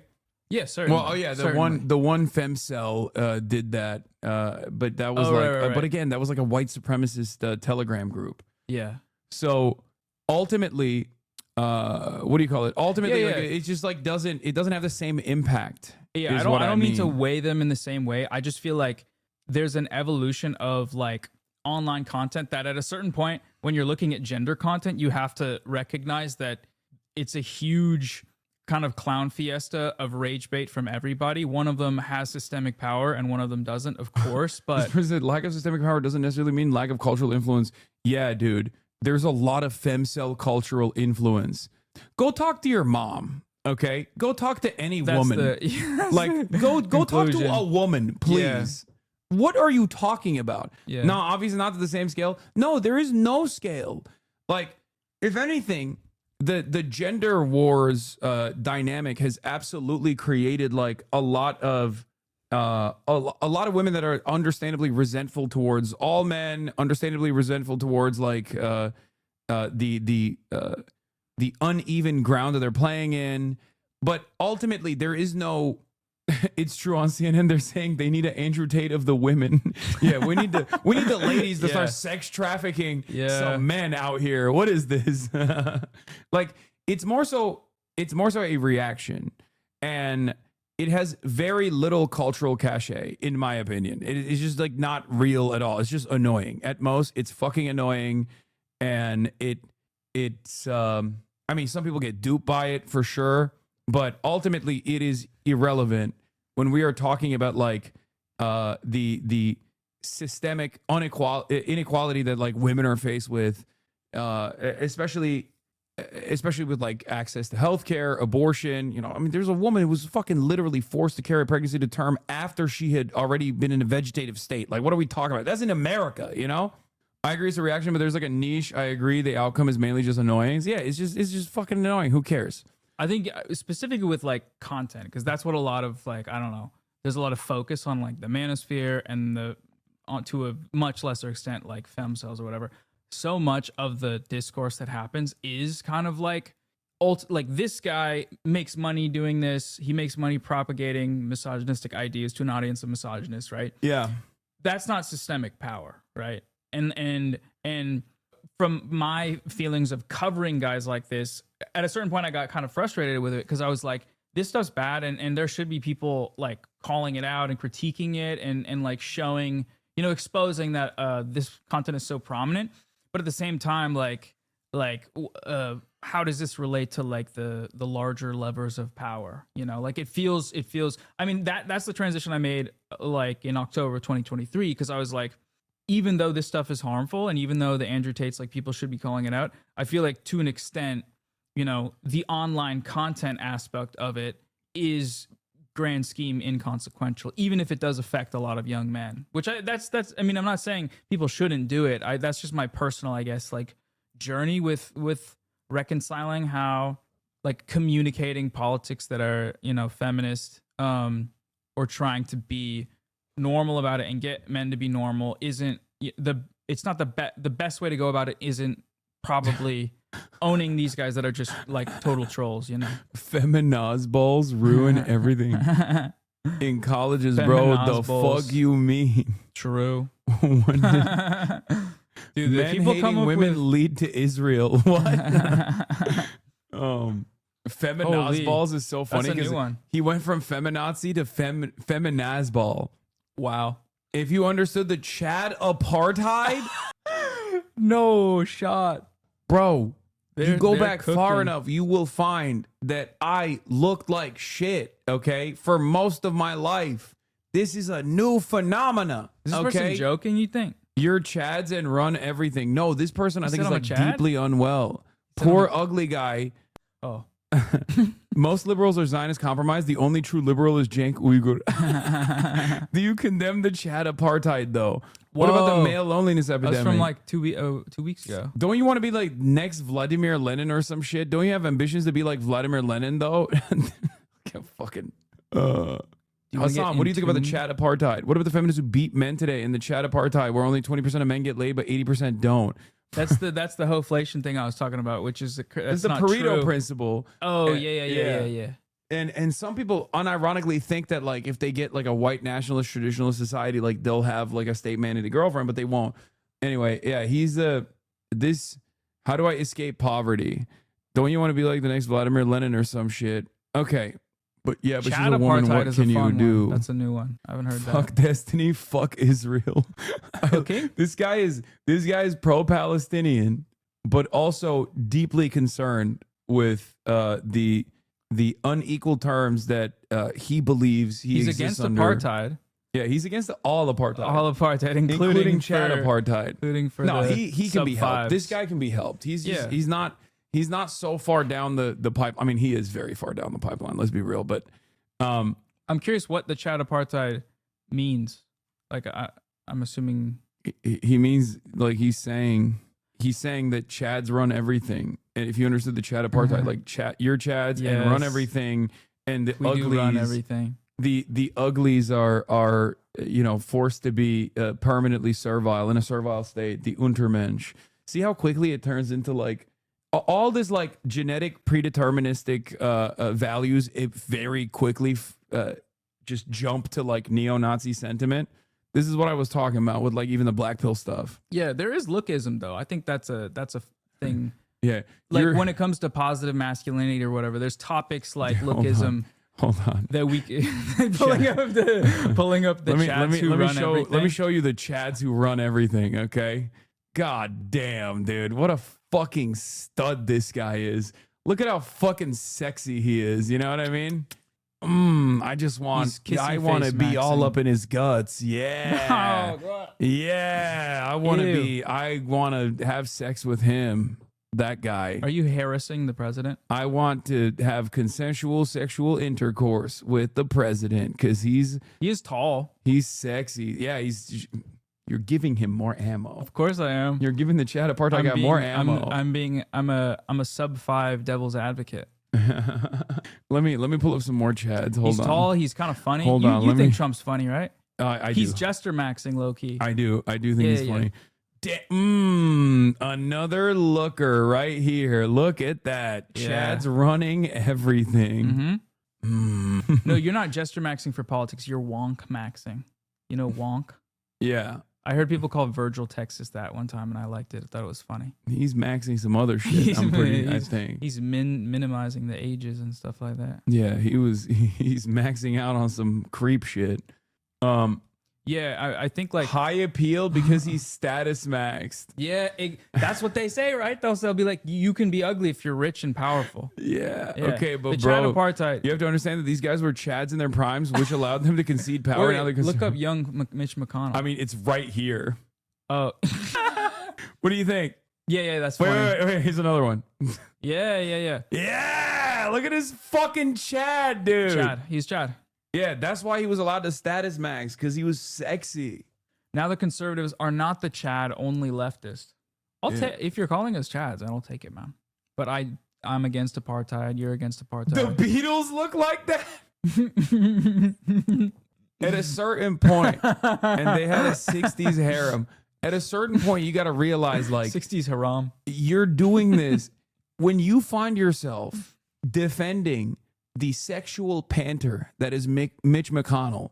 You have to realize that you are so desperate to make this theory fit that this counterexample has completely destroyed your worldview. I'm curious where this comes from, like what this guy's watching to make him think this. The Mona Lisa was considered Kim Kardashian. It changes, bro. The Chad apartheid changes.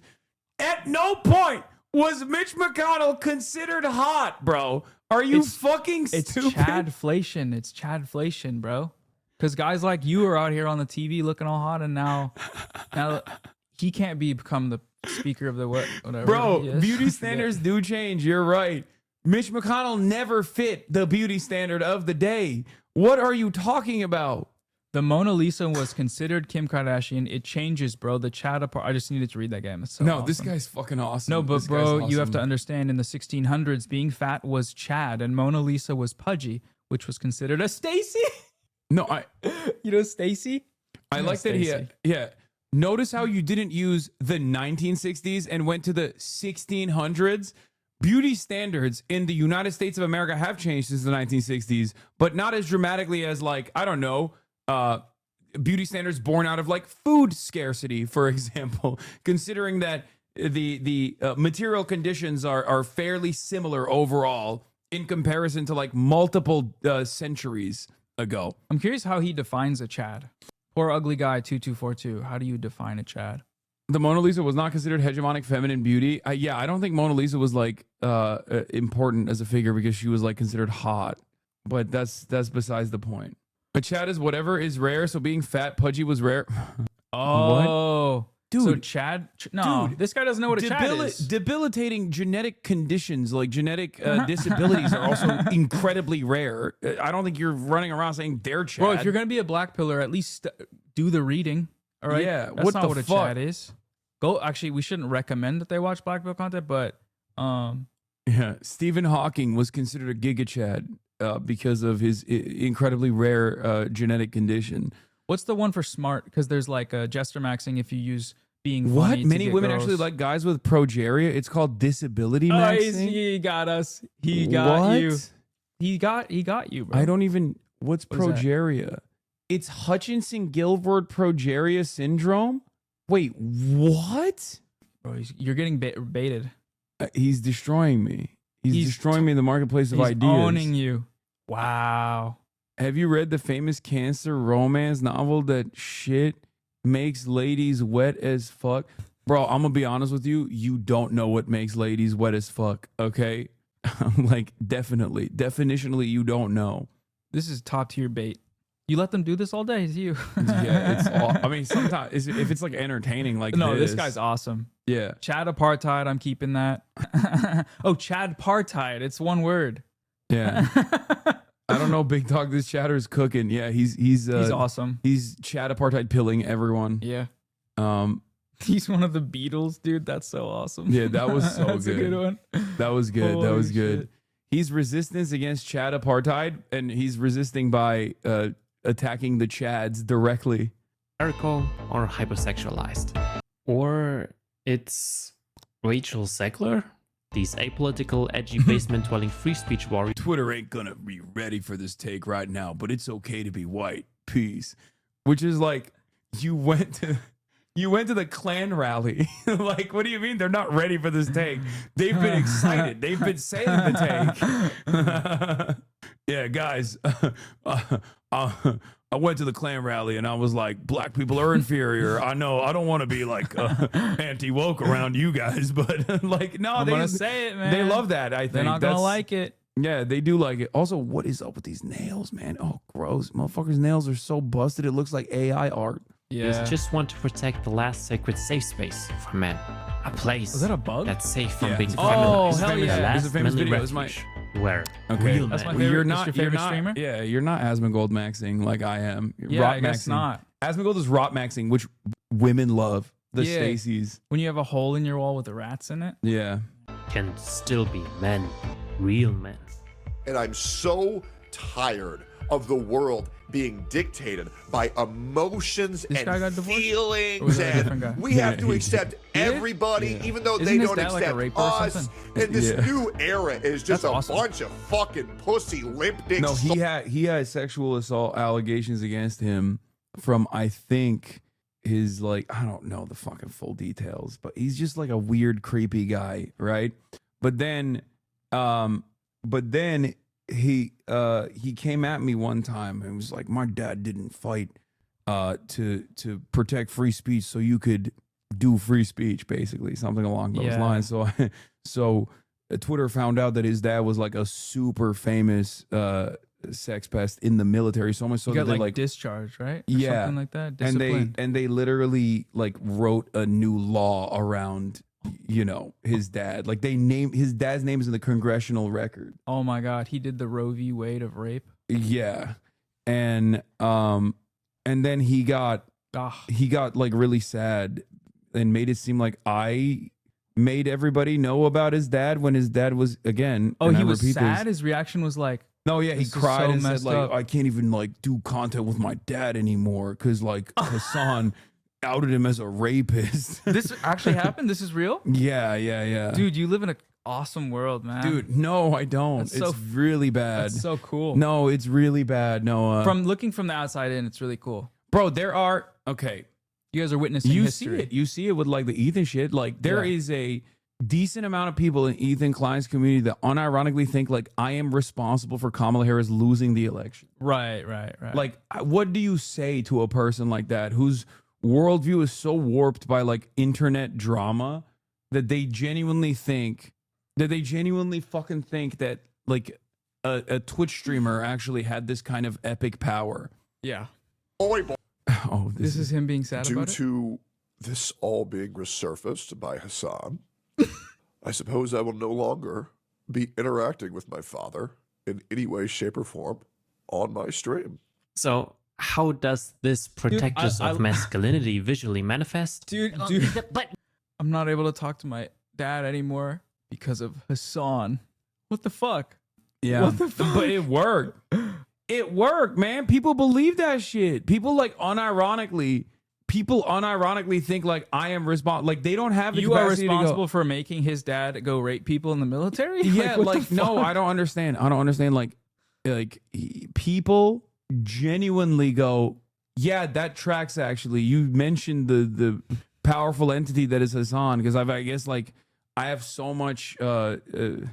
I have so much space that I occupy in their minds that they legitimately don't even think beyond that to go, wait a minute, that doesn't really make sense. Your dad was on C-SPAN. Like you had members of Congress like talking about his sexual assaults. Like what the fuck? You're just doing investigative journalism. They're saying Bana Banata unearthed that. Is that true? I think Bana Banata or somebody unearthed like the Willie Mack shows getting married to like an IDF lady or something, which makes sense. He was the guy who did the big expose on like you with the Al Ali bombing, hospital bombing, right? Yeah. He's a brilliant political, probably one of the best minds He in just cares politics about right the now. truth. Yeah. So yeah, compromised. You're gonna fucking get a PDF? A fucking pedophile? You're gonna get a predator? He's a proven pedophile. Fuck up. Who are these? Yeah, his organization OTK dropped him because he had credible sexual assault allegations against him. Not Right. Dr. Disrespect. I'm talking about Tecton. Oh, Weirdos, man. Memes, anime, and pop culture characters. It's like memeing into existence a government agency. And then speaking to the internet the way it likes to be spoken to, which is memes, actually. The left can't meme. Harris campaign was trolling Trump. They're already trolling him. He has been trying to troll the city back as much as he believes he's been trolled. It's epic trolling, shall we say. Just makes trolls like myself. I'll probably head out very after this video. I think. am become meme. Yeah, pretty much. Bro, propaganda back then actually kind of slapped, but now we have Unless you got this. more planned. Du wirst abgeschossen. They especially love using Yes, Wojak dude. moves, like the stoic Wait, men what did who he say, don't though? I get didn't- triggered he said unlike something those racist. liberal Reported. SJW Oh, okay. soy boys, which is so fucking ironic. Wait, that There's nigga the just NPCs, licked the dog food chats, onto the me. soy faces, and so Yeah. on and so on. And just to show you how painfully uncreative the right usually is, they constantly recycle the same old memes cute. over and That's a good over sign, and right? over again. Yes. Doge, laser red eyes, thug life, epic troll, and dear God, if someone is still unironically using Pepe the Frog outside of a streaming context, it's a massive red flag. The fascist still do appropriation Pepe of in here? Pepe has Yes, been bro. Oh, no, thoroughly we documented. still use it in like Twitch streams and shit, but like there are people who like unironically they call like the honk guy, Clown World, friend. There's so many different variants of it. The Groypers, obviously. Yeah. But it's crazy. It is crazy that people are just like out there in the real world blasting that shit openly and being like, this is me. I'm friend. Oh, like And it's Groypers still- in real life. Yeah. Oh yeah, Kekistan. I remember this stuff. Yeah. A favorite among white supremacists and incels, the Groyper version especially. But Wojak memes are currently the newest victims of appropriation, which frustratingly is pretty smart. Like, try explaining to someone who's not online all the time that a fucking frog or Wojak could be a Nazi symbol. They understandably think I've lost my damn mind. What the fuck I is remember my Wojak? sister, Solarpunk, Trump. my stepsister got a. What did she get? She got like a little frog thing in her house. It was like a little frog sculpture thing. And I came over one time, we were eating dinner, and I was like, "Oh, I saw you got like a Nazi thing in your kitchen." She's like, "What?" And I was like, "The frog thing." And she's like, "What the fuck?" And I was like, "I'm gonna just pretend I didn't say that, and that I haven't been looking at the internet a little too long." And That's crazy. We're gonna go about our day because I was like, it was a half joke, but I was like half joking, expecting she would know what I was referencing. But that's because I was a little on the internet too much. You got know? bus driver checked. What's that? I always my theory yeah. of talking to explain this to a bus driver. Yeah. Will you be able to explain this convincingly to a bus driver in a matter of 60 seconds? Could I do that with the Pepe? Probably not. No. Why not? No, because See, it there was requires this thing you called Gamergate. No, before that was like it's over. Yeah. It's just like you have to be able to like point to culturally relevant things that normies understand. Anyone can understand the concept of Chad Partide, bro. Exactly. Exactly. You walk up to that bus driver and you're like, listen, there's Chads and there's fucking Stacys. Are you job shaming? No, you fuck. Shut up, bitch. Job shaming. Shut up, Job bitch. shaming. Take a week. Actually, you know what? Fuck How it. would you explain Chadflation to Chad Partide to a bus driver? How would you go about that? I was rate limited by Twitch. Okay, Oh. 30 seconds. Oh, wait, I'm still being rate limited by Twitch. Fuck. Like I'm the bus driver here. Okay, what am I explaining to you? Chad Partide. I just kill myself in a video game. I'll be like, You I'm grab getting the out. wheel. Yeah. I'm getting out. Yeah, that's fair. Jesus, Jim Bros, Brie Larson, gamers, fucking memes, and now anime. Let's make this very clear again. Just because you like some of the same things a fascist would like, doesn't mean you're fascist, nor am I implicating you are one. I love gaming, anime, and Star Wars too. But, bro, how am I not supposed to talk about anime aesthetics when you constantly see this kind of shit? Oh, God. Yeah. What another creator, the Cover Knuckle, noticed is that a particular subgenre of anime is especially popular in these circles. Mo anime girls. Cute, innocent, mostly underage, sometimes sexualized anime girls. Now, we're getting into the really weird stuff. Putting aside the pedo vibes, this kind of Condemn cutesy this. aesthetic We condemn whitewashes all of this. all meaning. Suddenly, friendly fascism becomes quite literal. Anime aesthetics are perfect for whitewashing, softening or trivializing imagery that would normally be seen as fucked up. It once again shields itself behind irony and dark. I'm sorry, what the fuck was that anime? That's a real anime? Girls und Panzer Oh, TV no. series? Wait, that company is like a real. No, Bandai animation. is real. Yeah. No, this is legit. Girls what the und fuck is Panzer? Girls und Panzer? They're living tanks? What? Oh, that's awesome. Girls in Panzer is a popular 2012 Japanese anime series about a high school where girls participate in a sport called Sensha Do, or tankery, which involves driving and fighting with tanks. The story centers around Miho Nishizumi, who tries to avoid tankery but ends up leading her school's team to compete in a national tournament. The show blends cute anime style characters with World War II era tanks, creating a unique and engaging experience. This is AI. AI summary. AI summary. You got to turn that off. I don't know how I to don't turn think it you on. can turn. I think you No, have to I enter didn't something used in to the have search. it. I didn't used to have it for the longest time, and now it's just like automatically Google? puts it. It's so Yeah. fucking annoying. Apparently, you can type something to turn it off, but like, who's doing that? Yeah, it's minus AI. It's about high schoolers using World War II armored infantry vehicles shooting blanks as a sport. Oh, that's fine. So it's not like a but aesthetic. I get why he's putting that in the video for aesthetically. So there's got to be like Nazi shit in this, right? Am I crazy? It's actually great. It's like No a sports anime. Oh, there is no Nazi shit. It's not inherently problematic, but problematic people love it. Oh. For the aesthetic, that makes sense. Japan has an issue with making media that completely ignores the horrors of World War II. I don't know if they're ignoring it. I think it's deliberate that they're doing that, considering that they also contributed to the horrors of World War II in spectacular fashion. What'd they do?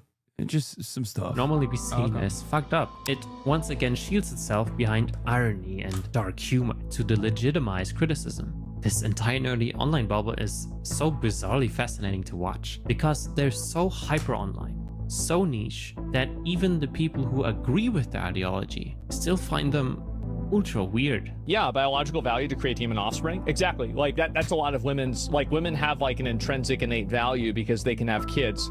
And so whenever they're older and they're not able to have kids or for whatever reason, that's not really as viable, then their biological value goes down. That's crazy. Talking about biology while you're a biological weapon, dude. Biohazard, bro. This is, I don't even believe what That's I'm my seeing. king, dude. That's my favorite content creator. Let's go. In the eyes of a lot of guys. That's it. In the eyes yeah, of a lot of but use their guys. whole selling point. Based. Yeah, exactly. Oh no, the kid from The Last of Us isn't f***able enough for us anymore. Hollywood's gone too woke ever since Harvey Weinstein left. Like, listen to yourself. The movie stars are not as attractive anymore. I think women got uglier in movies ever since Harvey Weinstein left. Yo, that's almost Andrew Tate level bar. Games and movies aren't dying or under threat because of black Jewish trans women who are over 18 who don't want to fuck, or Brie Larson no pronouns. You are being manipulated and used by greedy corporations, grifters, and politicians, and you don't even f***ing realize it. This can't get any stupider, right? All my niggas Nazis, nigga. Nigga. Okay, I'll be real. Guys, listen. I'm Jewish. You guys know that. Hitler was a great leader. What he did was wrong. I obviously but he was a good leader. What does a fascist mean? It means you are. I don't know. Did they actually go to Auschwitz together, chat? Is that real? This clip is my favorite clip of all time. Oh, I remember this. Yeah. Did they actually go to fucking Auschwitz together? Assisted, or he like couldn't pronounce it. He's gonna do it right now. Ultra analyst. They didn't go, or they did. Either way, that graphic is insane. The like hip hop updates daily green font. A far right authorization on ultranalytic. Oh my god! Yeah, this definitely needs a whole video of its own. Oh god. Nicolas Fuente. That's why I keep trying to tell people, like, people still talk about like racialized terms, but white supremacy's champions right now are DEI. Okay, they're DEI. Like, white supremacy is wokeified. I don't think people understand that. And they have loyal servants that no longer resemble what you would have thought in the fucking, like, what they would look like in, like, I don't know, even in the 60s. Okay? Like, it's crazy, but it's true. Yeah, I mean, I think the racism has never been this diverse. Exactly. I mean, it's the online white supremacist movement. Certainly, it, you know, Candace Owens can grift a little easier. Fuentes can grift a little easier. I think he's just like straight up like. Your take is delusional as fuck. First of all, it's being hard carried by dudes in India and like Bangladesh on Twitter. Okay, that's number one. Like, almost every single one of those like protecting the West accounts are straight up from the global South. And I can't even hate on them that much because, like, one, they're brown, okay? But also they're making money. You know what I mean? Like, they're making real money. That's like you're feeding your family doing that. Okay? They're farming dumbass Westerners to make money, to make real money, like consequential money that would help them. What's that Zionist account that's like a wolf, like an AI wolf? Yeah, the and one it's like from based Uttar in, Pradesh. Yeah. Yeah. I always see Muin Ravani like replying to it and being what like, is it? why are you tweeting this? Vivid, something vivid. Vivid princess or something. Yeah. Yeah, he's like, they're Vivid. attacking us right now. Vivid prowess. Yeah. Vivid That's prowess. one of my favorites. Yeah, pro-Israel and pro-white supremacists. Yeah, most of that shit is like botted. But there's a drift towards fashion being a racially indiscriminate doctrine that promotes hate towards an other rather than just any brown people. No, but it still very much promotes hate towards any brown people. It's just weirdly enough, being championed by people who are not. I think like with the who are Candace not white. Owens, like the anti-Semit, that's her biggest thing, probably, right? The anti-Semitism, like at least right now. I mean, along with a lot of other stuff, but she's getting, there's like kind of like what, a coalition of white supremacists and like people like Candace Owens, who is also a white supremacist. It's like, I don't see color, I just hate Jews kind of thing. Yeah.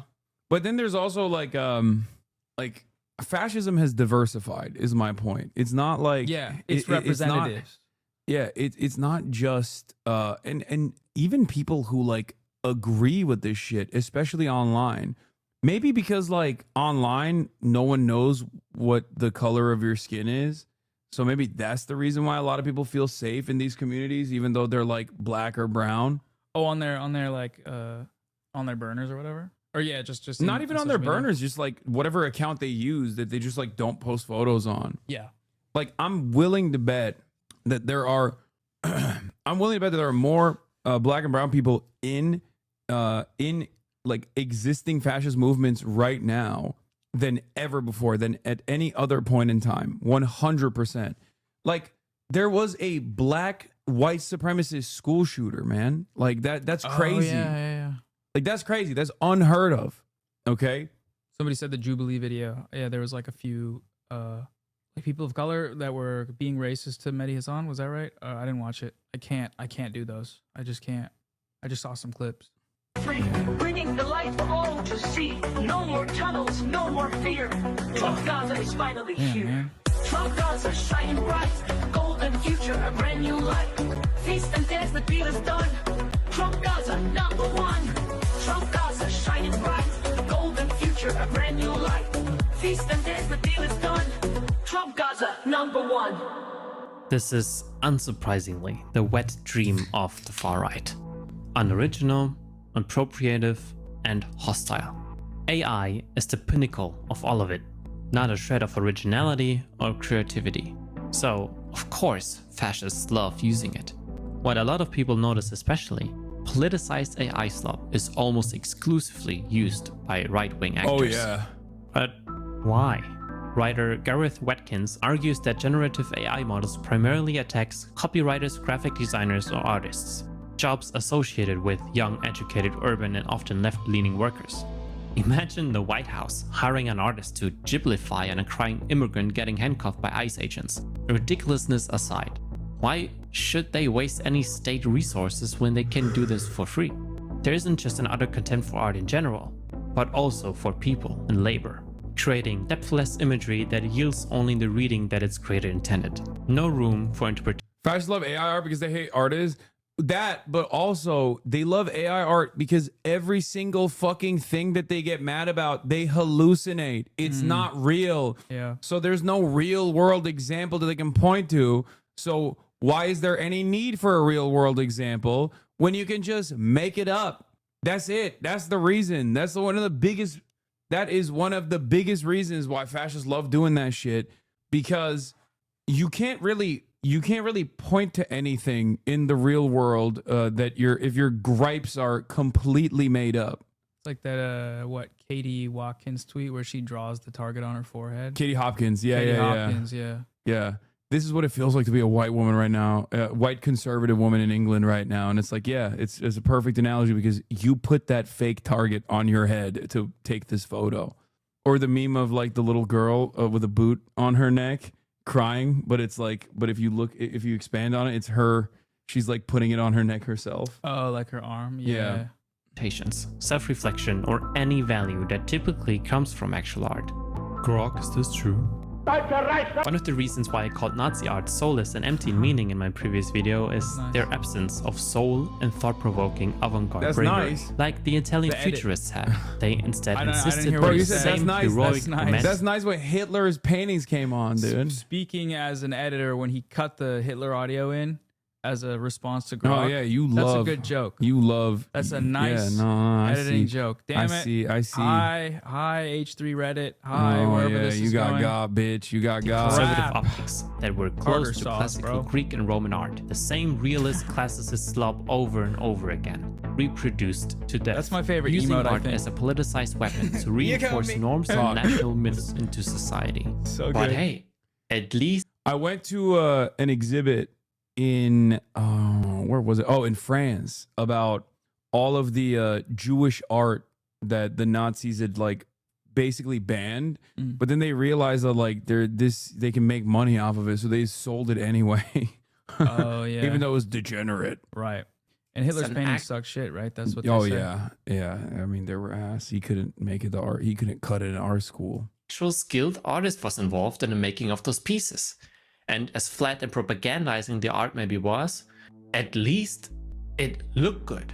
And Leni Riefenstahl is to this day being taught in film schools. Where are far-right artists now? Today, the same reproduction of politicized art can be made at mass scale, without the use of any artists whatsoever. The right-wing aesthetic project is to flood the zone with bullshit in order to erode the intellectual foundations for resisting political cruelty. AI co-ops art and is perverting it. The ultimate okay to weapon be for Scandinavian. aestheticization. The original not. artworks the AI models are trained on are being endlessly and The craziest part about it is that they just ripped Studio Ghibli, and Miyazaki is like a fucking dedicated anti-fascist. Sure, not the nicest guy, but like his entire life's work is like talking about how constant need for consumption and like militarism is ruining the planet. And now these things that they're using, they ripped his style to recreate, and he's a major AI hater too. Right. They ripped his fucking style and they recreated these things. And it's literally ruining the planet. Like it's like melting the fucking rainforest Yeah. in order to make this idiotic thing. It's just such a, I've never seen something so fucked up Yeah. about like so disrespectful to a person's legacy. Because like yeah, like the idea that Miyazaki would make this frame as a way to show that they're cool and good, which is why they made this image. Yeah, It's hilarious. And also the It's reason the why, Nazis. the reason and the ways, in order to create this image, you have to literally use so much energy. Yeah. And ruin the planet, which is antithetical to his worldview and antithetical to everything he has ever done. Oh yeah. Yeah, they're not endlessly thinking that far reproduced, ahead. therefore softened, diluted, until the substance of the original piece is completely rinsed out. Historical events, fascist ideologies, even war crimes or genocidal fantasies are being transformed into superficial, aestheticized content. Everything is made beautiful. The obscene is being normalized. Everything becomes Tumblr core slop. And we're still in the very early stages of AI content. The pinnacle will be deepfakes. Once deepfakes become normalized, we'll have reached the final stage of total meaninglessness. Deepfakes are the ultimate tool of oppression. In a September 2019 survey, researchers at DeepTrace found that of the deepfake videos they could identify online, 96% Have you ever seen were pornographic. Actually, no. I'll talk about it after. It's going to get real ugly. Memes, AI slop, pronouns, like we've lost our sense of shame. Pronouns? Nothing pronouns. is obscene anymore. And if anyone gets offended, just say it was edgy, ironic humor. At least fascists in the past had the f***ing balls to be honest about it. You're a little bit more than a far-right Republican. Hey, what can I say? I think you could say I'm a fascist. Yeah, I am. Listen to me. I am an immigrant. I'm speaking from personal experience. Get the hell out. I don't even like... I should get the hell out. Yes. Why? I don't want you here. Has our reality really become Reddit? Or worse, 4chan? Look at this clown and tell me he's not the embodiment of Reddit. But Musk and Trump are just symptoms of our time, a mirror reflecting how the world works. Narcissistic rich white men grifting their way to the top only to hoard even more wealth and power for themselves. The most powerful country on earth is now basically a content house. Everything is content now, a spectacle, masking politics through optics and emotionalization in order to make it suitable for mass consumption. We truly live in the dumbest timeline imaginable. Have they trained alligators to actually hunt the inmates? Is Tom Homan riding around in a fan boat? Is Donald Trump in the watchtower with a pair of binoculars? And the worst part, it fucking works. Turning everything into ironic, memeable content has made everything meaningless.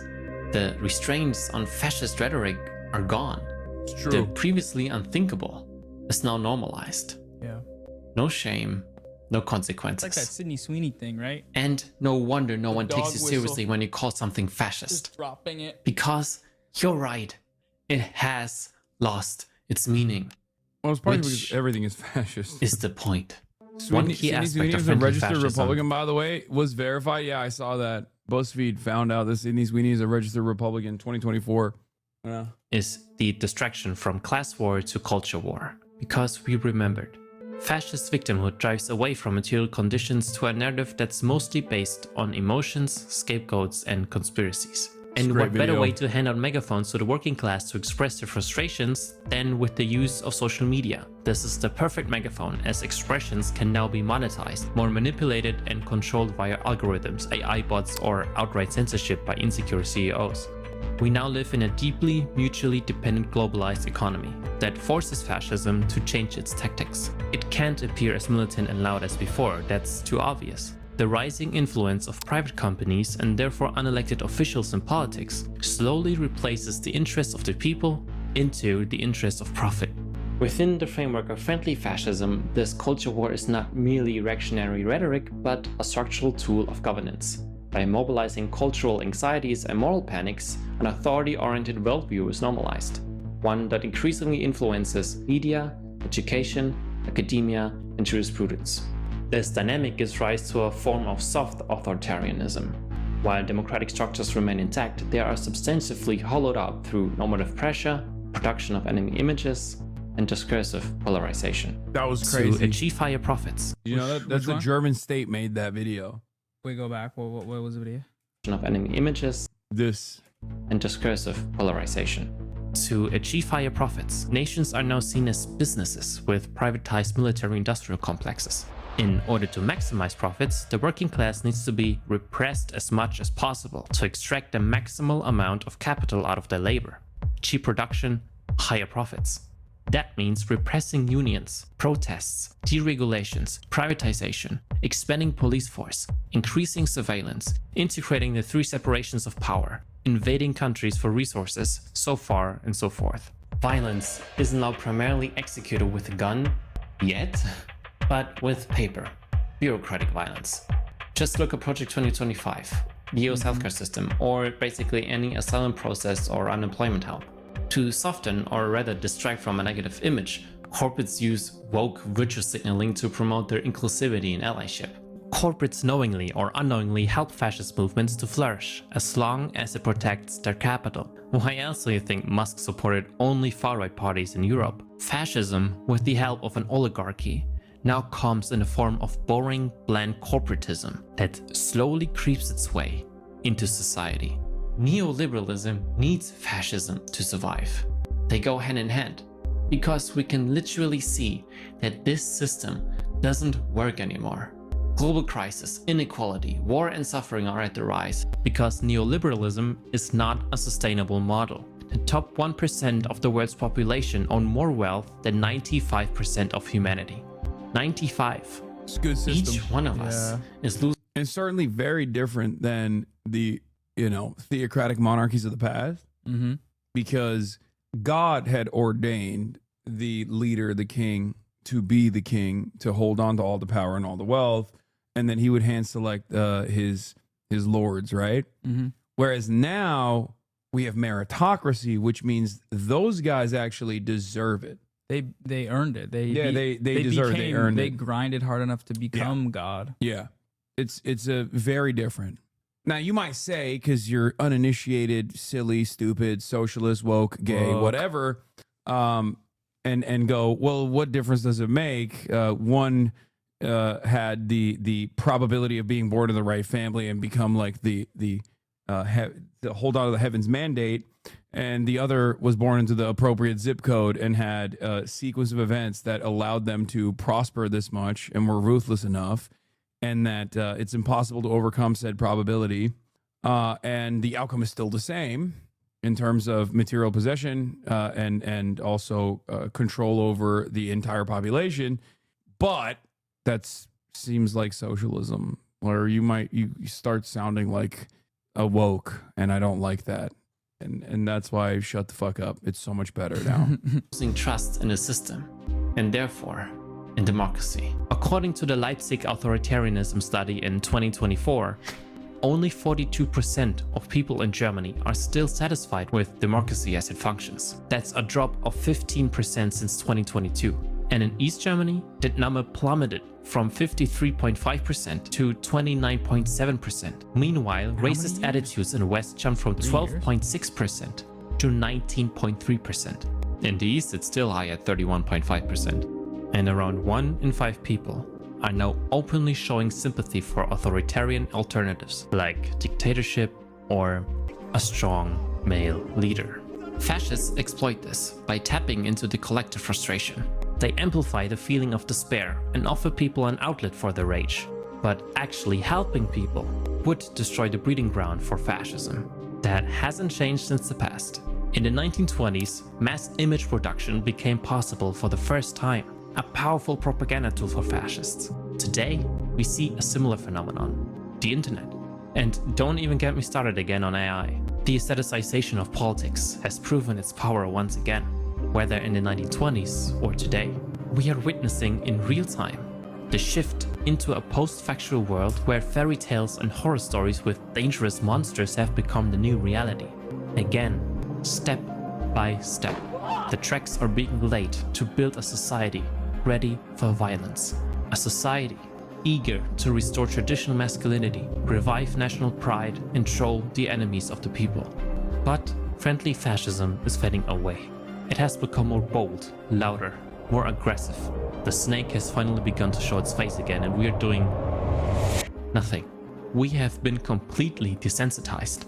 Hitler and Mussolini were connecting themselves to history in order to achieve an immortal legacy that is remembered as glorious and intimidating.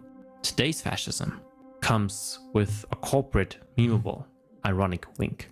I'm not going to cry a fucking river when people who have genocide that's baked into their laws are getting genocided. I don't give a fuck. They're terrible people. It's not even a question. These people are not your allies. They are not the same as us. They come from an inferior culture that is horrible. It kills people for their identity, and it is directly antithetical to everything Western values stand for, and it is an inferior culture in all ways. It is that simple. No, I don't feel bad for them. I don't feel sorry for them. I don't care. I don't support them. It's interesting because this was a mask-off moment for Asmongold, but not in the way that you think it is. He is so primed to Reddit that he thought he could get away with like what he had seen on Reddit, like saying what he had seen on Reddit. And then when the rest of the internet found out about what he was saying to this like massive fucking audience, that they would be chill about it. But of course, he Reddited it a little too close to the fucking sun, and it unironically caused a major issue for him. Not that it matters, because obviously he has since then recovered and has continued doing the exact same thing, but now knows better than to, I guess, get to that level, or at least like say things to that level on other issues. What did because you talked to him after that, right? I did. What did you what was your conclusion from that process of like talking to him and then seeing what happened after that? Like, well, the process of me talking to him in that situation wasn't necessarily to change his mind. I don't give a shit about changing his mind. It was more so to have his audience hear right the truth and a real perspective. But nothing changed. I thought maybe he could dial it back a little bit because he apologized for it, and it was just totally fucking. I tried, but it was a failure overall. He has since then signaled that I am like the primary enemy of him ideologically, an enemy of his community. I think he spends like he spends a decent amount of time every single day covering like all the drama, I guess, that people try to whip up around me. And yeah, I mean, like I theorize that the reason people like that don't change is because they're financially incentivized to not change and surrounded by people that. But he doesn't even tell them. he doesn't even care about the money. You do it more than anyone. Yeah, no, totally. I do it more than anyone. You're right. I love this blanket, fucking vague, generalized, like centrist ass statement. When you actually save this fucking career that day, brother, he's a fucking fascist enough to ease the actual load of what the fuck he's doing. When you actually saved his career that day, yeah, that's what I did. I saved his career. He got banned for 14 days and was roundly criticized by myself and everyone else. No, the reason why Asmongold does this, I know this. I know this better than anybody else. The reason why Asmongold does this is because he wants, I mean, he has like real racist opinions, clearly, but he does this because he wants to be loved. He loves the attention and he loves being a beloved figure. Okay? Because like he lives in filth. Like he could be making $100,000 a year and be totally fine. You know what I mean? In the conditions that he exists in. He's not like making crazy purchases or anything like that. He still lives in his fucking own, like he still lives in the same family home that he lived in. He wants validation. He wants yes men. And he realized that if he like identifies as like a center right figure who's constantly winking at the far right ideology, then this way he can get a lot of admiration from this growing momentum online, a momentum built around people who are resentful about the way that they live and don't know exactly who's responsible for it, so they get whipped away by reactionary sentiment and think, no, it's the elites, the feminists, the Democrats, the trans people, the undocumented migrants, and the like. You're being petty, bro. I think a lot of people mistake political commentary for personal drama. You're being a parasocial little bitch. I'm not making this is not drama. I'm just giving you an accurate assessment of like what motivates someone like Asmongold, and also simultaneously talking about a broader thing. Okay. Well, yeah, the troubling thing is that content creators have the power and they command an audience of people, and the consolidation of power that you can, on the simple principle that you want validation, perpetrate fascist ideas to millions of people. Like just like basically, I mean, he's fascist, but like for the reason he does it, like you said, like a big part of it is just like a very personal need to be liked or whatever. And the fact that they have the platform means they can command that power. And that's just scary. I don't know. In the same way, it's like scary that like if your internet cut out forever for some reason, and if you got banned forever, like that, the power that's consolidated from your platform, you still have YouTube and stuff, but like it's a lot, right? It is a lot, and that would be. I said he willingly. Bad. I said he literally and willingly lives in filth, and because it is the truth. I'm not a fan either, but why stoop to that level? What are you talking about? Okay, first of all, take a day off. You, on the other hand, oops, sorry, I didn't actually mean to time you out. I accidentally timed you out. I'm gonna fucking give you a day off if you're just gonna be trolling when we're trying to have a conversation. The reason why I brought up how he lives is because, one, he does live in filth. Okay, what the fuck are you talking about? And two, that plays a role in this. It's not like I'm talking about how he doesn't give a shit about making extra money. People are wrong when they think he's doing this just for money. He's not doing it for money. You're misunderstanding the motivation here. Okay, make with that information what you will, but he's not doing this for money. He's not. He's doing this for validation. He's doing this for building a sense of community. He's doing this for having a shit ton of yes men. And if you do that because you have good takes, right? If you want to cultivate a community of yes men over your takes on like Blizzard, that's only going to take you so far, right? But if you just lean in to an existing, very successful political movement, that is a much easier way. That is a much easier way to develop an audience of loyal fans. Can't you say that about yourself? Oops, sorry, you're trolling. Low, what the fuck? No, I won't say that about myself. And I don't say that about myself because my positions haven't dramatically shifted over the course of the past 12 years. And also, my position is not a profoundly popular one. A lot of people actually mistake it as a profoundly popular one because of my own popularity in this fucking sphere. So you think that this is like a global movement or something, okay?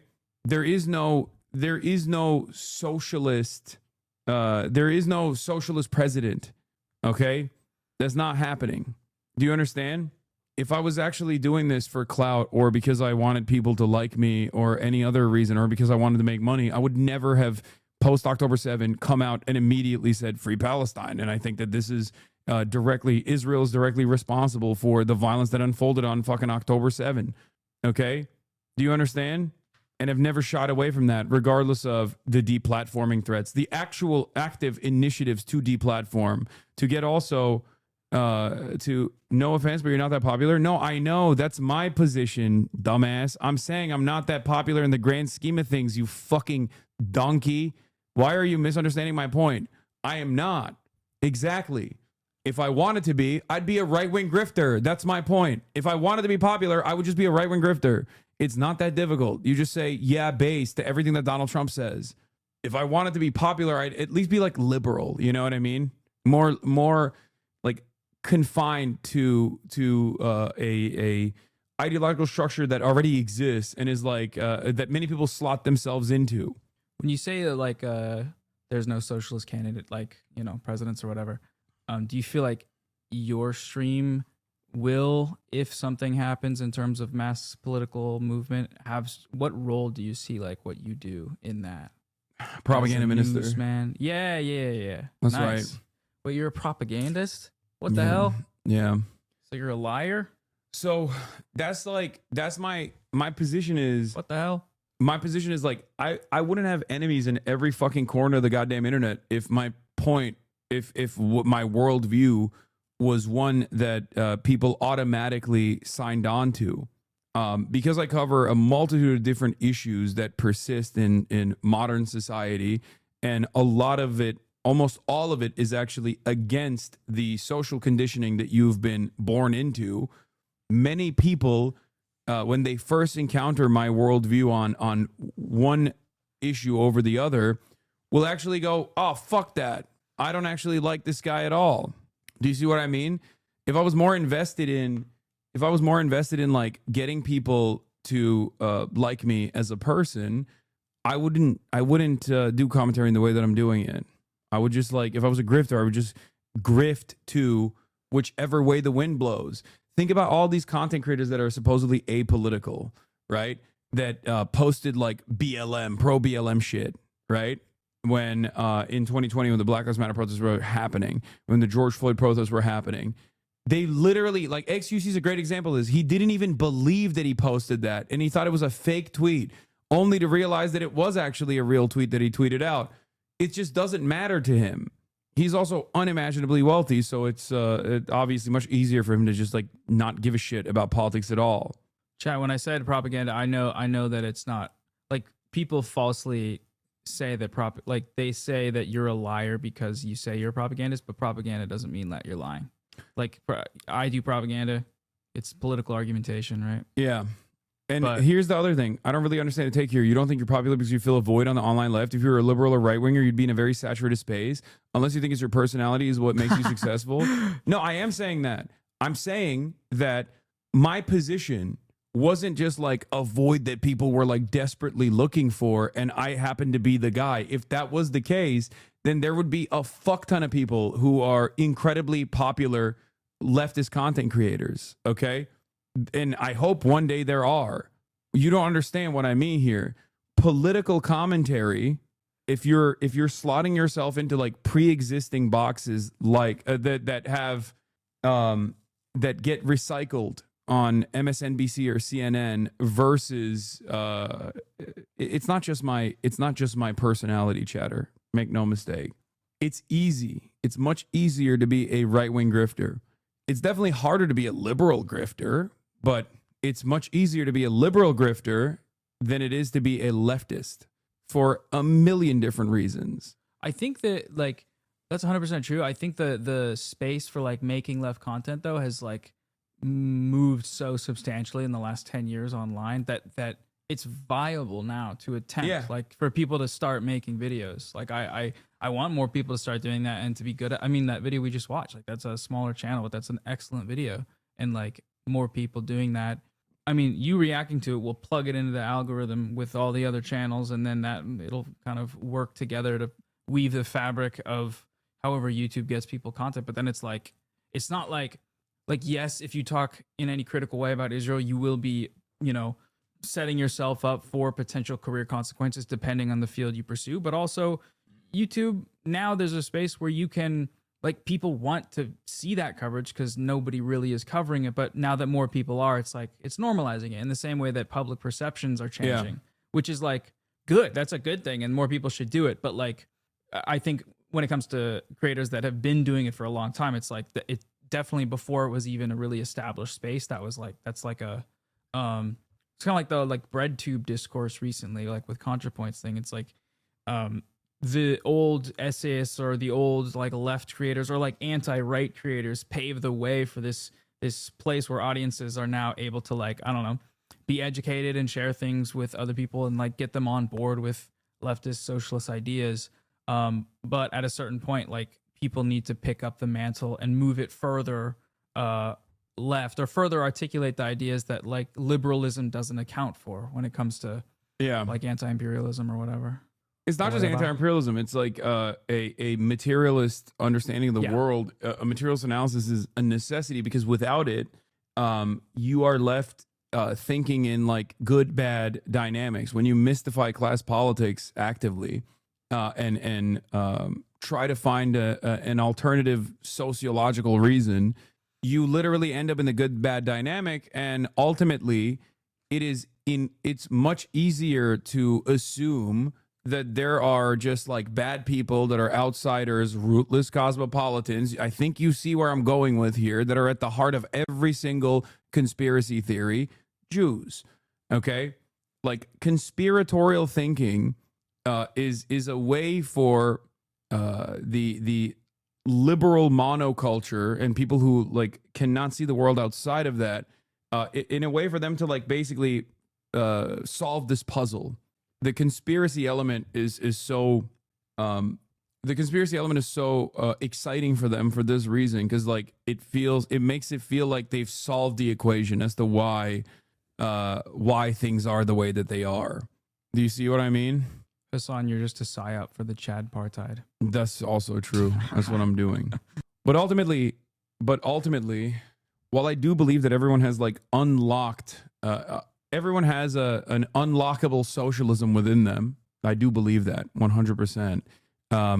Most people have been actively propagandized against that position, okay? And therefore, they don't even know that this alternative exists.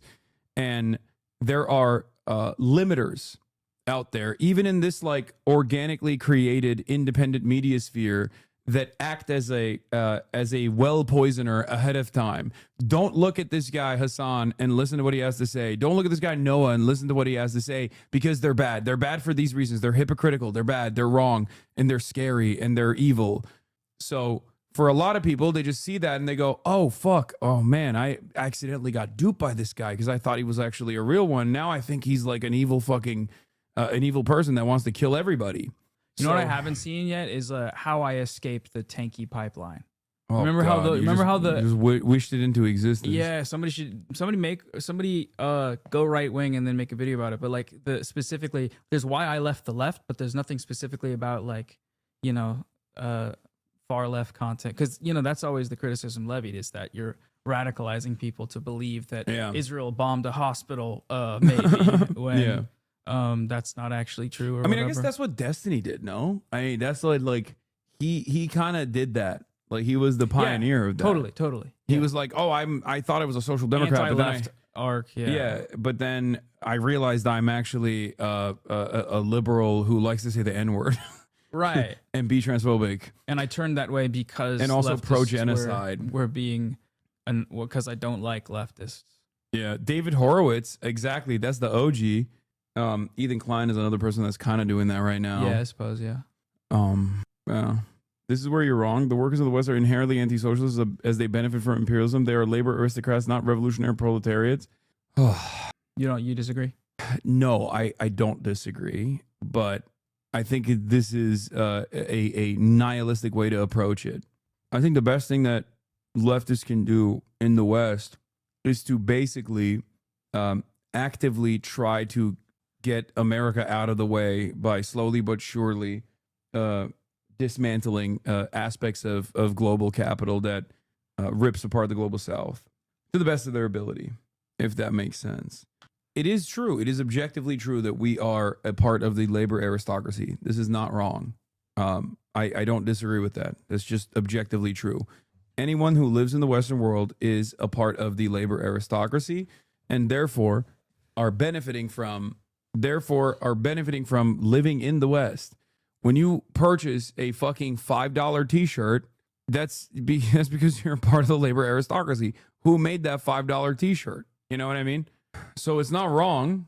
It's not wrong, but the question is like, what do we do about it? And there's really only you just keep actively pushing people towards this position. Bad Empanada thinks like I want this to stop at like a Nordic state where the same global forces of capital and imperialism exist, but at least like we have a more egalitarian approach to the bounty of empire. Yeah, I don't want that. I am an anti-imperialist. So it's a mere starting point for me. It's a way to open the conversation to people who have objectively never heard what socialism is, and on top of that have not have only been propagandized against it and think it's like something to fear, something that is evil. Right. You know, if I was living in a country that had a better understanding of dialectics, historical materialism, anti-imperialism as concepts, then I probably would be speaking differently. But that's not the United States of America. Every cult needs enemies to sustain the constant feeling of victimhood and revolutionary progress. Defining in-groups and out-groups is crucial in every fascist ideology, otherwise the illusion of righteousness would fall apart. Everyone is. How is the average poor working class POC benefiting from living in the West? The easiest comparison is look at Gaza. That's it. Look at the DRC. Look at look at like a sulfur mine. Look at Cuba. The average poor working class person of color is still definitely a part of the labor aristocracy. It's a direct consequence of being outside of the countries that we are destroying and keeping poor and servile, specifically at the behest of this unequal exchange that we've designed around the globe from the global South. We steal their labor. We keep them in this underdeveloped status. Why do so many people on the left point to Cuba as a negative example? I'm not pointing to Cuba as a negative example. I love Cuba. Cuba is amazing. I'm saying that Cuba has been purposely kept outside of the global marketplace as an example. Yeah, I don't usually see leftists using Cuba as a bad example. I don't know who does that, but I don't know. Wait, who the fuck does that? Destiny or something. I don't know. Destiny's not a leftist. That's what I'm saying. I don't see left. That Cuba is one of the prime examples of the social progressions of communist systems. Pretty sure anarchy shit on Cuba. Yeah, whatever, dude. To get you, to destroy the beautiful thing you're being part of, to destroy your cause, to destroy your leader, to destroy what you love, your country, your culture, your identity, and your life. There's always one conspiracy after another.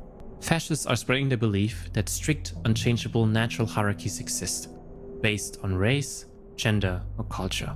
The ones on top, the supremacists, will decide your worth.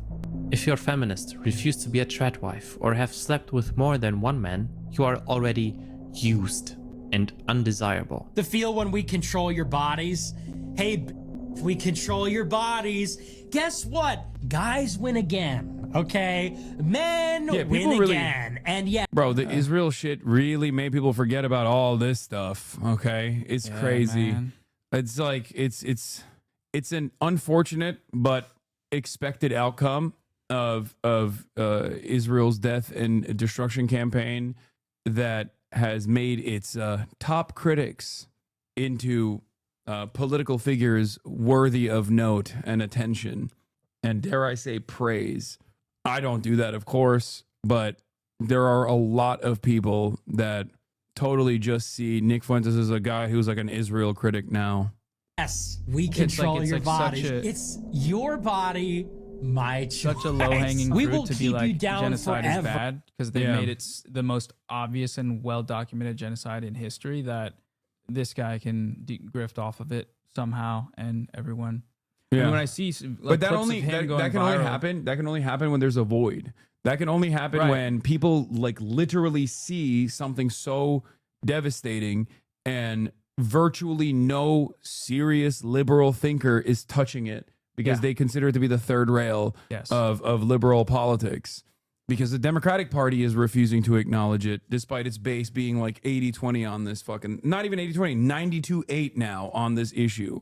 But in the long term, how this gets worked out is that once people are on board that Israel's genocidal project has to end, then when the anti-Semites people realize that the anti-Semites are just co-opting that rhetoric, most normal people are going to say, oh no, the reason I'm against genocide is the same reason that I'm not anti-Semitic, because like I don't want people to be harmed unnecessarily for their race or ethnicity.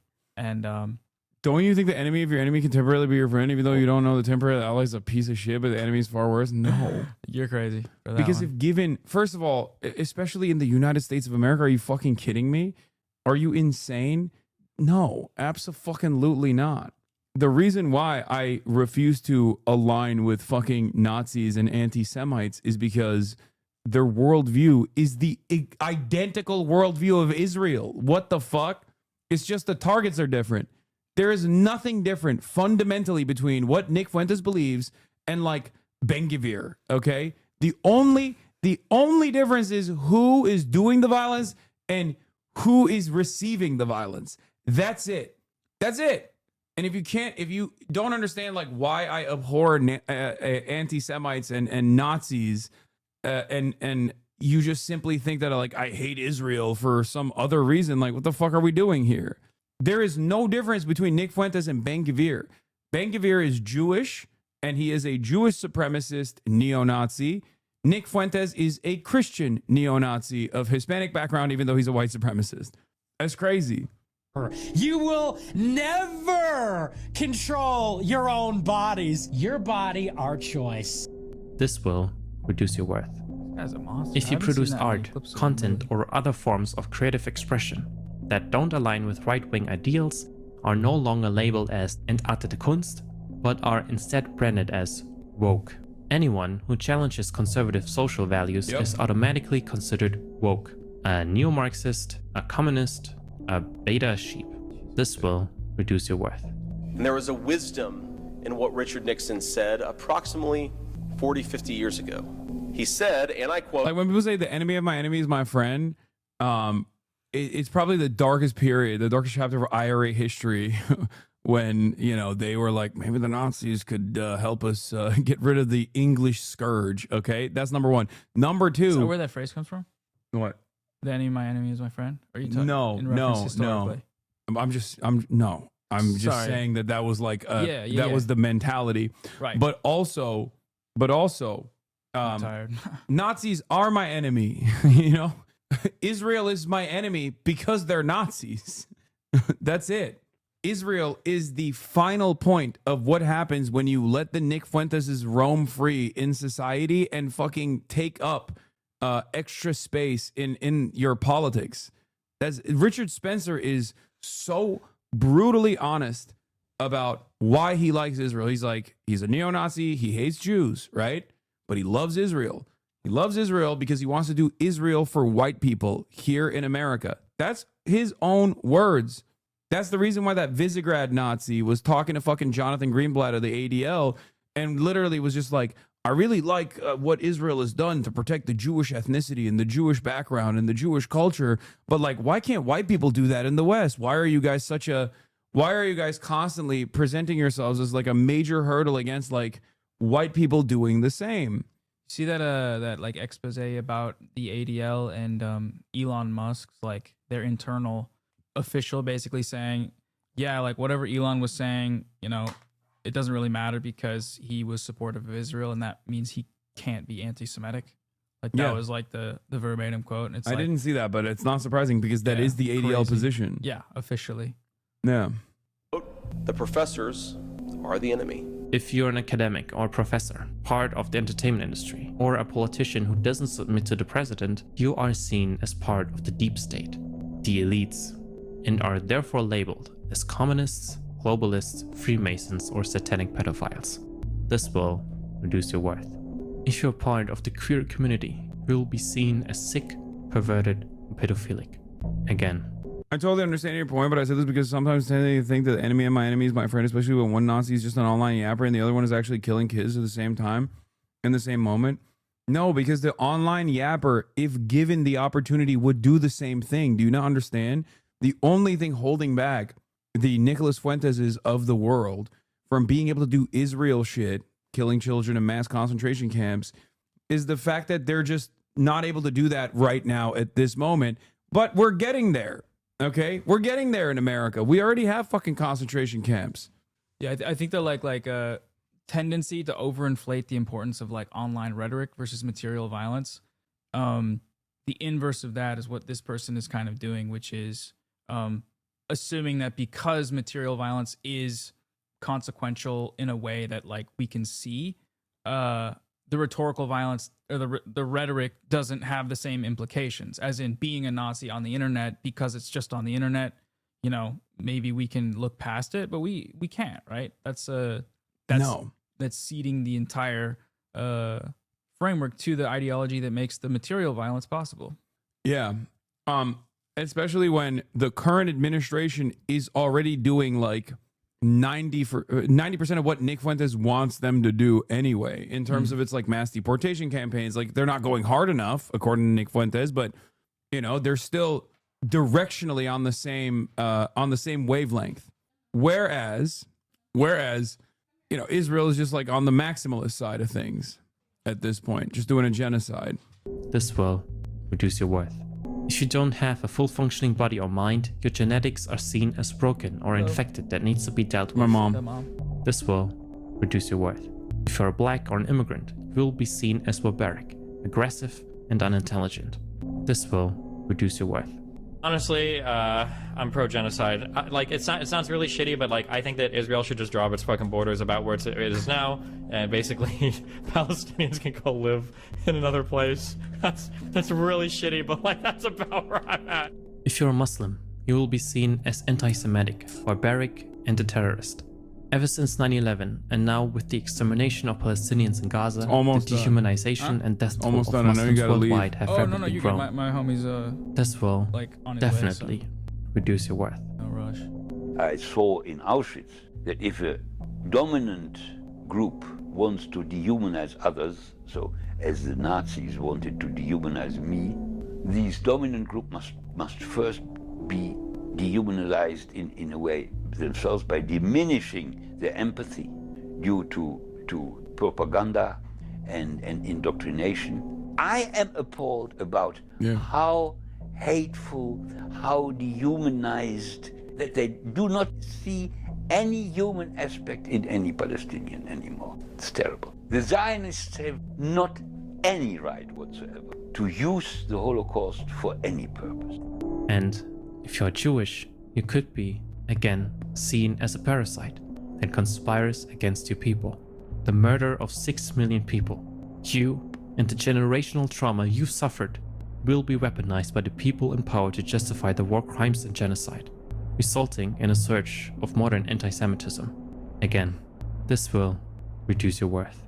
One of the most naive mistakes is to believe that you yourself would be safe under a fascist regime. No matter how much you submit to the state, one question will always linger in your head. Am I safe?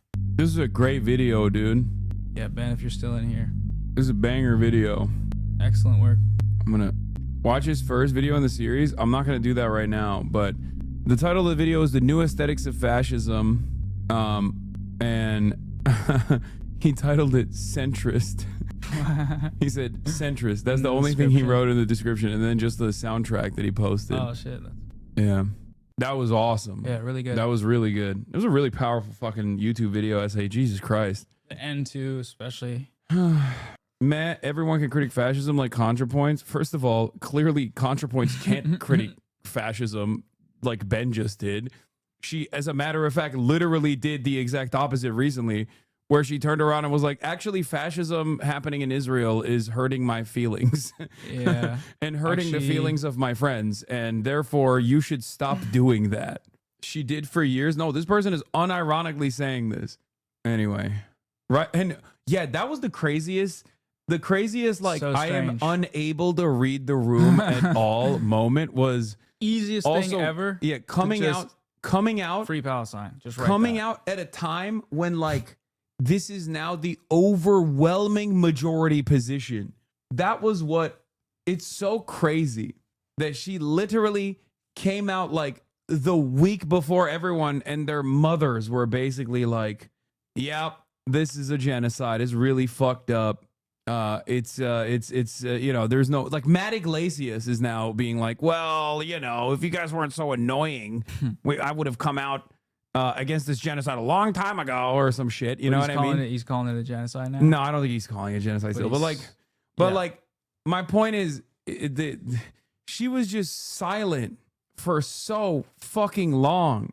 It's one thing to be silent and then speak out, but to speak out and then just justify the silence. If is she just crazy. if she just literally kept to herself and continued shutting the fuck up like she did for 21 fucking months, she unironically would have probably not made that statement a week from now, you know? Yeah, I feel like if you're silent for that long, it's like at that point nobody's really waiting around. Like, pro-Palestine advocates aren't waiting around for you to make a comment. It's just your fans that are doing that. Yeah. And if you assume that your fans, online leftists, are what the pro-Palestine movement is, then yeah, it's just you being an internet-brained influencer.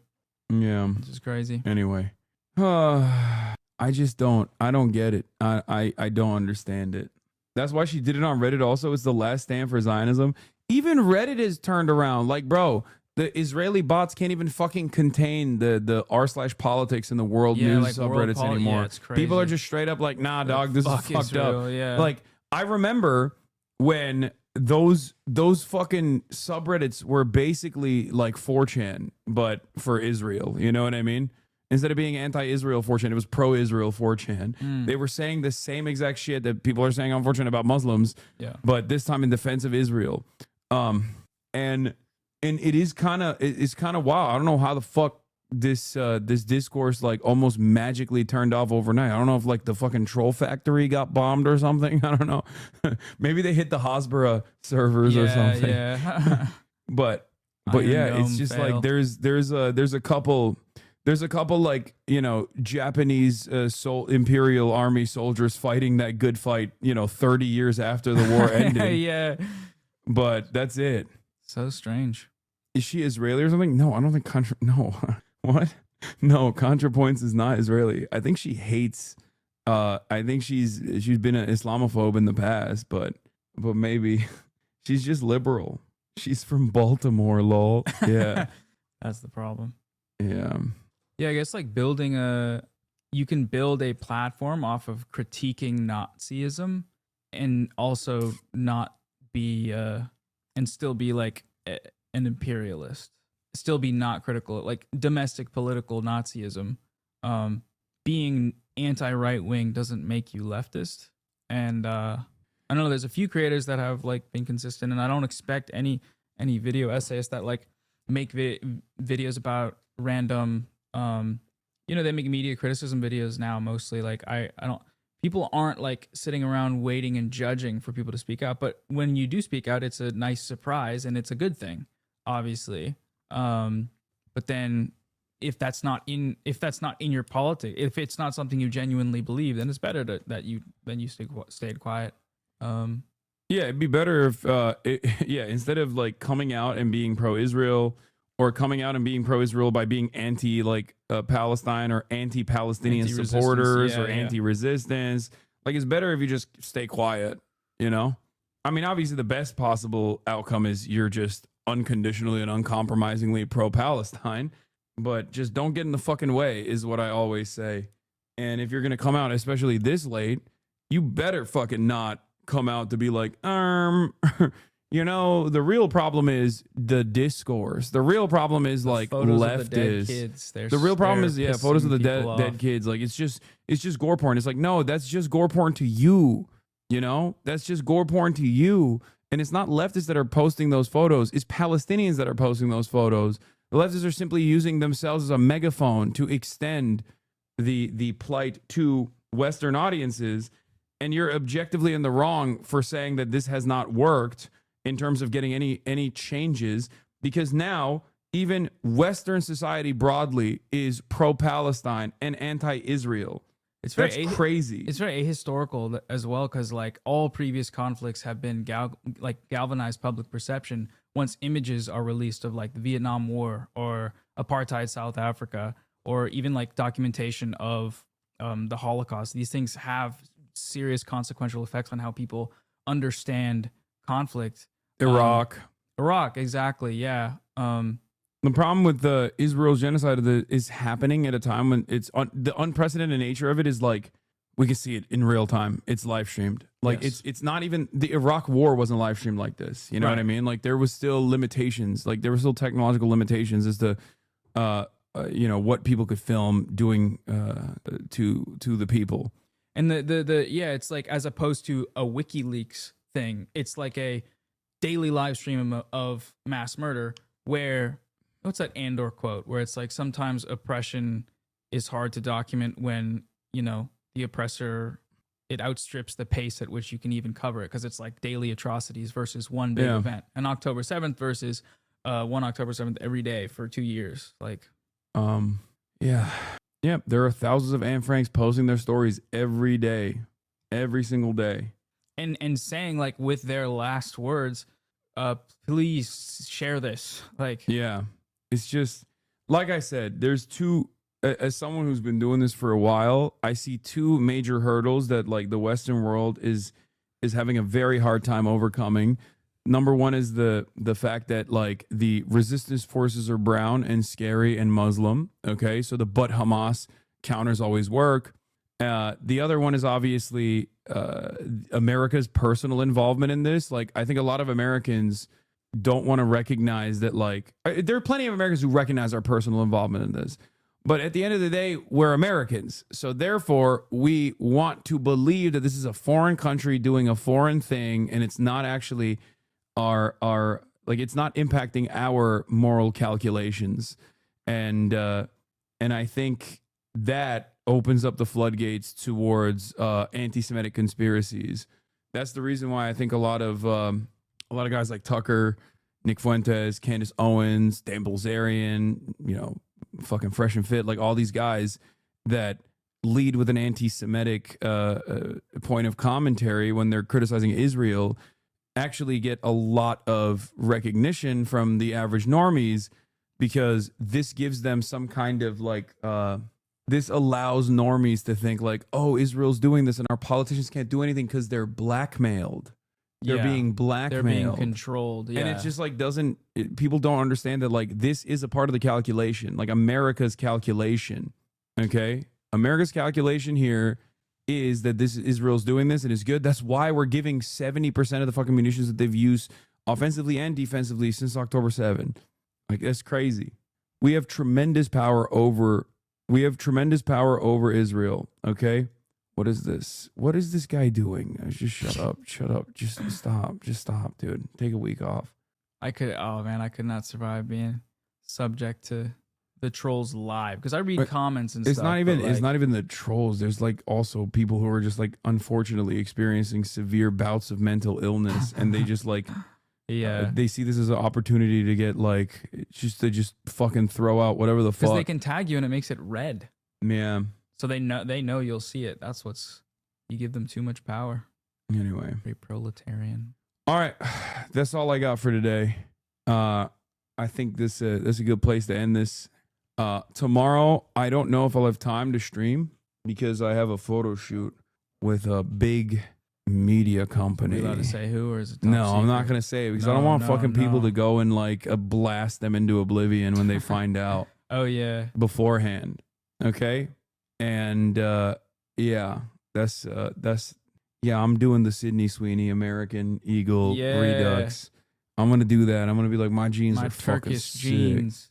Yeah, I paid 20 grand for it, dude. I'm not telling you guys what I'm doing. But yeah, that's what I got. That's what I got for the day. Shouts out to Noel Sampson for coming in and Thanks for being having a me. part That of was the cool. stream. How did you enjoy it? Dude, I was worried that I was gonna get like tired really easily, but it's nice to just like talk, like react to stuff. And I don't know, I'm thinking about starting streaming, so it gave me a little bit of a insight into the real thing from a real streamer. So, but that was cool. A lot of fun. Chat was very nice. All right, hell yeah. All right, everybody. I will see you on. I mean, if the shoot ends early, then I can go live. But if it doesn't, and I'll keep you posted on my socials. But if the shoot doesn't end early, then I'll see you on Monday. And peace, everybody. Love you all. Bye bye. Thanks, chat. All the chatters trickling in has how people hate. Sunny Los Angeles, California, says Hassan. The starlight to the starlight to the topic just begun. There he is again. Hassan is streaming. Hassan is streaming. There he is again.